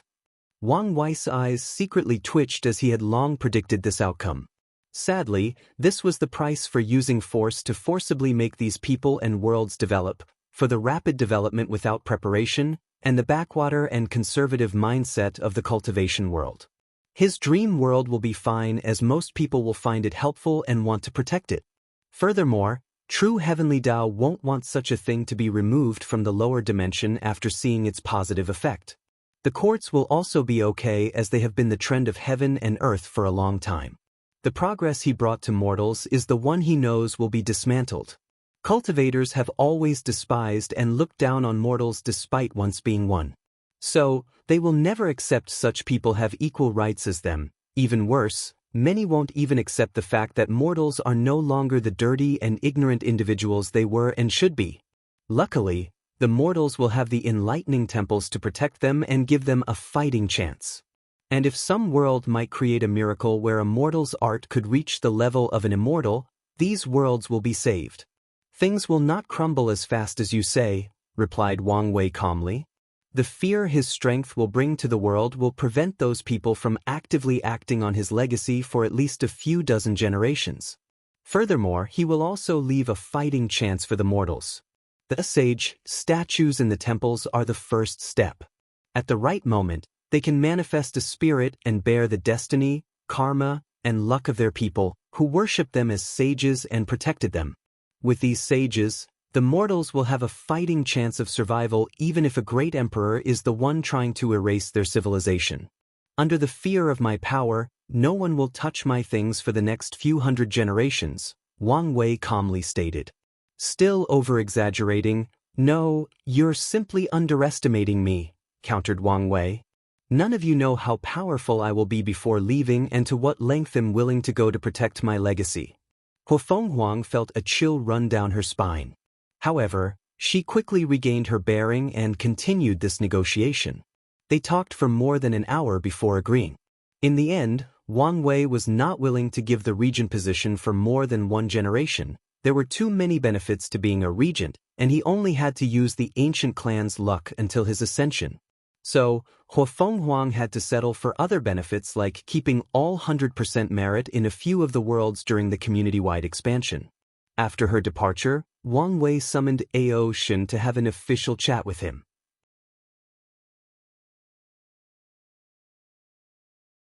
If you find any errors, ads pop up, ads redirect, broken links, non-standard content, etc., please let us know reports so we can fix it as soon as possible.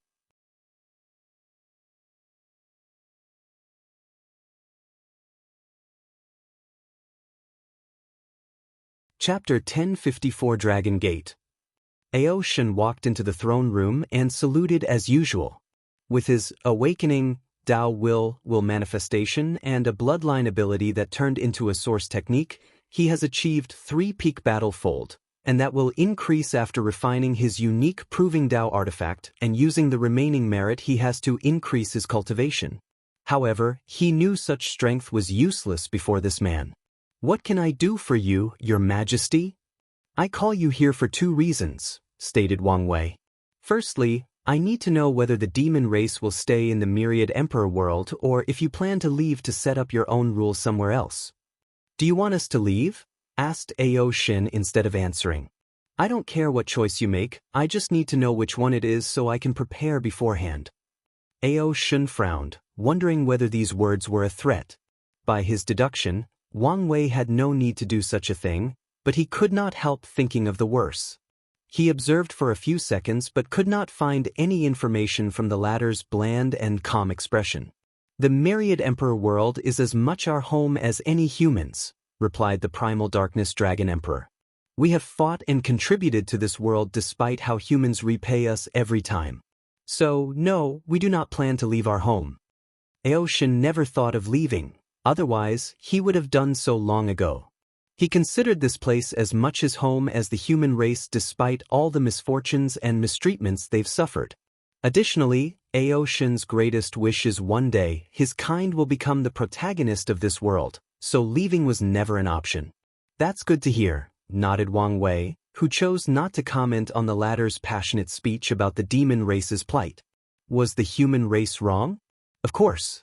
It has been so long since the Golden Ape Emperor's appearance, and to this day, many people still use that excuse to justify their cruelty toward the demon race. After knowing that the Golden Ape Emperor was nothing but a pawn of the human emperor, the human race's actions were more than just cruel and excessive.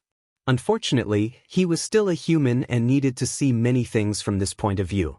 In the cultivation world where individual power is outrageous, and the importance of resources can determine a specious existence, things like peaceful coexistence between 2 different races, especially those of opposing cultures, views, and diets, are nothing but a pipe dream. So far, his reign has achieved a great balance between the human and demon races.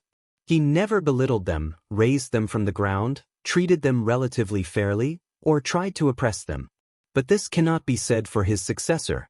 The second topic is I wonder if you'll be interested in being an ambassador to the sealed innate life forms, asked Wang Wei. Them? Yes. It should be about time that I released them, and I thought you might be the person to introduce them to the world and help them acclimate. Ao Shen did not immediately give an answer. Although he was an innate demon, he never truly considered himself one of them. He was a bloodline miracle of the demon race, so he identified with them and considered them his kin. But that did not change the fact that his bloodline was no longer a demon. I need only consider the benefits, not the personal aspect of this move, thought Ao Shen. It's impossible to convince these creatures to join the side of the demon race. He knew how arrogant his kind were just because they were born from heaven and earth.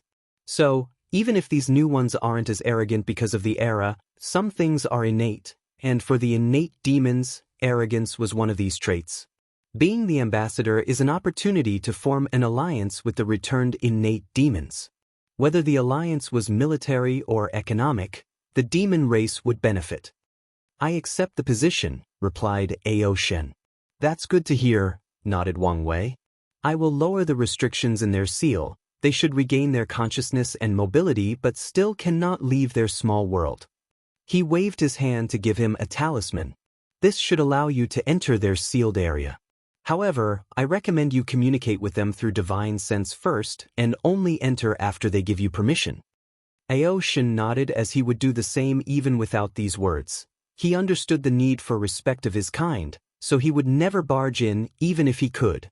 Well, I know you should be busy after your transition, so I won't keep you. Your Majesty, I have something I would like to ask. Go ahead, replied Wang Wei. Will the demon school continue to expand? Yes, but you won't be the only one sharing the merit. Ao Shen's brow furrowed. He had already tasted the sweetness of being in charge of this project, so it was not a good feeling knowing everybody would have a share now. I understand, replied Ao Shen while secretly sighing. The demon race needs a patent-worthy invention. Sadly, such a thing is rarer than how eternal emperors used to be. After borrowing, he left the throne room before disappearing from the court. Above the sky in the northern continent, he looked at the moon as he sensed a tribulation similar to his. She already has the merit? He thought before sneering as he guessed what she did to amass them so swiftly. After returning home, Ao Shen immediately began to work. Now that he had changed to the most supreme of all cultivation paths, it was time to bless his people truly. The first step was modifying the spirit/innate chi veins scattered throughout the northern continent. He fused his dragon aura into the veins, turning them into a unique innate dragon vein that releases innate dragon chi. As soon as he succeeded, all the demon races felt the difference. Innate chi was already very helpful or useful in helping them purify their bloodline. But now, with the added dragon aura, the chi was specially designed for the growth and development of the demon race. From now on, the northern continent was truly their territory and theirs alone. Ao Shen looked at his work and nodded in satisfaction. He then added the last finishing touch, protection. He did not want people to destroy his work after his departure, so he left his strength in these veins to protect them. Although he prepared a potent race-protecting array to protect the northern continent, Ao Shen wanted to be extra cautious. Ao Shen teleported to a very well-hidden dimension of the demon race. He stared at a towering white gate with dragon designs. Without hesitation, he plunged his right hand into his chest to pull out his beating heart. His face paled, indicating this was a serious injury for someone of his kind. Ao Shen did not care as he swallowed a pill to stabilize his injury. Under his control, the heart flew to the gate before fusing into it, turning it red while releasing intense lights. After a few seconds, the gate moved on its own as it flew exactly 99,999 kilometers in the air before opening its door to release water and forming what resembled a waterfall. A fish leaping the dragon gate to become a true dragon, muttered Ao Shen with a wide grin. This dragon gate is the ultimate foundation he will leave behind to the demon race. Every generation, the most talented demons can come here to purify their blood by swimming up the water. The ones who successfully reach the gate will even have the opportunity to revert to innate and become like him or elevate their bloodline to be on par with innate demon gods. He had this idea after seeing the captured Wang clan member. Although he only saw the kid briefly, he guessed some of the essence of his bloodline. Ao Shen walked to the waterfall and tasted it. Still needs a lot of work, he commented. He used many resources, including many different bloodlines, to build this gate, but it was still incomplete. Firstly, he would love to get more innate demon god bloodline to fuse with the gate, so that's another reason he accepted the Heavenly Emperor's proposal. Secondly, he needs to further nourish the gate with bloodline, but that will have to wait until his body reaches a higher level in the true Power Dao realm. Lastly, he needs a very potent thunder resource to add to the gate. According to Ao Shen's vision, this artifact would also assist his kind in their tribulation. He knows how terrifying the tribulation is for changing the bloodline or any other type of tribulation, and this thing will be of great use.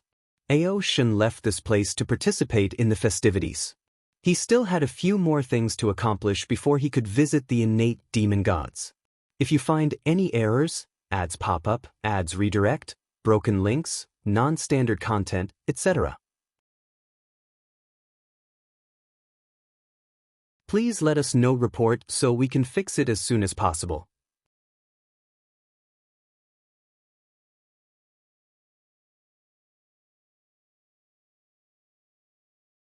Chapter 1055 Seed of Distrust.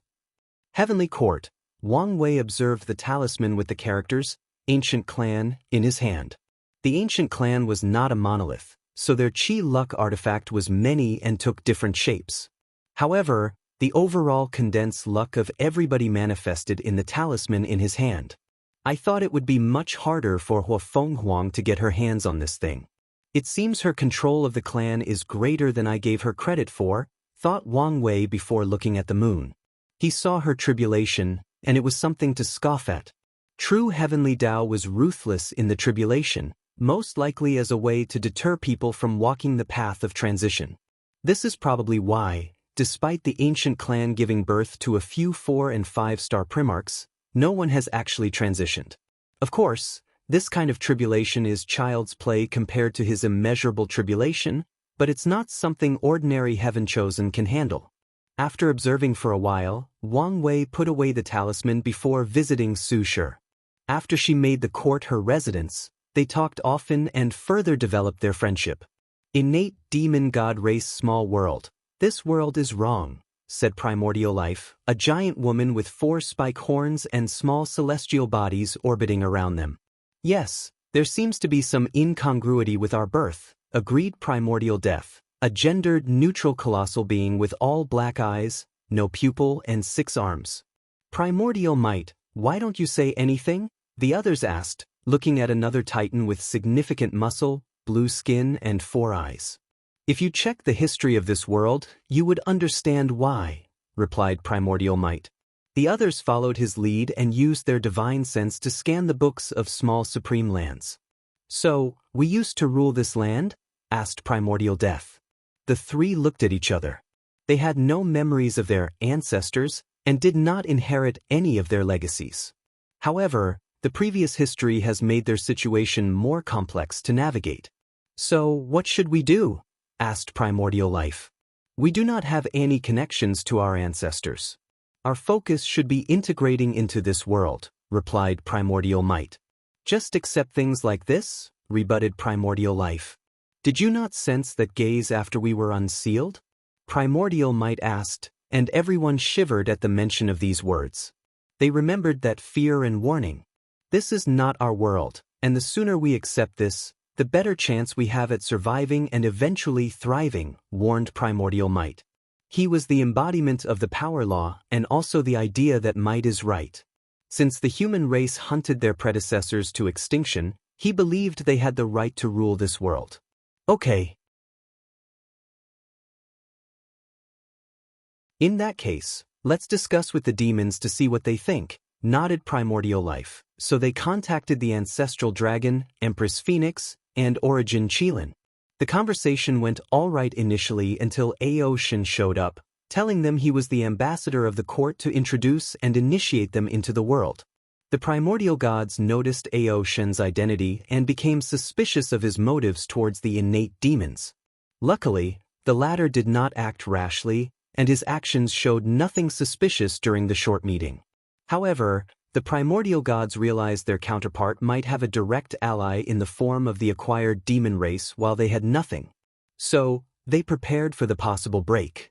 Aoshin, you've become too predictable, thought Wang Wei as he watched these interactions. He knew the dragon would want allies for his demon race and counted on him to act on it. Now, the seed of suspicions has been planted on the primordial gods, which would lead to the separation of these two groups and eventually weaken them. The demon race can have the innate demons, and we will take the primordial gods, thought Wang Wei. He had already severed the connection between the current and former innate demon gods to prevent their history from affecting these creatures, but that was not enough. It does not change the fact they had such a glorious history, so Wang Wei needed to prepare in case one of them, maybe in the future, had the idea of reclaiming the glory of their ancestors. So, he decided to weaken them at the earliest inception. He would not give them time to form any bond or trust, as he immediately planted a seed of doubt in their mind on the first day they regained consciousness and interacted with the world. The next step is to completely separate them, even until they have completely different cultures and ideologies. That way, in the future, even if one of them has some ideas, it will become 100 times more difficult to execute them without the support of the other. Wang Wei calmly watched everything before continuing to wait and observe. He received news that the totem warrior path had finally been perfected without any issues. Wu Ming had done an excellent job training the court's divine generals and soldiers. These positions involved many benefits, so many cultivators volunteered to become court members in this capacity. So, the Totem Warrior Legion and Devil Legion received countless daily applications. The cycle of the seasons rotated, and it was 3 years later that Huafeng Huang finally passed. The world celebrated the birth of the sacred beast empress. Sadly, just like Ao Shen, people were now too used to the appearance of eternal emperors and did not care as much. They respected her as they should to a powerhouse of this caliber, but it was not the same. The only ones who truly celebrated were the ancient clan, as Huafeng Huang was their first Eternals in a very long time.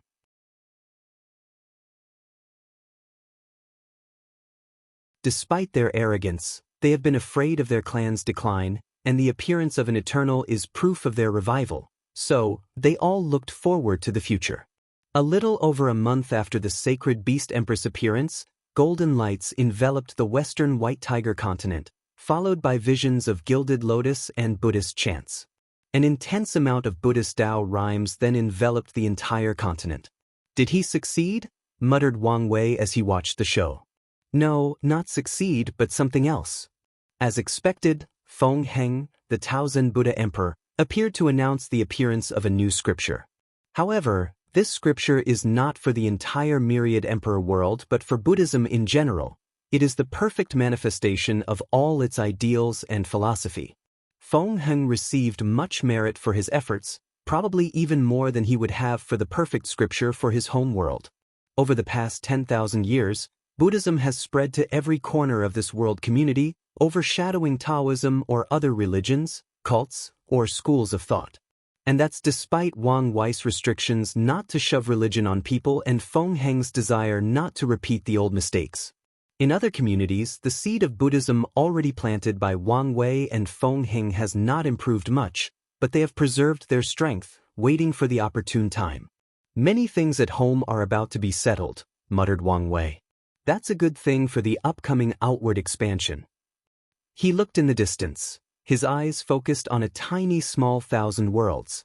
His mother was finishing the last few enlightening temples before her ascension to immortality. Nothing should go wrong, but I cannot help but worry, thought Wang Wei. As he waited patiently for the day, he received news from Miscellaneous One and returned to the sect. Which one did you finish? Asked Wang Wei. The Immortal Qi Array, replied Miscellaneous One as he showed him the final result of his hard work. Like you wanted, immortal venerables can link their mansions to the array, and it will help them cultivate. I also added tiers as you recommended. Wang Wei nodded. Since he instructed the creation of these things, the situation has changed, so he needed a different approach. The Tao opening sect was too powerful, so they did not need the appearance of any immortal sovereigns. That's why, even if they have enough qi to cultivate one, they never use it and leave it for future emergencies. This thing came at the perfect time, commented Wang Wei. He knew there might be a backlash because he would not expand his court into other world communities. Many of these people were already preparing for war, wanting to fight for their benefit. However, the array is the perfect incentive to replace the court positions these people would have acquired for the expansion. You did a great job, praised Wang Wei before leaving the sect with the array. He first secretly set up the main array in the Myriad Emperor world before establishing interconnected branches in all worlds in the community. His array Tao, which had now reached over 10%, made it easier to do so, and this approach drastically strengthened the overall power of this formation. Once Wang Wei finished, he did not announce the news to anyone as he waited for the next court meeting to give the news. If you find any errors, ads pop up, ads redirect, broken links, non-standard content, etc., please let us know reports so we can fix it as soon as possible. You're tuning into the Wang Lin's Journey YouTube channel. Don't forget to subscribe and join us on this journey to catch the most captivating stories.